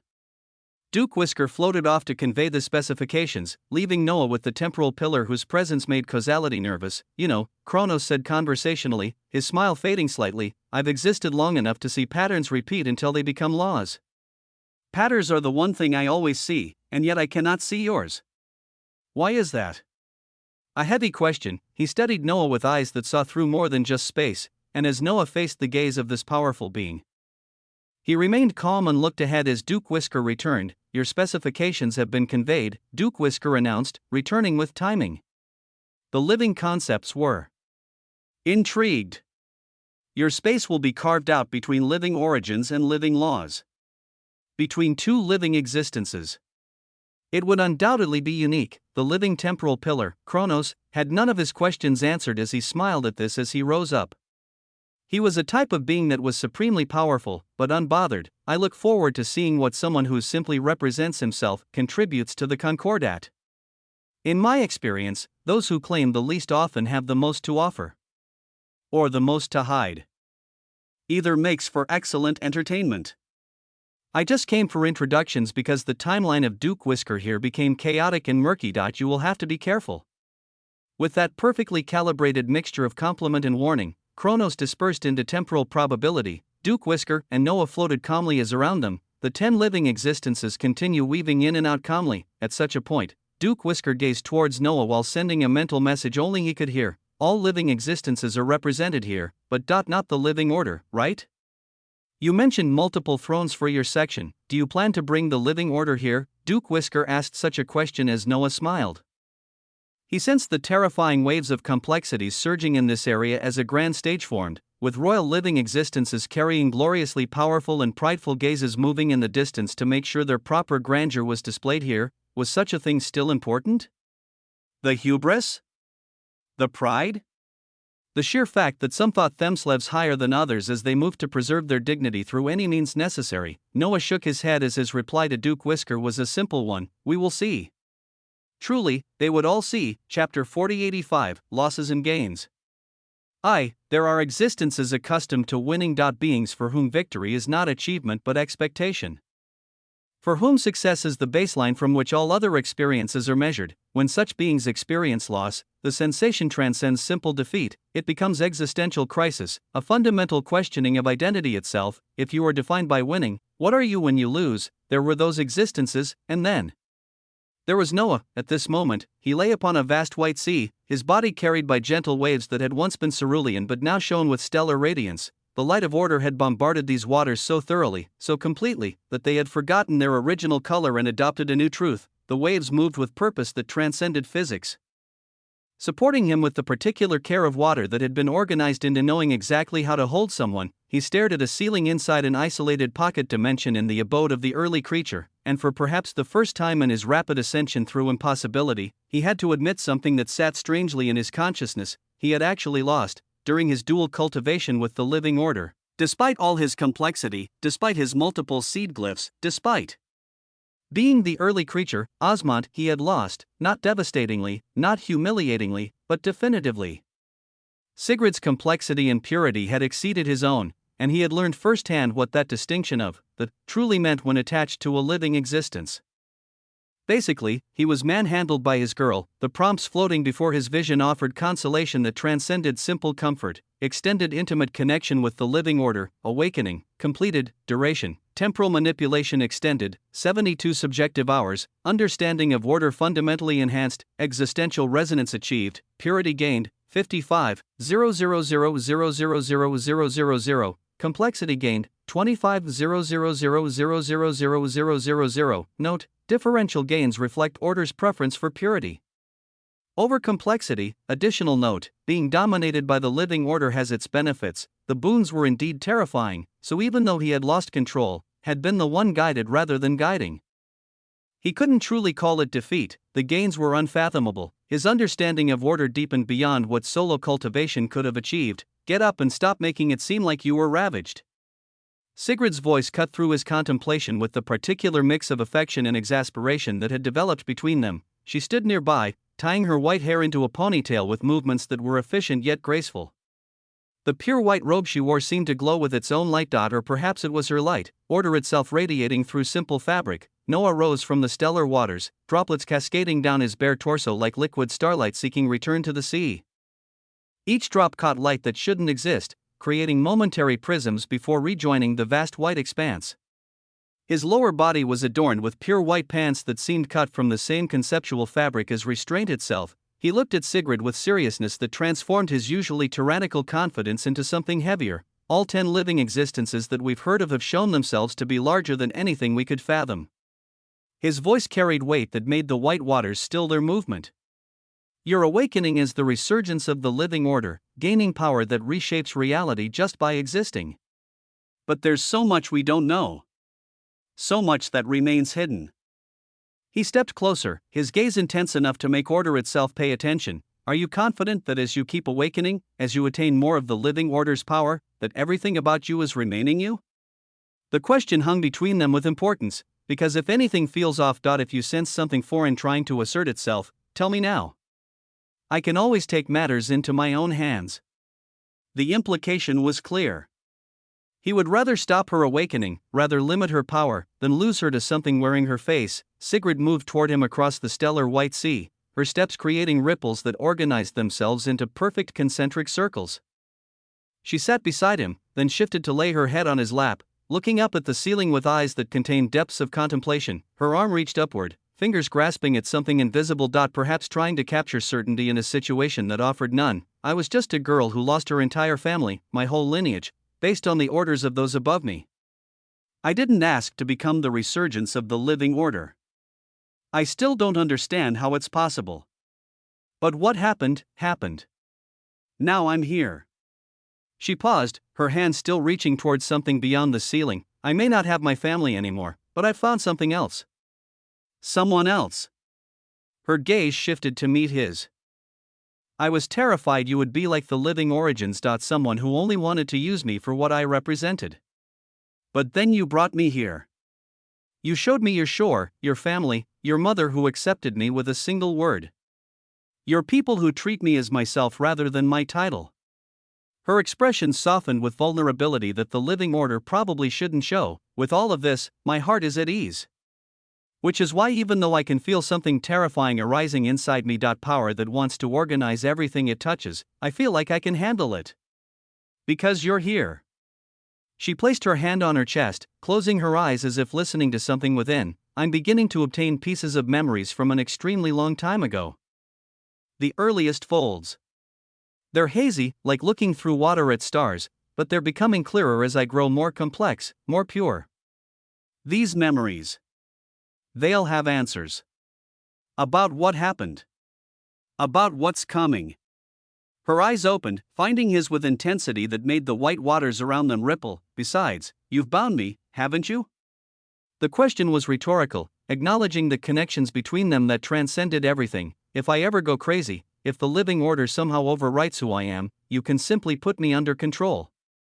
These bindings you have on me. Emotional, physical, existential, they're not chains. They're anchors. Chapter 4086, Losses and Gains. 2. She reached up to touch his face with fingers that carried the temperature of absolute zero and infinite heat simultaneously, order containing all states at once. If it was just me alone, yes, I would be terrified. But with you in the picture, with these connections between us, I feel like everything can remain orderly and straight. That this power can truly be used to establish order once more across the folds, rather than becoming another tool for those who already have too much. Noah looked into the eyes of this woman he had begun being around not too long ago. Time was relative when you could manipulate it, but he was becoming fond of her more and more as moments accumulated into meaning. Her trust was a weight he chose to carry, her faith in him a responsibility he wouldn't shirk. He nodded at her answer, acceptance and determination mingling in the gesture, then he sighed. From recognition that reality insisted on interrupting intimate moments with practical concerns, okay. But for now, it seems like we have to wrap up our venture into the primordial early excavation depths.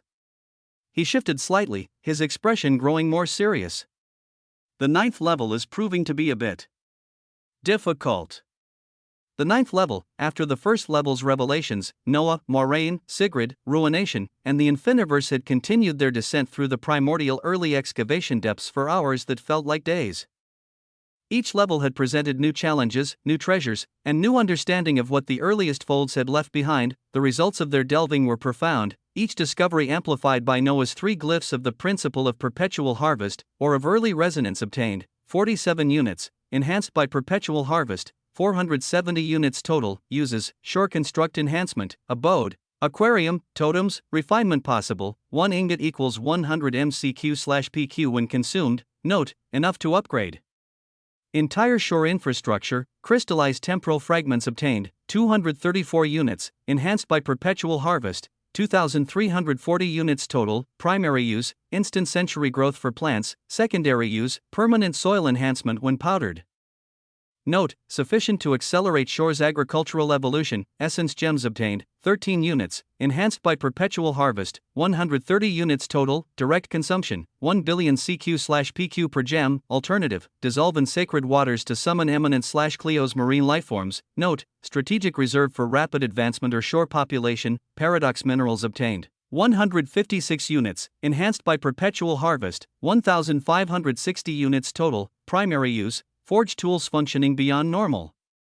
Limitations, special property, items work within doorways to the loom. Note, sufficient for complete paradoxical armament set. The loot obtained had been abundant, the essence gems and ores of early resonance particularly so as they represented billions in complexity and purity.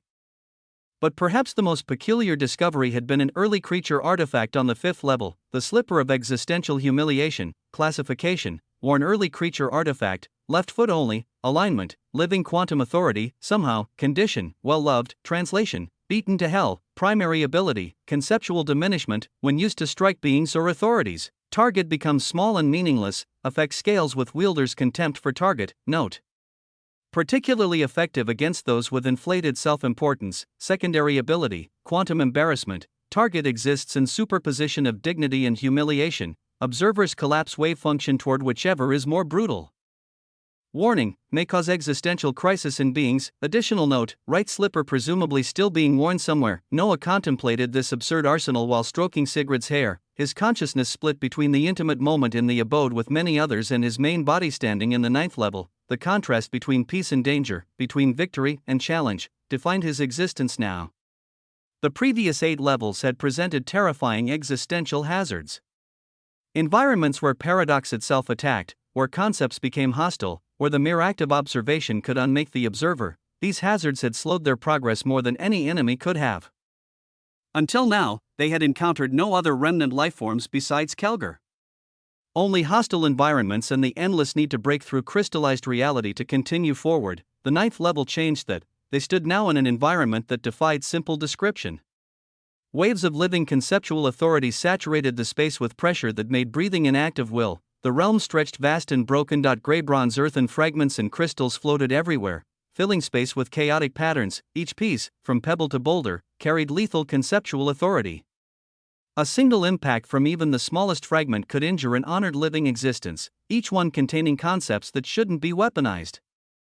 At the center of this maelstrom of hostile geology stood their second remnant lifeform, but this one made them all become somber, because the power emanating from it was unmistakably that of a duke, exceedingly so. 9th level reached, the conceptual graveyard, ambient danger, extreme, remnant lifeform identified, Aurelius the severed echo, classification, isolated clone of full dweller Aurelius, status, cut from original, existing on residual authority, memory state, none, pure. Instinct and power, power level, Duke, exceeds standard parameters. Noah studied these prompts with stern focus. The pressure emanating from this being exceeded even Duke Gwendolyn's. That creature is filled with entropy, Sigrid said, her voice cold with recognition of danger. If any of us step within its proximity, our lesser complexity and purity will be overcome. We'll be led into irreversible, cyclical entropy. Dissolution that feeds on itself until nothing remains. The remnant, Aurelius the severed echo, stood with disturbing elegance. Unlike Kelgar's degraded state, this clone seemed well preserved. Radially blue hair flowed like liquid sapphire, eyes shimmered like blue galaxies containing their own gravitational pull. His body was surrounded by chaotic energy of impossible blue. Not just the color but the concept of blue weaponized, made hostile, given intent to unmake. Ruination's eyes blazed with interest at Sigrid's warning. The prospect of facing entropy, of ending that ended endlessly, appealed to her nature as an early living ruin. No, Noah said, stepping forward with authority that made even ruination pause. We won't be able to overcome this creature. Beyond having duke-level power, its authority exceeds normal dukes.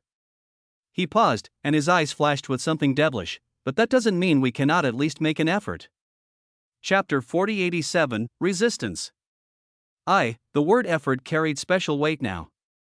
It was the key to his most terrifying power, the seed of the principle of perpetual harvest that rewarded any attempt, any try, any exertion toward a goal. Support me, he commanded those with him. Taking a single step forward, they all felt it, the invisible line the clone had drawn. A boundary that said, beyond this point, you cease. Not a threat but a statement of fact, like warning signs before a cliff. Noah's foot crossed the line. The moment his toe breached that invisible boundary, Aurelius's eyes that swirled like galaxies flickered toward him with the lazy interest of someone noticing an insect. Noah's leg began to vibrate, not with external force but with internal dissolution. From the very tip of his toes, disintegration began. Not violent but methodical, atoms forgetting they were supposed to be connected, molecules deciding existence was optional if he didn't pull back.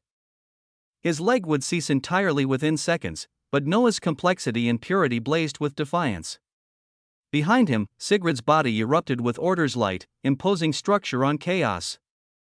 Moiraine channeled her authority. Ruination paradoxically ended the ending attacking Noah. The Infiniverse asserted that Noah was part of her, and she did not permit dissolution. For seconds that stretched like hours, Noah's leg trembled on the edge of unbeing. The myriad authorities supporting him fought against entropy that wasn't even trying, that was simply the natural state near Aurelius. The clone smiled, an expression of recognition rather than amusement. Its gaze fixed on Yashinami's crown on Noah's head. Understanding that active hostility would provoke something beyond its isolated state, so it didn't attack. It simply existed, and its existence was hostile to lesser beings. Their gazes met across impossible distance. Noah's eyes carried a singular message. Today, he nearly dissolved from one step forward. But he would return. And when he did, no part of him would face disintegration when he crossed that line again. This was promise, threat, and prophecy combined. Noah pulled his foot back, the relief of continued existence flooding through him. Tremendous effort recognized, attempting impossible confrontation with Duke-level threat. Effort includes courage, calculation. and strategic withdrawal. The principle of perpetual harvest rewards wisdom in recognizing limits. Complexity gained 50000000000. Purity gained 50000000000. Understanding gained, nature of conceptual entropy, future benefit, resistance to entropic dissolution building, an astounding boon due to effort. Noah turned to face his party, his expression mixing satisfaction with anticipation of future victory, but Noah, being who he was, didn't immediately leave. Instead, he turned back to the invisible line with the particular gleam in his eyes of someone who had discovered a loophole in existence's programming. Let me try something, before anyone could object. He stepped forward again, his foot crossing the line. Once more, disintegration began. Once more, his supporting party channeled their authorities to preserve him. Once more, he pulled back, and surely, second effort recognized, identical action to previous attempt, principle acknowledges persistence, complexity gained, 2 500 0000000, purity gained, 2 500 0000000. Note, rewards have due to repetition. Oh, what a glorious thing perpetual harvest was. Interesting, Noah muttered, and stepped forward again. Third effort recognized, pattern detected. Repetitive boundary testing, diminishing returns applied, complexity gained, 1 purity gained, 1 Warning, effort requires novelty for full reward. Sigrid blinked behind him. What are you doing? Testing something, Noah replied, already positioning for another attempt. Fourth effort recognized, seriously, complexity gained, 500 purity gained, 500 0000000. The principle of perpetual harvest is getting bored. Warren's eyes shone brightly. Ruination watched with the particular interest of someone witnessing self-destructive behavior as performance art. The Infiniverse simply observed, cataloging this particular glory of her master's personality. Noah stepped forward a fifth time. Fifth effort acknowledged, look, we need to talk. You're literally just stepping forward and back. That's not effort. That's a weird dance. The principle of perpetual harvest has standards. Complexity gained, 0. Purity gained, 0. Suggestion, go find something else to do. Additional suggestion, maybe something actually challenging. Final note, the clone thinks you look ridiculous. Noah's eyes became sharp at these weavings of information, at these prompts. They were becoming a bit wild, but truly, indeed, Aurelius. The severed echo was now watching with an expression that suggested even an isolated fragment of consciousness could experience amusement and pity. Noah looked at the prompts with the particular expression of someone whose cheat had been patched. Fine, he said, turning away with as much dignity as someone could muster.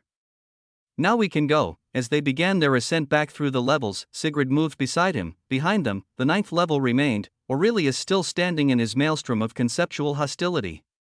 The challenge remained, waiting for when they were actually ready rather than just repeatedly poking it to farm rewards. The primordial early excavation depths had given them much, but they had also shown them how far they still had to go, Duke-level threats that could dissolve them with presence alone.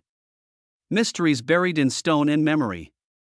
And the sobering reminder that effort without genuine risk or growth was just motion without meaning. Let's go, Noah said again, this time with finality.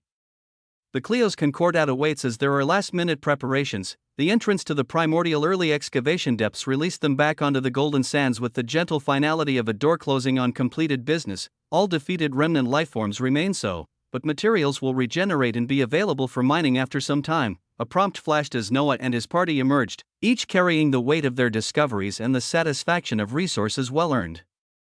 Noah's gaze swept across the early veiled shore, taking in what had become the starting point of something unfathomably grand. The transformation from failed fragment to thriving ecosystem continued even in their absence. Each element building upon the others in patterns that suggested design emerging from chaos. The aquarium in the distance drew particular attention. Dozens of marine lifeforms now swam through its expanded waters. All of this was simply creating a snowball effect of life generating life, complexity building complexity. It was sustainability through abundance, the kind of system that would eventually make scarcity a forgotten concept. Chapter 4088, Resistance. 2. The golden sands beneath his feet hummed with accumulated power. The sacred totems stood at their posts, their storage spaces now rich with materials from the plots and the depths. The trees bore fruits that pulsed with readiness for harvest. With the tenders already harvesting, everything was acceleration, everything was growth, everything was potential becoming actual, yet even surrounded by this prosperity, Noah knew that time was narrowing toward a point of convergence. The Clio's Concordat loomed, and with it, whatever the living paradoxes had planned, he breathed out, the exhalation carrying decision. With a wave of his hand, 13 essence gems materialized from his storage, their crystallized complexity catching light that existed in spectrums beyond normal perception. Moraine, he said, the gems floating toward her with purpose. Use these. 130 essence gems will grant you more than 130 billion in complexity and purity. Use that advancement to forge the Clio's glyphs of paradoxical genesis, then sacrifice them for the shards. The weight of the instructions settled on her with understanding. More principles meant more options, more understanding of how existence's fundamental forces operated. The more we know about principles, the more we can grasp them, the better positioned we'll be, Noah continued. Every seed we understand is another rule we might learn to write rather than just follow. Moraine nodded, accepting the radiant gems with hands that understood their value. She moved away to begin the process, each step carrying purpose that would transform potential into achievement. Be ready, Noah said to Ruination, the Infiniverse, and Sigrid. The simple words carried layers. Be ready for the Concordat, for conflict, for transformation, for whatever impossibility would next present itself. As Tuesday, he walked toward where the golden sands met the sacred waters, each step deliberate, measured, ceremonial. The warm waters accepted his presence as he sat, lapping at his legs and lower body. He breathed in deeply, finding in this moment something precious, peace. There were countless things going wrong at this very moment across existence. Threads of chaos wove through every fold. Death and desolation played out their ancient dance in places he couldn't see but knew existed. Yet in all of this turbulence, one had to find time and place for peace. Not escape from responsibility, but recognition that everyone needed moments of stillness. In this peace, Noah spoke with the commanding certainty of someone making declaration that existences would have to acknowledge, like the living existences who transcend through distinction, like the foldless ones who forge resistances based on what they choose to embody. I shall enact my own true absolute existential resistance on this day. The words rang across the shore with weight that made the sacred waters still their motion, his own resistance, not borrowed, not granted, but forged from his own nature and understanding. He had been waiting since he began crafting his early creature's heart, knowing this capability existed but understanding it required the right foundation, the resistance of perpetual harvest, he proclaimed, his voice carrying to every corner of his domain, based on a true and genuine principle, shall be forged within my existence. The moment the declaration completed, his heart responded, thump. The beat echoed across the shore with force that transcended sound. This was an engine of transformation announcing its activation. Thump, again, louder, the sound carrying through dimensions that normally didn't conduct sound. His heart had become both forge and hammer, tool and creation simultaneously. Thump, golden green light began gathering around him, accumulating like harvest season compressed into moments. The three glyphs of the seed of the principle of perpetual harvest blazed on his body, forehead and both palms, their light providing not just power but authority. They gave legitimacy to what he was attempting. Permission from the principle itself to forge this unprecedented resistance. Thump. Heartbeat of perpetual harvest detected, each beat resonating across early. Veiled shore, unintended benefit, acoustic harvest occurring, all entities hearing heartbeat gain, 1 million CQ/PQ per beat. Thump, the tenders paused in their endless labor, their forms straightening as complexity flowed into them with each thunderous heartbeat. Emperor Penguin stood frozen mid-waddle, his form absorbing advancement with each pulse. Even the marine lifeforms in the aquarium swam closer to the shore, drawn by the rhythm of growth itself. Thump, the process was pain transformed into purpose.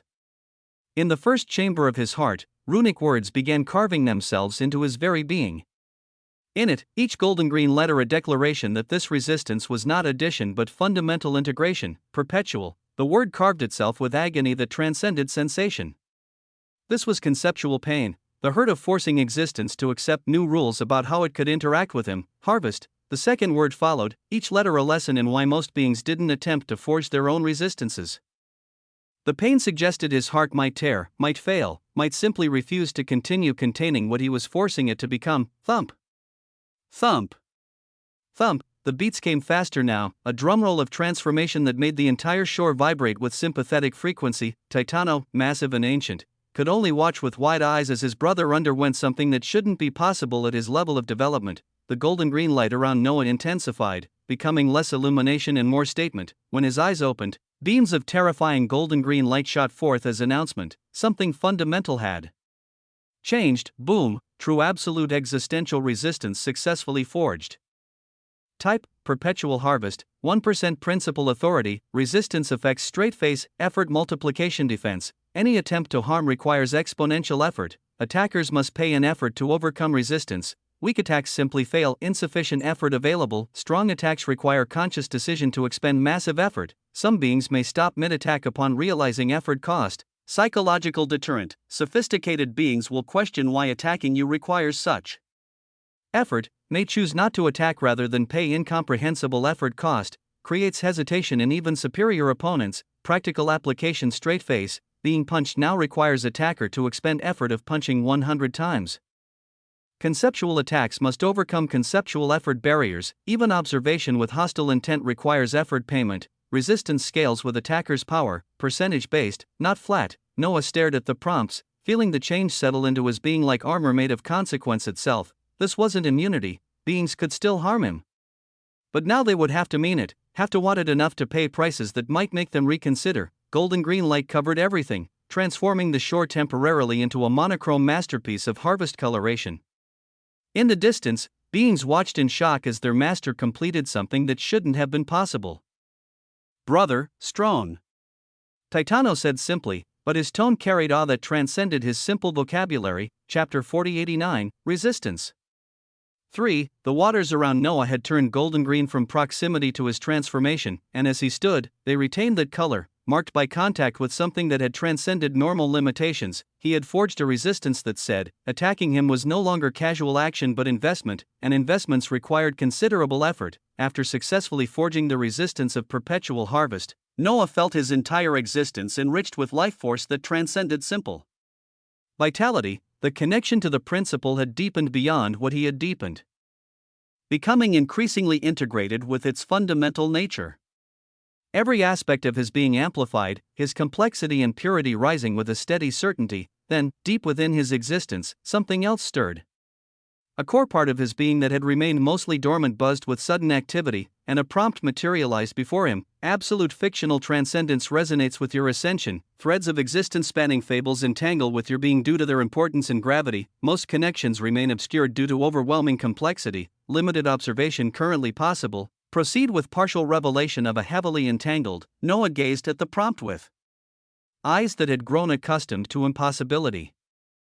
A fable entangled with him was occurring out there as even in a limited fashion. Part of him in his elevated state thought he should see it. The tyrannical certainty in his voice carried across the shore as he commanded, proceed. In the transcendent paradoxical folds, at the center of an unknowable number of paradoxical rivers that flowed in directions that didn't exist, Schrödinger floated above the corpses of inevitabilities with the particular grace of someone who had just accomplished something that shouldn't have been possible. Obsidian light surrounded his figure. The absence of light given its own luminosity, the complexity radiating from him had become so profound, so deafeningly present, that Davidicus scrambled backward with a mixture of awe and primal fear. Even as a duke, she could feel her existence questioning whether it should continue existing so close to whatever Schrödinger was becoming. As the obsidian light intensified, wrapping around him like a cocoon of dark possibility, Schrödinger began to speak.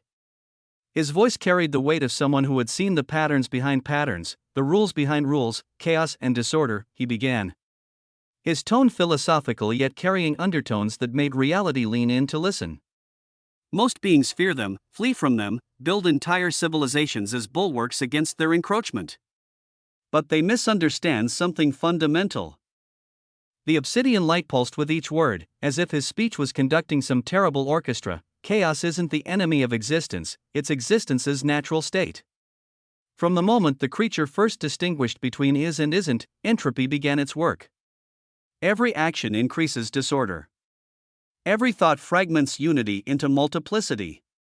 Every choice splits one path into many. He raised his hand, and the dead inevitabilities below seemed to resonate with his words, their corpses reminders of hunger that could never be satisfied. Consider this truth: it takes constant effort to maintain order.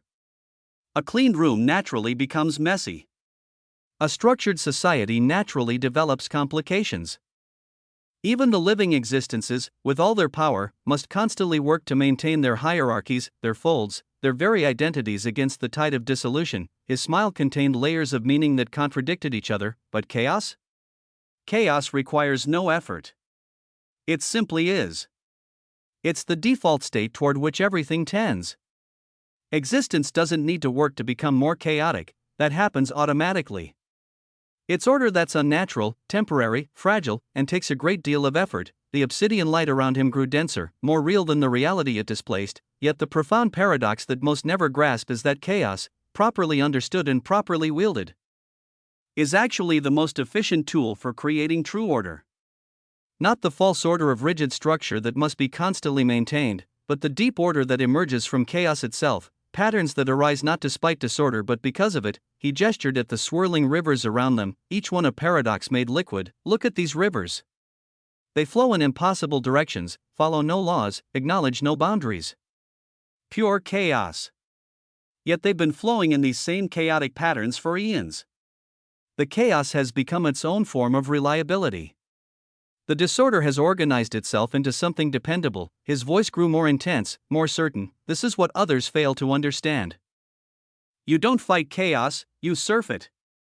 You don't resist entropy, you accelerate it toward your desired outcome. You don't build walls against disorder, you become disorder's favorite expression. The obsidian light suddenly erupted upward in a beam that pierced through dimensional boundaries. Then, like a flower blooming in reverse and forward simultaneously, countless beams of obsidian light cascaded outward from his form. They bypassed the paradoxical rivers as if they were merely suggestions, spreading across the transcendent paradoxical folds with the inexorable advance of night, just like when the living order had begun awakening, but in verse, where she had spread white light of structure. He spread obsidian acknowledgement of chaos. Schrödinger smiled calmly, though the expression contained exhaustion. He sighed, and when he spoke again, his words carried the weight of destiny recognized. It seems I have begun walking the path to potentially become the living chaos's boom. Potentially, everything is still but a possibility. But this is something. The admission hung in the air. I did not expect events to play out like this, he continued, his tone mixing wonder with irony.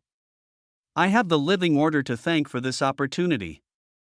Thank her even more for leaving behind and discarding part of her everything that allowed her to awaken, tossing it into an inevitability as if it were garbage. He chuckled, the sound containing genuine amusement. Before that part of her could be fully digested by the inevitability, it became mine. What the order discarded to become more ordered, I've claimed it, inverted it, made it the seat of its opposite. Now this is the path I walk. What a wonder! What a glory of how things can turn out. The aura leaking from Schrödinger intensified, becoming not just grander but more fundamentally wrong. Not evil, but wrong in the way that suggested right and wrong were about to become obsolete categories. Davidicus scrambled back even further, her Duke-level existence actually whimpering at proximity to transformation this profound. The living order rises again, Schrödinger mused, his beggar's appearance now the ultimate paradox, infinite power in humble form, and in response, perhaps the living chaos will emerge. Not to oppose her, but to complete the equation. Order and chaos, not as enemies but as dance partners in existence's oldest waltz. The obsidian light continued spreading, touching everything in the transcendent paradoxical folds with the gentle insistence of entropy itself. Where it passed, rigid structures became slightly more fluid, fixed laws developed slight variations. Certainty admitted, if only to itself, that maybe it wasn't so certain after all. Chaos, Schrödinger said with finality, isn't the absence of order. It's the presence of all possible orders, happening simultaneously, waiting for observation to collapse them into pattern. Oh, what a wonder existence is. Boom, Chapter 4090, The Illusion of Control. Back in the early Veiled Shore, Noah felt the shreds of resonance of these distant events through his absolute fictional transcendence. He only read bits and pieces, but he got the idea. Threads of narrative connected him to happenings across existence, though most remained too complex to fully grasp. But this, Schrödinger's transformation, rang clear as a bell through the fable of existence itself. As Noah thought about the glimpses he read, he closed his eyes. An inevitability Thay Sigrid gave her disorder to Schrödinger excavating such a thing and it paving way to the potential of becoming, the living chaos, the potential. It was an error on his part. He did not know enough regarding inevitabilities. Whether they digested everythings they were given, or whether those everythings could be used again, How could he even have imagined that a force like Schrödinger would be able to do something as complex as extract a part of everything from an inevitability and take it into himself? But still, it was his oversight, his mistake. He would own up to it, as he could now work to make sure that it would not be a costly mistake. Two possible the living existences potentially rising simultaneously. Order and chaos. Structure and entropy. He rose from the waters, his newly forged resistance making each movement feel more deliberate, more costly for reality to oppose. Around him, his companions continued their preparations, Moiraine absorbing the essence gems, Sigrid organizing her growing power, the shore itself humming with accumulated potential, control, that most seductive of illusions. Some beings genuinely command existence, bending reality to their will through power that transcends comprehension. Others possess absolutely no control whatsoever, yet believe with fervent certainty that they orchestrate existence.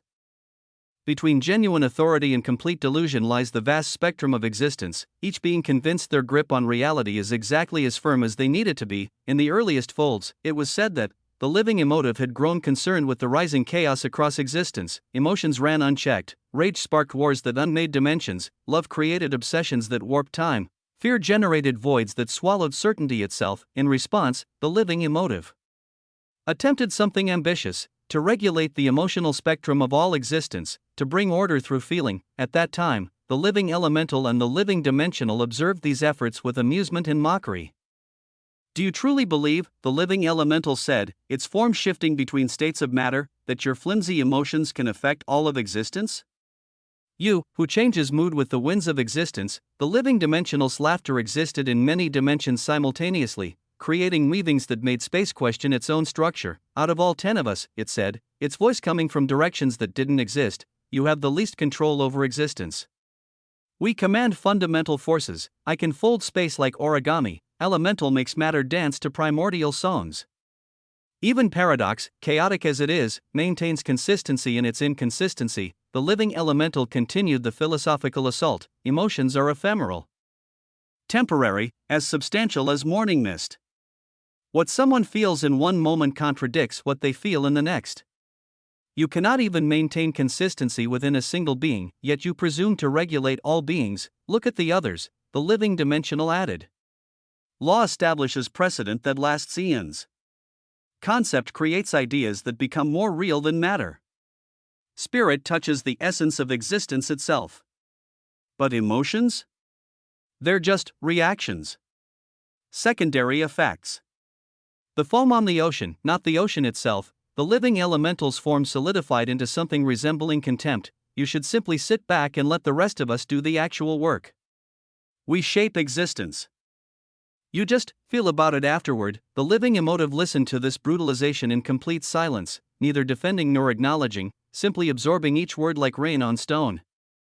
The living emotive showed no emotions in the face of all this. It all ended with a question that echoes through the earliest folds. Was the living emotive truly one of those who only possessed an illusion of control, or was there something about emotion, about the power to make beings feel, that the others had failed to understand? Perhaps the answer lay in the fact that eons later, beings still remembered how this conversation made them feel, while the specific dimensional manipulations and elemental transformations of that era had been forgotten entirely. In the transcendent paradoxical folds, Dividicus fled from the cluster of paradoxical rivers with the desperate haste of someone who had witnessed glory being born and realized they were standing too close to the delivery room. Her face remained shrouded with an expression that mixed awe and primal fear. She had watched Schrödinger transcend, had felt the weight of someone becoming something she did not even understand, had understood in her bones that she was witnessing history that would reshape existence itself. The proximity to such transformation had left her feeling small, insignificant, like a candle flame next to a star-going supernova.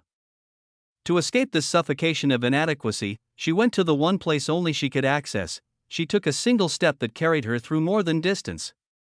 Reality folded around her will, recognizing her authority to be elsewhere. She appeared in a region that shouldn't exist, a space filled with reflecting obsidian mirrors that showed not images but possibilities, not reflections but refractions of what might be. She passed through millions of these mirrors, each one showing a different version of herself, stronger, weaker, triumphant, destroyed, ascending, falling. None of them were real. All of them were true. Finally, she entered a vast domain where the obsidian mirrors formed cathedral walls around something that made even paradox nervous. The corpse of an early creature, it lay there in terrible grandeur, eyes closed in death that might have been sleep, where its heart should have been, an obsidian illusory organ pulsed with borrowed life. The massive gash across its body, the wound that had killed something that shouldn't have been killable, was healing, not quickly, but visibly, flesh knitting together through wool rather than biology, authority accumulated around it like sediment, each layer making it easier to control, more responsive to her will. Davidicus stood before it with the relief of someone who had found their anchor in a storm. "I know I don't have the talent," she said, speaking to herself but addressing the corpse as if it could hear. Not like Schrödinger with his natural paradox, not like the others with their inherited advantages. To get where I want to be, I have to work harder and smarter than anyone else. Chapter 4091, The Illusion of Control. 2. Her voice grew stronger, more certain, scheme to steal mere drops of blood. Sacrifice what others would never risk.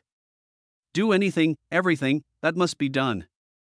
Because I know what I am, someone who has to climb mountains that others are born atop. She approached the corpse, her hand reaching toward the illusory heart. If I want to ascend higher, I have to give. Not take, not steal, not trick, I need to give. Her expression hardened with resolution that transcended determination. Others speak of everything as philosophy. Schrödinger discusses it like poetry.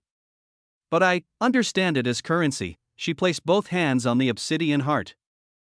Feeling its hungry pulse, O corpse of an early creature, I give you half of my everything. My life, my death, my very existence and all else, you can have half of my everything. Just give me power, HUUM. Initially, there was only silence. This was a corpse, not an inevitability. It shouldn't respond, couldn't respond, had no mechanism for response, and yet, boom, obsidian light erupted with violence that suggested something fundamental had heard and accepted. Davidicus gasped as she felt it, half of her everything being pulled out with the inexorable force of gravity claiming what was owed. The sensation exceeded pain to become absence, like having half of every memory. Every thought, every possibility torn away and fed into the illusory heart. A pillar of obsidian light engulfed both her and the corpse, reality struggling to contain transformation this profound. Power flooded into her, not her own but borrowed, stolen, earned through sacrifice. It exceeded what ordinary dukes commanded. Even though I lack their talent, she proclaimed, her voice ringing with power that made the mirrors tremble. With sheer grit and effort, I will stand at the top. Not through gifts or inheritance, but through willing to pay prices others won't even consider. I will. Behind her, unnoticed in her moment of triumph, the corpse moved, not much, just its head turning slightly. Eyes opening to reveal orbs that contained depths of awareness that death should have erased. Within those eyes lurked cognizance that transcended simple awakening. A will that had been sleeping, waiting, watching, began to stir. The corpse gazed at Davidicus with something that might have been interest, might have been hunger, might have been amusement at her assumption that she was the one in control. She had given half of her everything to awaken it further. But perhaps, just perhaps, it had already been awake, waiting for someone desperate enough to make such an offering, waiting for someone who would mistake their sacrifice for control, their payment for power. The mirrors reflected thousands of possibilities.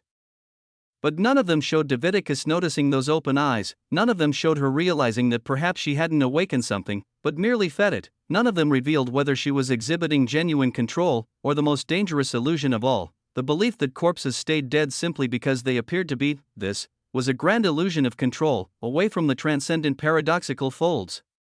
In the transcendent elemental folds, where extremes defined existence, there existed a region that even other extremes avoided. Here, endless glacial wheels of existence spun in the void, some massive as segments of folds, others small as thoughts, all frozen in perpetual motion that generated cold beyond conception. The temperature wasn't just low, it was the absence of warmth given its own identity, cold so profound that even originous venerant beings who could survive in spaces between spaces would freeze instantly upon entering. The wheels spun with mechanical precision, their icy surfaces reflecting nothing because light itself moved too slowly in such cold to create reflections. Then, cutting through the frozen silence, an obsidian light flashed, eerily similar to what had just engulfed Davidicus and her corpse. The light didn't illuminate so much as reveal, showing cracks in reality that had always been there, waiting. A massive tear opened in space itself, its edges ragged with the particular damage that came from something forcing its way through from somewhere that shouldn't connect to here. A tear in existence. Within the tear, only death and endings were visible, the aggressive absence of anything that could sustain or continue. Even the incomprehensible cold of the surroundings refused to enter that tear, as if recognizing a more fundamental ending than mere temperature death. Seconds passed with the weight of eons. Then, massive obsidian crimson eyeballs blinked into existence within the tear, not appeared, blinked, suggesting they had always been there, just closed. They moved forward with purpose that transcended instinct, showing emotions that dead things shouldn't possess. First came surprise, the kind that suggested unexpected awakening. Then, terrifyingly, joy, not simple happiness but the profound elation of something that had been denied sensation, discovering it could feel again. The cold that would kill full dwellers, that made even concepts crystallize and shatter. This dead existence found it wonderful, because cold was still temperature, temperature was still existence. And after wherever it had been, even frozen death was vibrantly alive. The eyeballs flashed with decision, and a body materialized around them, or perhaps emerged through the tear to join them, a cat, but only in the way nightmares were dreams. Its form was purely skeletal, bones that seemed carved from crystallized void, wings spread from its spine, each bone feather sharp enough to cut concepts. 3 tails swayed behind it, each one dripping with poison that wasn't liquid but liquefied ending. Anything it touched wouldn't just die but would retroactively never have lived. Its power would cause weak dukes pale. The creature opened its mouth once, the nearest spinning wheels of existence, massive constructs that had spun for millennia, simply vanished into its maw. They were swallowed whole as if they were morsels rather than structures. The cold they generated, the space they occupied, the history they contained, the countless lives, all disappeared into jaws that seemed no larger than necessary to meow. Its deathly body pulsed with newfound power and life, bones becoming slightly less transparent, form becoming slightly more real. It looked around with intelligence that suggested this wasn't random emergence but calculated arrival. Without pause, without exploration, it shot off in what seemed like a random direction. Though nothing about this creature suggested it did anything randomly, it moved with purpose that exceeded understanding, leaving behind only disturbed space and the memory of impossible consumption. Chapter 4092. Oh, shit! The massive tear remained open. Worse, it began to expand. The edges grew with the steady certainty of infection spreading, each moment allowing more of that terminal space to bleed into the elemental folds. Who knew when it would be discovered by those with authority to act? How many more dead existences would step through before someone noticed? What would emerge when the tear grew large enough to accommodate things bigger than cat-shaped endings? The glacial wheels far away continued their spinning, unaware that their number had been reduced, unable to comprehend that death had learned to walk and had found their cold refreshing. Somewhere, someone should have been monitoring such things, someone should have noticed reality tearing. Someone should have sounded alarms, but everyone was preparing for the Cleo's Concordat, and tears in existence would have to wait their turn for attention. In these very same transcendent elemental folds, countless distances from where death had torn through reality, lay the heart of elementals, a region where the fundamental forces of existence converged in displays of power that redefined grandeur. In a corner of the heart of elementals, the citadel rose from swirling maelstrom of pure element, each force maintaining its identity while contributing to the whole. Towers of crystallized fire reached toward skies that burned with frozen lightning, spires of solid wind sang harmonies with structures built from liquid earth. Water flowed upward in architectural defiance, forming bridges between platforms of condensed light. The entire structure exceeded Concordia in scale, housing millions of living elementals who cultivated amid auroras of authority that painted existence in colors. Each tower represented mastery over a specific elemental expression. The Tower of Pyroclastic Rage housed those who pursued fire through anger. The Spire of Gentle Erosion taught water through patience. The pinnacle of atmospheric pressure explored air through weight. Hundreds of such structures created a city that was less built than perpetually becoming. In the depths of this impossible citadel stood the Tower of Infinite Depths, a structure of water so pure it transcended the liquid state to become the concept of flow itself. At its peak, in a chamber where every surface was carved from frozen tsunamis that somehow remained fluid, an entity watched the countless living elementals below. With paternal satisfaction, the chamber itself defied description. Blue gold thrones carved from crystallized storms, ornaments of captured rain that fell upward. Windows that looked out onto oceans that existed in vertical orientation. The floor was a single piece of water held in permanent stillness, solid enough to stand on yet transparent enough to see through to chambers below. Duke Aquarius the depth drinker stood at the chamber's edge, his form shifting between states of water like an argument about what liquidity meant. His distinction among elemental dukes came from having consumed more varieties of water than any other being, from the tears Of dying stars to the first rain that fell on worlds being born, do you look fondly upon all these living elementals? As if they are your own children, the voice came from nowhere and everywhere, making Duke Aquarius spin with shock that someone could enter his sanctum undetected. When he turned, power already erupting to address this invasion, he found something that made his liquid form solidify in disbelief. He did not sense living existential authority, no paradoxes, not inevitabilities. It was fold dwellers. The words escaped him as statement, question, and impossibility combined. Before him stood two figures that shouldn't exist at this level of power, a man and woman. So similar they could only be twins, regarded him with expressions of calm certainty. Their white-blue hair caught light. Their beauty transcended physical appearance to become statement. These were beings who had achieved harmony with existence itself, yet their clothing told a different story. Simple white garments, ragged but clean, showed the wear of being washed by hand countless times, and in their hands were not weapons of power, nor artifacts of authority, but farming tools. The woman held a hoe that looked like it had tilled infinite fields. The man carried a rake that might have gathered the leaves of autumn. Despite their humble appearance, the power emanating from them made Duke Aquarius feel something he hadn't experienced in eons: suffocation. His water-based existence actually struggled to maintain cohesion in their presence. The woman spoke with calm that made her words more terrifying. Many years ago, you moved across the minor elemental folds, having an epiphany about water's true nature. You thought it would lead you to a principle.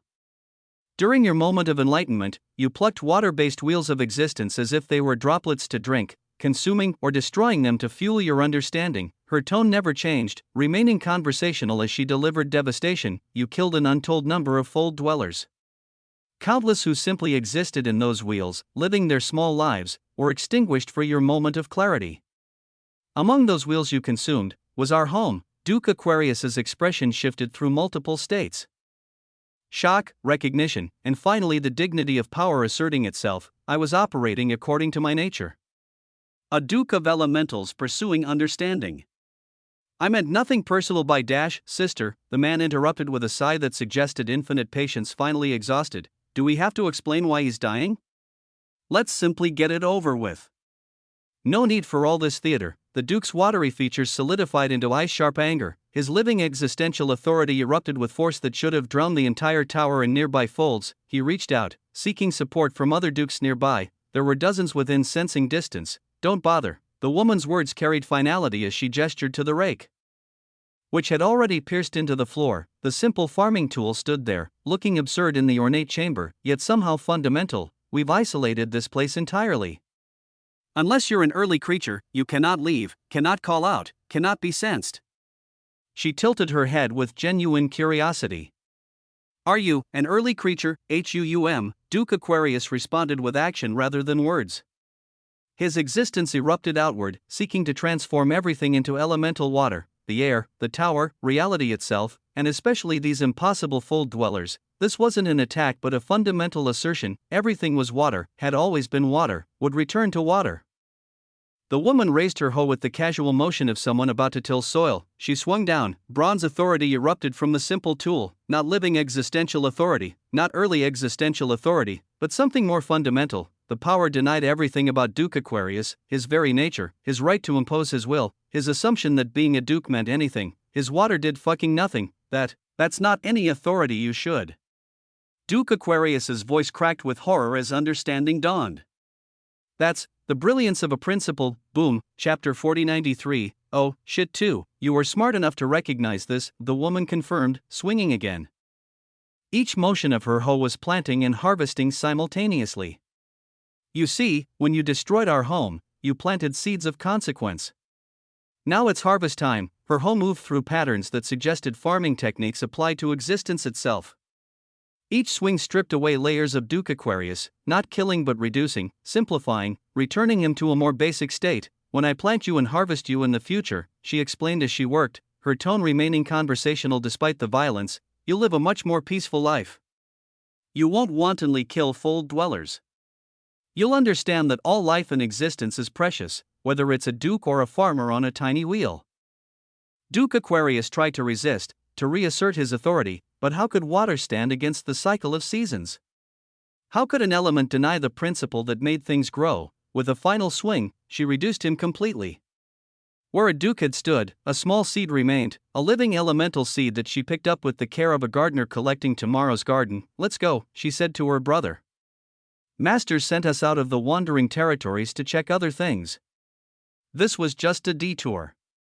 We still have our mission, and I don't wish to be disciplined for tardiness." Her brother rolled his eyes while placing a straw hat on his head with practiced motion. Yeah. Let's go." Bronze light of an unknown principle enveloped them, and they vanished as if they had never been. Seconds after their departure, space itself cracked with the force of arrivals. Dozens of Duke-level auras materialized simultaneously. Dozens of royal living elementals arrived with glory, crowns adorned on their heads. Hundreds of honored living elementals appeared in support formations, the chamber filled with power that made reality groan. They looked around as their eyes burned. "Duke Aquarius has been killed." Duke Turek of the Old Flame bellowed, his voice carrying disbelief that wanted to be rage. "Here. In the Tower of Infinite Depths. In the heart of elementals." The assembled dukes stood in shocked solemnity. How had this happened? Under their very noses? In the heart of elementals itself, where their power was most concentrated. Who was so daring? So powerful? So impossible, they asked, but existence offered no answers, only the echo of bronze authority that suggested weavings they didn't understand were being cultivated in places they'd never thought to look. As tears silently opened across existence, as dead existences spread through folds with the quiet certainty of infection, as dukes fell to powers they hadn't known existed, Noah finished his preparations in the early veiled shore, literally counting minutes until the glyphs of the seed of the principle of perpetual harvest reset. Minutes until he could again weaponize effort itself. He gauged his newfound power with the assessment of someone who understood that overconfidence killed more beings than weakness ever could. The 1% resistance of perpetual harvest had fundamentally altered how reality interacted with him. In simple terms, attacking him now required payment in effort that most beings couldn't afford. A punch thrown at him demanded the effort of 100 punches. A conceptual attack needed to overcome not just his defenses but the existence's sudden insistence that harming him was exhaustingly difficult. Offensively, the principle amplified everything he did. Each strike carried the weight of repeated strikes. Each technique executed with the perfection of having practiced it infinitely. The goad in his hands wouldn't just educate, it would provide entire curricula with a tap. Paired with how effort itself was viewed by the glyphs, his existence felt unfathomably grand, yet understanding his power level meant understanding its limits. All of this magnificence stemmed from a single percentage point of a principle. 99% remained unclaimed, each percentage potentially as transformative as the first. As these thoughts crystallized, prompts suddenly blazed before his eyes. Your entire existence continues making tremendous effort to advance. Congratulations, you've discovered perpetual motion for growth. Your heart beats with effort, each chamber produces drops of blood through sheer determination, your atlas burns with the effort of holding up your absurd complexity, your towers of Osmont burn with effort, due to exponential effort recognition straight face, all progress amplified by factor of perpetuity, hidden knowledge unlocked through brute force, future possibility discovered through aggressive advancement, at unknown stage of towers of Osmont development, who knows which? When multiple towers reach this mystery level simultaneously, true sources may be repurposed to nurture self-designed seed of a principle. This is your exclusive realm's possibility. You can be genuinely impressed to have stumbled into this. Did you actually plan it? You may actually know what you're doing. Noah read these prompts with eyes that blazed brighter with each revelation. His towers of Osmont, constructs he'd built almost instinctively after breaking the towers of origin, contained potential for principles. The true sources weren't just building blocks but seeds waiting to bloom into fundamental forces. He couldn't determine what stage would unlock this possibility. The prompt seemed deliberately vague, as if existence itself wasn't entirely sure how he'd manage this configuration, but well, it would come in time. He felt his now elevated advancement due to the recognition of effort as he sighed, as he looked at the golden sands.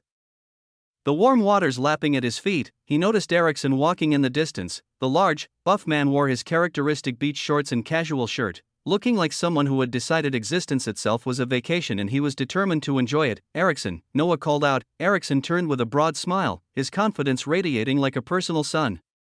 He walked over with the easy gait of someone who had never met a situation he couldn't charm his way through. "What's up, big boss?" Erickson said, dropping onto the sand beside Noah with casual familiarity. Noah shook his head at the title but didn't correct it. Instead, he reached into his storage and pulled out the slipper of existential humiliation. The artifact appeared innocuous, just a worn left slipper that had seen better eons. "I thought of you when I got this," Noah said, holding it up. "But it might be too much for you to even hold right now." Chapter 4094. Oh, shit 3. Ericsson's eyes lit up with interest.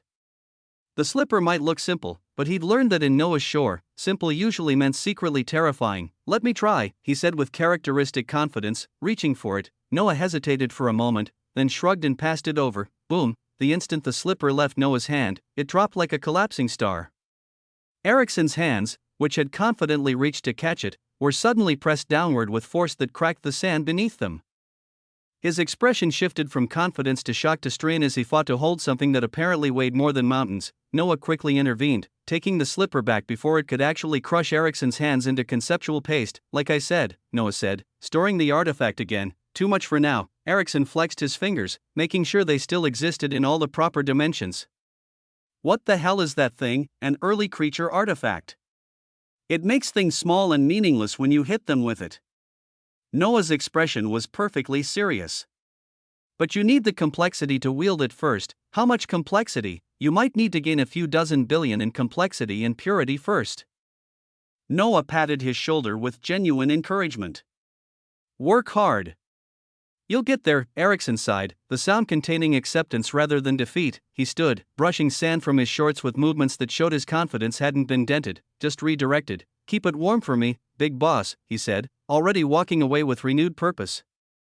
"I'll be back for it." Noah watched him go, noting how Ericsson immediately headed toward Iam and Lilith. The man might dress like every day was a beach party, but he understood what mattered: growth, advancement, and eventually being strong enough to wield a slipper that could humiliate existence itself. For now, he simply continued his study of his own existence. Of his towers and Atlas. Of Veritarch, Ordo of Chow, and other prominent authorities coursing across his Atlas, he still had many things to do with his existence, as at the core of his being, Ruination had silently been constructing what used to be the Infinite Forge. Truly, there was much to do, but at such a time, his contemplation broke as his eyes sharpened with sudden certainty. He rose and began walking across the golden sands, drawn by instinct. Titano approached with his characteristic lumber, his massive form creating small earthquakes with each step. "Brother," the giant said with unusual hesitation, "I have made many more brothers here. Is that okay?" Noah looked around, noticing for the first time that Titano had apparently been socializing. "Of course," Noah smiled, patting the giant's arm since his shoulder was too high to reach comfortably. "And remember, you're on your way to getting rich now. You can also try and find a baddie for yourself here." Titano froze completely, his simple features cycling through confusion, hope, and disbelief. He scratched his head with enough force to generate wind. "Brother, I can really find a baddie," Noah nodded with absolute confidence. "I'll teach you exactly what you need to do later. Trust me." As Noah walked away, Titano stood watching with eyes that struggled to contain emotion. His expression shifted through gratitude, loyalty, and something approaching reverence. This brother hadn't just given him home or purpose, he'd promised to help him find a baddie. In Titano's simple yet profound worldview, this made Noah the best brother possible. Noah continued walking, drawn by an inexplicable pull toward the plot containing the seed of inevitability. Yes, he instinctively felt a pull here, and as if waiting for him, the moment he arrived, the seed pulsed with obsidian gold light, and prompts erupted. Glorious effort recognized. You've worked so hard that even a seed of inevitability is impressed. The seed has decided to bloom. Natural maturation option selected. Results tremendously elevated due to multiple factors. Further elevation due to effort invested. Multiple everythings provided as fertilizer. Principle of perpetual harvest multiplying all factors. Seed of inevitability, blooming. Product will be irreversibly bound to your existence. Bond is supplemented by the early veiled shore, infinite early Osmantian shore, your various distinctions, and the seed of perpetual harvest providing synergy. Blinding obsidian gold light erupted from the plot, carrying the terrible grandeur of inevitability asserting itself. The aura that spread made everything on the shore pause, recognizing that something fundamental was changing. Noah waved his hand, and beside him materialized Ozymandias. Ozymandias, his other self, the part that had been heavily injured but now stood restored. He had grand plans for this aspect of himself, intending to explore different facets of existence through distributed consciousness. The seed of inevitability would be the perfect starting point for boom, an explosion of authority made his entire existence resonate like a struck bell. the seed of inevitability has bloomed into, the prompt stuttered, unable to complete their declaration, because there, on that plot where existential force should have manifested, something unprecedented had occurred. A small figure blinked open eyes that contained infinite depth despite their diminutive size. A time-black dress of inevitable weavings covered it. The being appeared entirely harmless and almost cute in its confusion, yet undoubtedly, shockingly, impossibly, it looked up towards Noah as their eyes met, and an immense silence came as if both sides were shocked to see each other, but the tiny, miniature being that looked a bit less than 2 feet smiled right after as, "Oh. Hello again, outsider, that face, those words, undoubtedly, it looked like a miniature version of Core, the first hunger, the inevitability that had transcended inevitability." She blinked with disbelief that matched Noah's own, her tiny form perhaps over a foot tall, looking around with confusion. When her eyes had found Noah, recognition dawned. When she smiled, reality itself seemed to remember hunger. The words had carried weight that exceeded their casual delivery. She knew him, remembered him from that brief moment in the earliest folds. What a turn of events this is, outsider. Where, when, and what am I? Her voice, despite coming from such a small form, contained depths that suggested size was merely suggestion, because it should not exist. Chapter 4095, The Return of the First Hunger. Core continued looking around with mounting confusion, her miniature form trembling slightly as existence itself seemed uncertain about her presence, when she had proclaimed she shouldn't exist. The words carried weight that made the shore's light flicker. Noah's expression grew heavy as he studied her. She represented far too many things: power that predated power, hunger that could never be satisfied. Her very presence raised questions that might not have safe answers. His first action was to check the bond he felt with what had emerged from the seed of inevitability. The connection thrummed through his existence like a second heartbeat, unshakable, irreversible, absolute. Through it, he could feel her confusion, her fragmented memories, her struggle to understand her own existence. If he wished, he could impose his will through this bond, command her as completely as he commanded his own limbs. And yet, he also felt like he could not truly command her. Was even an unshakable bond truly unshakable when it came to someone like Core? Someone who had made impossibility her domain. She took tentative steps across the plot she had just emerged from, each footfall leaving impressions that seemed deeper than they should be, as if her tiny form carried weight that existence could not truly bear. "What do you mean you should not exist?" Noah asked, keeping his voice steady despite the implications racing through his mind. Core looked up at him, and even in her diminished form, her eyes remained as he remembered, deep as an abyss, containing depths that suggested falling forever might be preferable to reaching the bottom. Those eyes now struggled to piece together fragments of memory that didn't quite align. "Yes, outsider, I should not exist." Her voice carried certainty despite her confusion. After all, the living paradox deemed it so. It sought and enacted the cessation of my existence. The unmaking of everything I was, am, or could be. Boom, the words resonated through the shore with force that made Noah's entire existence buzz. The living paradox? Noah's voice sharpened with sudden understanding. Core clutched her head suddenly, dropping to her knees on the golden sand as if mentioning this had triggered something. Her small form shook with the effort of trying to reconcile memories that span eons with a present that shouldn't include her. "It seems my memory and being are fractured," she said through gritted teeth that were somehow still sharp enough to bite through concepts. "Tell me, outsider, what age are we in? What time is this?" She paused, her expression growing more troubled. "Everything feels murky. Complicated in ways that existence wasn't when I knew it. The fundamental forces have multiplied, divided, specialized. It's like looking at a simple painting that's been copied and recopied until it's become a library. What is this?" Noah's gaze grew somber as he considered how to explain eons of change to someone who shouldn't have survived to see them. "This point in time is eons after the earliest folds," he said carefully.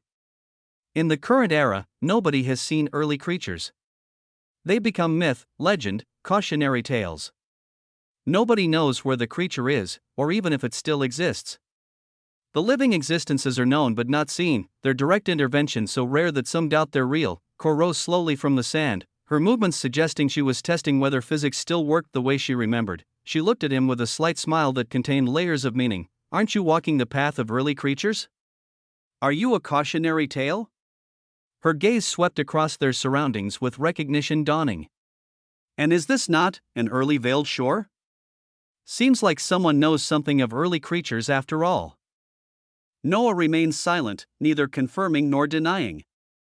Some truths were dangerous to speak aloud, especially to beings who had existed when those truths were first established. He observed her closely as she took steadier steps, seeming to gain confidence in her continued existence with each movement. "What is this?" he finally asked. "How is it possible for you to be here right now?" Cor stepped fully out of the plot where the seed of inevitability had been cultivated, her tiny feet touching the golden sands with the particular care of someone relearning sensation. She felt the early veiled shore properly for the first time, her awareness expanding to encompass the impossible ecosystem that had developed here.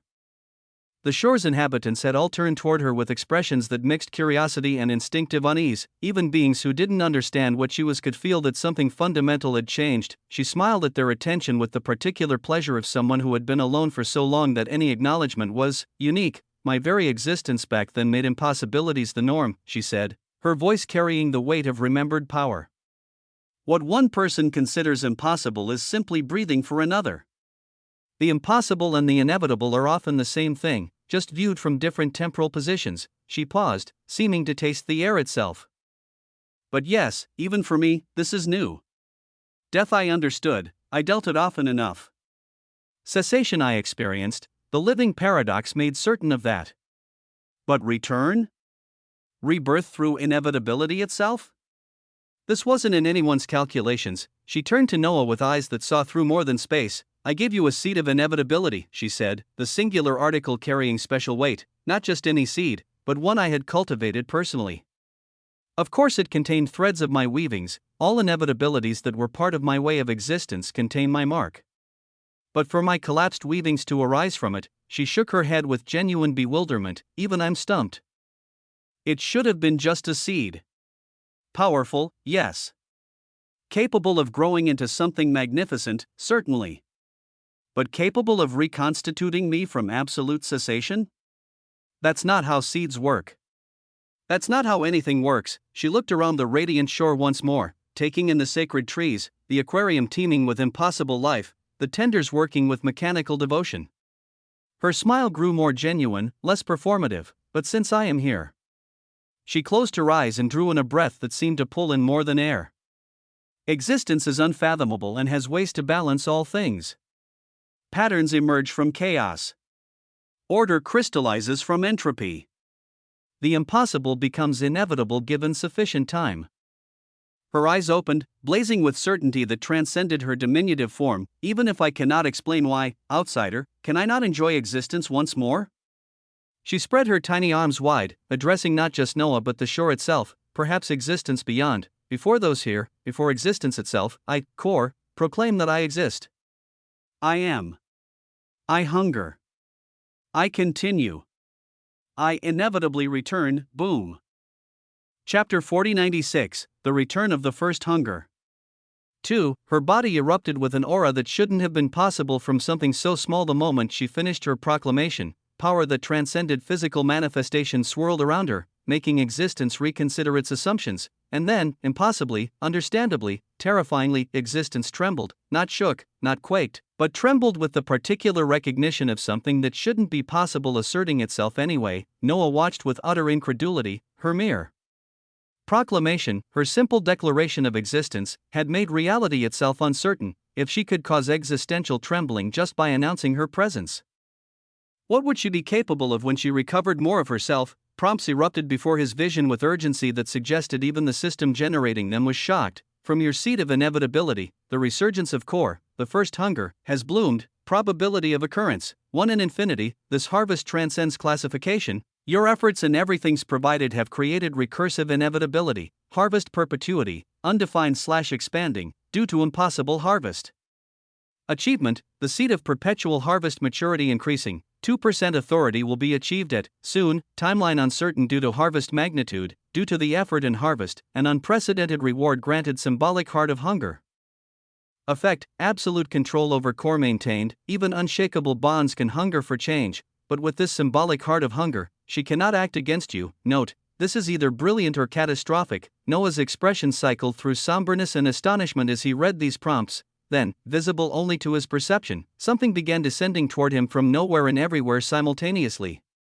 The symbolic heart of hunger materialized slowly, as if existence itself was uncertain about allowing it to exist. It appeared as a crystal that seemed to be made from crystallized apatite itself. Dark red that shifted to black at certain angles, pulsing with a rhythm that suggested it was feeding on something invisible. Within its depths, tiny motes of light were constantly being drawn inward, consumed by a hunger that would never be satisfied. It was beautiful in the way dangerous things often were. Compelling despite the obvious threat, attractive because of the danger rather than in spite of it. Noah reached out and grasped it, feeling it sink into his being rather than his hand. His body erupted with crimson obsidian light as the heart integrated with his existence, adding another impossible element to his already impossible nature. The glow around him faded, the glow around Core diminished. She immediately turned to him with her head tilted at an angle that suggested she knew something had changed.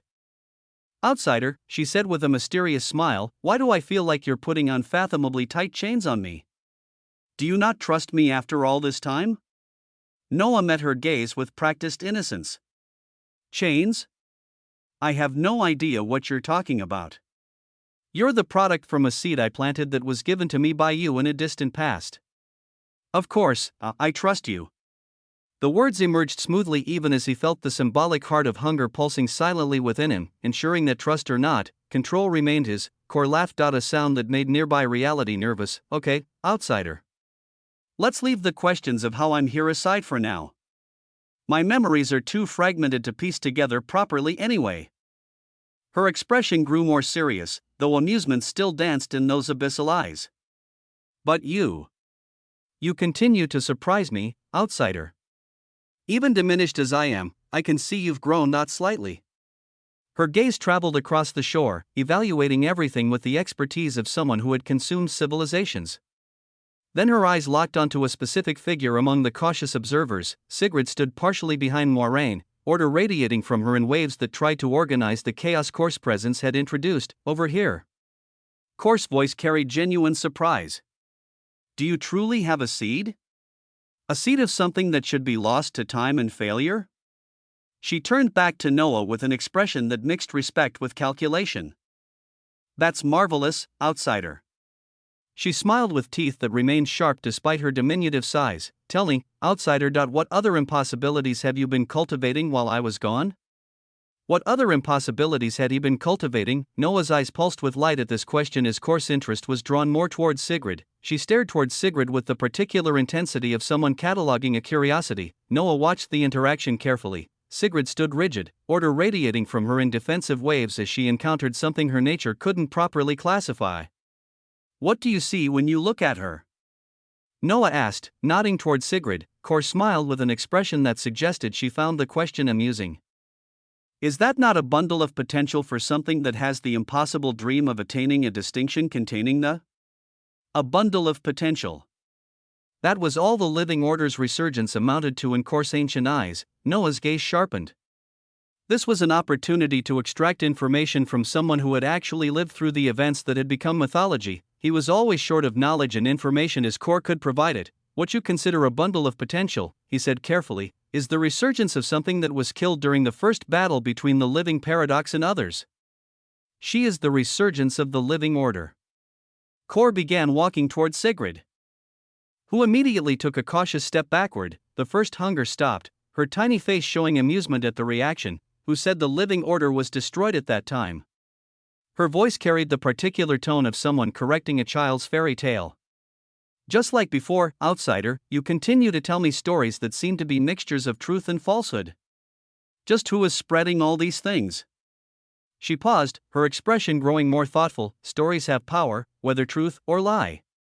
A false tale told often enough becomes more real than forgotten truth.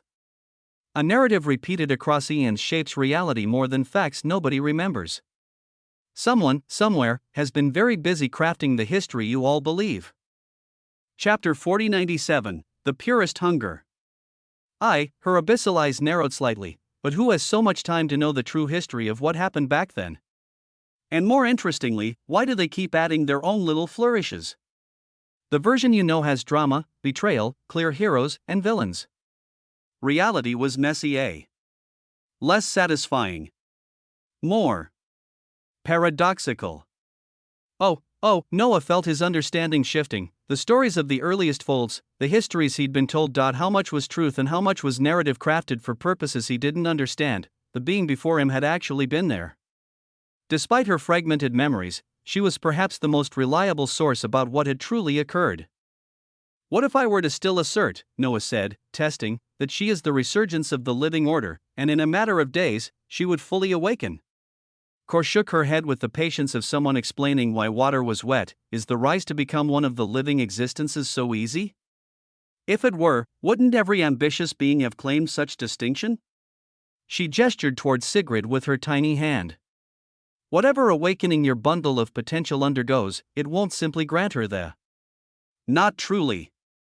It might increase her potential toward it, certainly. But something much, much more would be required.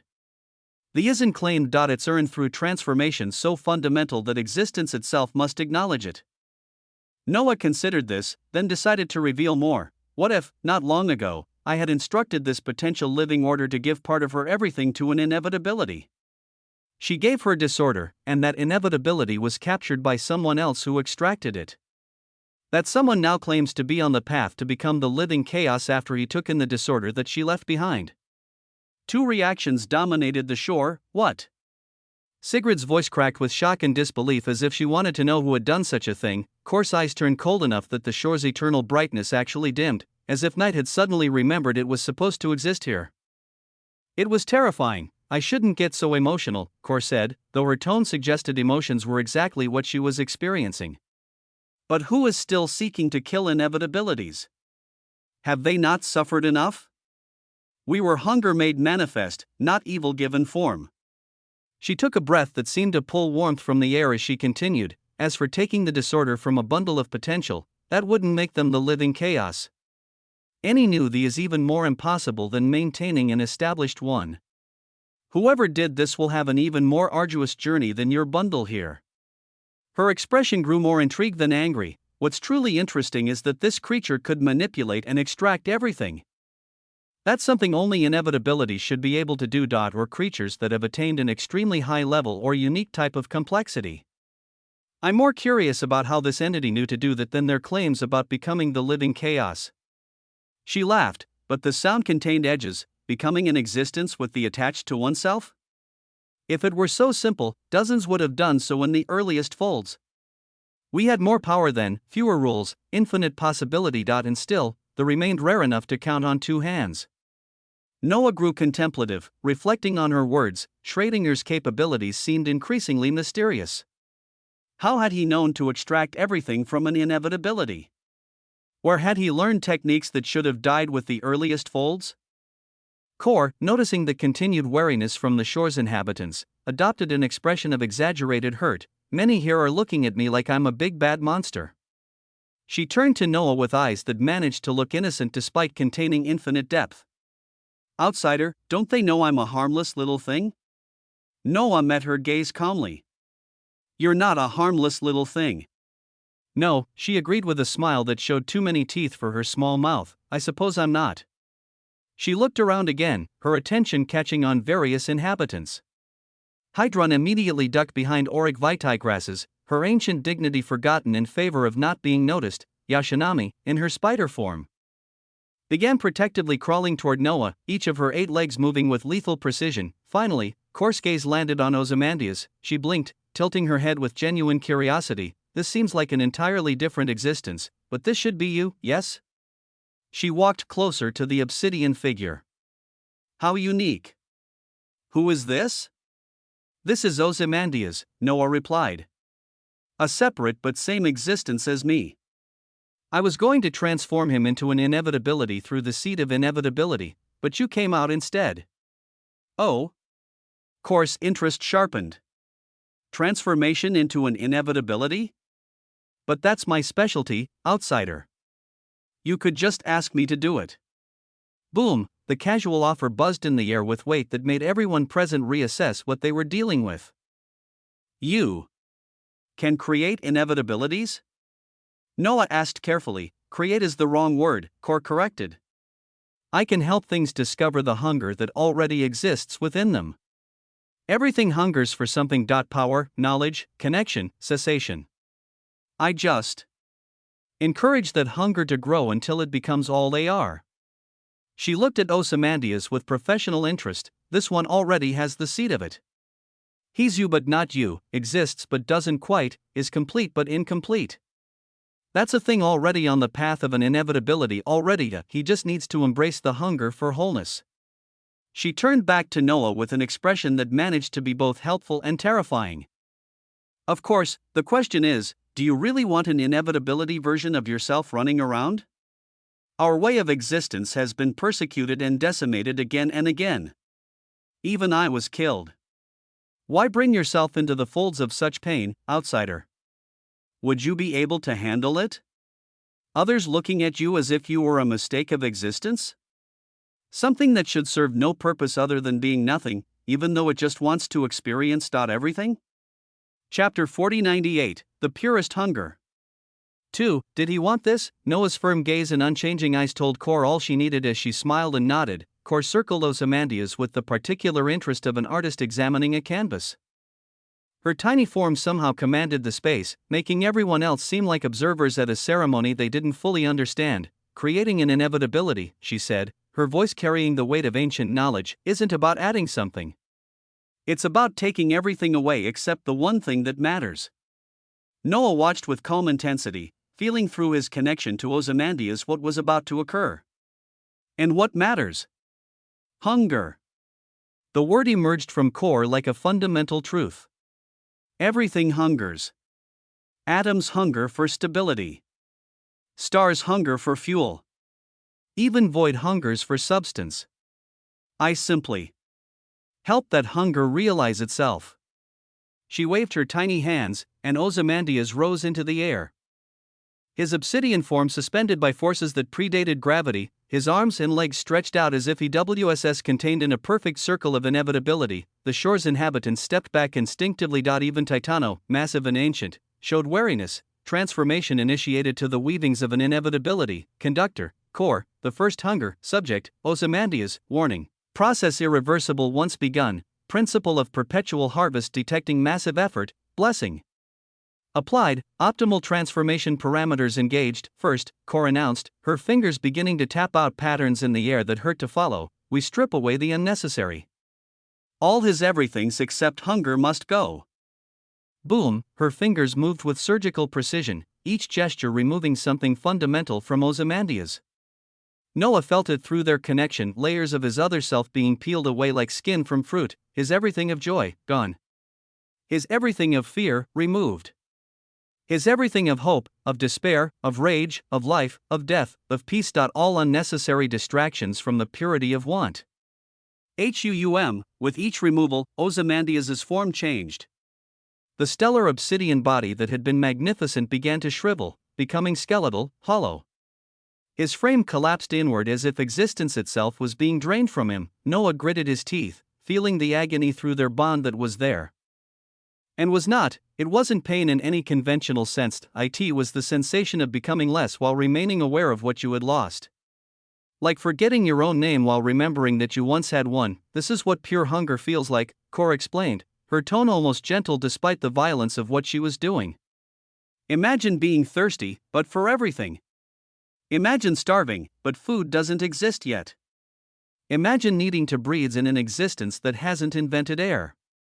Ozymandias hung in the air, his form now truly skeletal, looking like death had died and left only its outline behind. Through their connection, Noah felt the overwhelming need radiating from his other self. Not for anything specific, but for anything at all. Sigrid watched with order, trying to understand what was happening and failing. He looks like he wants to die. No, Cor corrected. He wants to live so badly that current existence isn't enough. That's the paradox of inevitabilities. We hunger for everything because nothing satisfies. She raised her hands higher, and Ozymandias' skeletal form began to pulse, but hunger alone is just suffering without purpose. It needs guidance. Direction. A way of existence that transforms random want into inevitable consumption.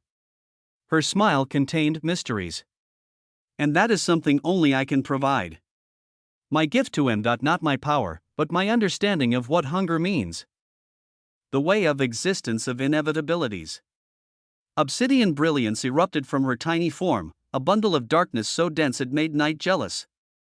It flowed upward into Ozymandias like inverse lightning, filling his skeletal frame with something that transcended substance, doctrine of hunger being inscribed, subject gaining, the first hunger's way of existence, transformation progressing beyond expected parameters, complexity increasing. 10 billion, 10,000,000,000,000, purity increasing, 10 billion. 10,000,000,000,000, warning, subject achieving true inevitability status. The change was immediate and terrible. Ozymandias' shriveled form began to shine with dark glory. From his spine, his ribs, his skull. Dozens of black tentacles erupted.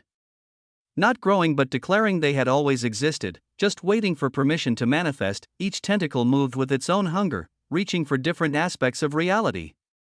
One grasped at space. Another tasted time. More emerged, seeking concepts that didn't have names because naming them would limit what they could devour. The tentacles multiplied. Dozens becoming hundreds, hundreds becoming countless. They wrapped around each other, creating a circular mass of writhing hunger that radiated the unmistakable aura of an inevitability. Beautiful, Kor said, reaching up to stroke the scales that had begun forming on the tentacles. A proper inevitability. Not just hungry but inevitable. Not just wanting but destined to consume. The tentacles began compressing, drawing inward with purpose. They didn't disappear but reformed, creating a humanoid shape from concentrated hunger. Arms made of need. Legs built from want. A torso of pure appetite. When the transformation completed, Ozymandias stood transformed. Still recognizable but fundamentally changed. His obsidian form now contained depths that suggested falling forever toward a meal you'd never reach. Noah closed his eyes, feeling through their connection what existence was like as an inevitability. Everything was brighter, more vivid, more real. Because everything was potential food. The air contained particles he could consume. The light carried energy he could devour. Even concepts like distance and duration looked delicious. The world wasn't just perceived but tasted, every sensation carrying flavor that normal beings couldn't imagine. The hunger was constant, overwhelming, defining. But also focusing. It simplified existence to a single question: to devour or not to devour? And the answer was always yes. Eventually, transformation complete. Ozymandias has become inevitability of recursive hunger, classification, true inevitability, core doctrine, unique trait, remains a part of Noah Osmont, and yet not, new capabilities straight face, everything consumption, can devour any type of everything. Conversion rate, 100% of devoured everything becomes CQ/PQ, hunger sense, can detect everything within vast distances. Inevitable arrival, will eventually reach anything he hungers for. Due to transformation effort observed by perpetual harvest straight face, process has been optimized for stability, bond with original maintained despite inevitability status, complexity gained, 50,000,000,000,000, purity gained, 50,000,000,000,000. Note, you now have an inevitability as part of yourself. Additional note, this is definitely going to complicate things. Chapter 4099, The Purest Hunger. 3. Ozymandias stood complete, his form radiating the terrible certainty of something that would never stop hungering. Yet through their bond, Noah could feel something else. Control, his will still commanded this inevitability, though now it was less like controlling a limb and more like directing a force of nature. How does it feel? Kor asked with genuine curiosity, to be both predator and prey. To hunger for everything while being everything others hunger for? Noah opened his eyes, needing both Kor's gaze and Ozymandias' simultaneously, like understanding why inevitabilities terrify many existences. He replied. Kor laughed with delight that made the shore's light flicker. Now you begin to understand, outsider. Hunger isn't evil. It's just honest about what everything else pretends not to be. Desperate to continue, willing to consume others to persist, inevitable in its need. She looked at Ozymandias with something approaching pride. Take care of him. Inevitabilities are like children. They need guidance, boundaries, and occasionally someone to tell them no when they try to eat something important. The humanoid tentacle form of Ozymandias opened its eyes fully, and reality took a step back. Seas of stellar obsidian light surged around him like tides that had decided gravity was optional. His presence made the air itself reconsider whether it wanted to exist so close to something that might devour it. Prompts cascaded before Noah's vision with urgency that suggested even the system was struggling to process what had occurred. All everything stripped simultaneously from Ozymandias, processing ramifications, everything of limitations, removed, effect, no maximum capacity for consumption, effect, no physical boundaries defining form, effect, no temporal restrictions on existence, warning, without limits, growth has the potential to become cancerous, warning, may consume self if external food depleted. Noah walked closer to his transformed other self, gazing upward at the terrible beauty of what Ozymandias had become. He read the prompts with fascination and gravity. Cor stood nearby, her tiny form radiating satisfaction as she sighed and shook her head with the particular exhaustion of an artist who had just completed a masterpiece. More prompts materialized, each one detailing a loss that was also transformation, everything of joy, removed, effect, cannot experience a true sense of satisfaction from consumption, effect, no pleasure delays the hunger, warning, endless consumption without reward, note, efficiency increased by 400%, everything of rage, removed, effect, cannot be provoked to rash action, effect, consumption becomes mechanical, inevitable, warning, no anger means no passion for protection. Note, emotional volatility eliminated, everything of life, removed, effect, no biological needs or functions, effect, cannot be killed through conventional means, warning, no growth through living experiences. Warning, existence becomes static hunger, everything of death, removed, effect, cannot cease through normal ending, effect, persistence beyond reasonable termination, warning, no rest, no peace, no conclusion, warning, may continue consuming after existence ends, the implications stacked upon each other, each loss revealing itself as both liberation and curse. Ozymandias had become pure in the way a blade was pure. Excellent at one thing, not excellent for others, final assessment. Complete, with all everythings removed except hunger, through monumental effort witnessed and blessed, the weavings of Ozymandias have achieved unprecedented purity, current state, unbearably pure existence. Option available, convert all complexity to purity, this would create the purest inevitability possible, proceed? This action cannot be undone, a question came, and Noah didn't hesitate, proceed. The stellar obsidian sea around Ozymandias erupted with radiance that transcended light and dark. It became pure statement, pure existence, pure hunger given form, conversion initiated, all complexity transformed to purity, for everything's given, 100 billion purity, for effort of the full transformation, 200 billion purity, for advancing to new way of existence under the guidance of the first hunger, 200 billion purity, total gained, 500 billion purity. Complexity gained, 0, Ozymandias has become, the purest hunger, boom, the final form revealed itself as the light settled, Ozymandias stood as architecture more than anatomy. A humanoid form crafted entirely from tentacles that had learned to pretend they were flesh, each tentacle moved with its own hunger while contributing to the whole, creating a body that was simultaneously singular and infinite. Behind him stretched a single massive wing of obsidian gold, not for flight but for statement. Asymmetry that declared he needed no balance because hunger only moved forward. From his head rose a crown of tentacles that formed a halo, each one reaching toward different concepts of consumption. Creating a corona of need that cast shadows in dimensions that shouldn't exist, Noah felt through their connection the profound absence of everything except want, no joy to color experience, no fear to provide caution, no hope to sustain through difficulty, no despair to acknowledge failure. Just hunger, pure and endless and honest. There was something terrible and beautiful about such simplicity. No confusion, no doubt, no complex emotions to navigate. Just the eternal question of what to consume next and the certainty that something would be consumed. The ways of existence of many beings are unique but messy, Cor said, her voice carrying the weight of having seen existence from its beginning. They want contradictory things. They hunger but feel guilty. They consume but apologize. They need but pretend they don't. She gestured at Ozymandias with something approaching maternal pride. Inevitabilities are some of the purest ways of existence out there. We were pure. We were first. We knew what we were and never pretended otherwise. Her expression grew more complex. Everything that came after simply tainted this purity. Added complexity that made existence richer but less honest.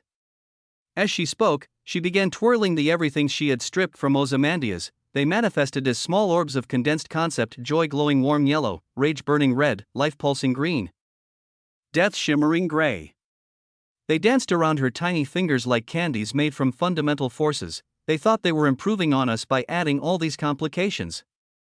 Emotions to make consumption meaningful. Limits to make growth sustainable. Life and death to give existence rhythm. She popped joy into her mouth, chewing thoughtfully. But all they did was make existence harder. More confusing. Less pure. She consumed rage next, her expression suggesting it was spicy. Your Ozymandias is now what we once were. Honest about existence's fundamental truth. Everything consumes everything else.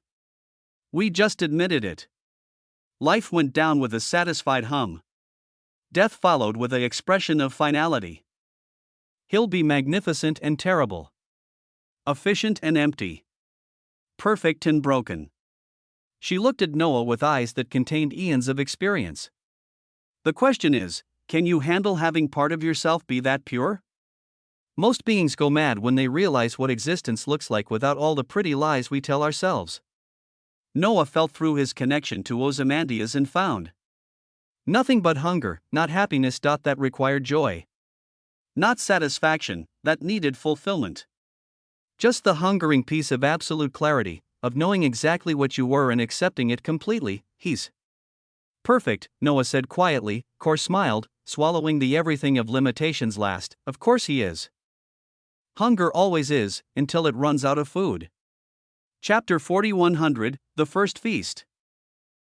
Hunger was perfect, until it ran out of food. Noah contemplated Kor's words as he felt the immense, overwhelming hunger radiating from Ozymandias. Through their connection, he experienced a synesthesia of need. The air tasted like possibility, light smelled like sustenance, even the space between atoms looked delicious. Every particle of existence had become potential food, and the hunger to consume it all was beyond insatiable. The it was definitional, the urge to devour the very air was so strong that Noah could feel Ozymandias struggling not to simply open his mouth and attempt to eat the atmosphere itself. Without his everythings of limitations, control, or emotion to provide restraint, it was only their bond that prevented immediate, indiscriminate consumption. Noah needed to direct this hunger before it directed itself. In the next moment, Ozymandias' gaze fixed on the aquarium. The Leviathan's eternum cage filled with eminent early living marine lifeforms. A single step carried him there, not through speed but through the inevitability of arrival.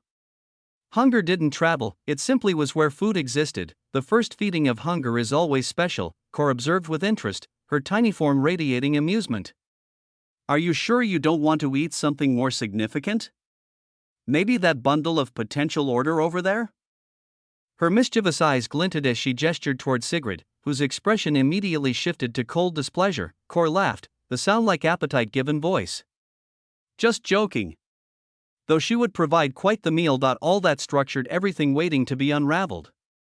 Noah observed this interaction while maintaining focus on Ozymandias. Through dual perception, he watched both Kor's casual cruelty and his other self's preparation to feed. Inside the Leviathan's eternum cage, the marine lifeforms regarded Ozymandias with instinctive unease. They could feel his hunger the way prey feels a predator's gaze. Not through sight but through some deeper awareness that they were being evaluated as food. The aquarium contained varieties that shouldn't exist. Serpentine forms that swam through time as easily as water, crystalline fish whose scales reflected possible futures, cephalopods that existed in multiple dimensions simultaneously, each one possessed power that would have made them apex predators in normal waters. Here, they were simply menu items. One marine lifeform. A creature that looked like a star given fins, had its multiple eminent early living existential glyphs of water flash. Defensively. The light should have been protection, power, deterrent, yet, a tentacle shot from Ozymandias faster than inevitability. It pulsed with paradoxical certainty, crushing the light of the glyphs as if consuming the very concept of defense. The tentacle didn't just touch or grasp. It devoured everything it encountered. The glyph's light vanished first, eaten like brightness was a flavor. Then the glyphs themselves disappeared, consumed as if they had never existed. Finally, the tentacle wrapped around the marine lifeform itself, and in an instant. Nothing remained. Not remains, not memory of remains, just absence where existence had been. The sensation flooded through Noah via their connection, the everything of that creature. Its life, death, potential, history, future. All converted instantly into pure sustenance. The hunger quieted for a fraction of a second, satisfied in a way that transcended physical fullness. It was intoxicating, this feeling of absolute consumption, of taking everything something was and making it part of yourself. I know that look, Kor said mysteriously, studying Noah's eyes. the look of feeding hunger and finding intoxication in it. The first taste of everything is always the most dangerous. It's pure, undiluted, uncomplicated by conscience. She stepped closer, her small form somehow looming. You need to be careful not to be lost in it. Some inevitabilities become addicted to feeding, to experiencing that perfect moment of satisfaction. They feed and feed until they forget why they started feeding in the first place. Her words were a cautionary tale and advice all at once.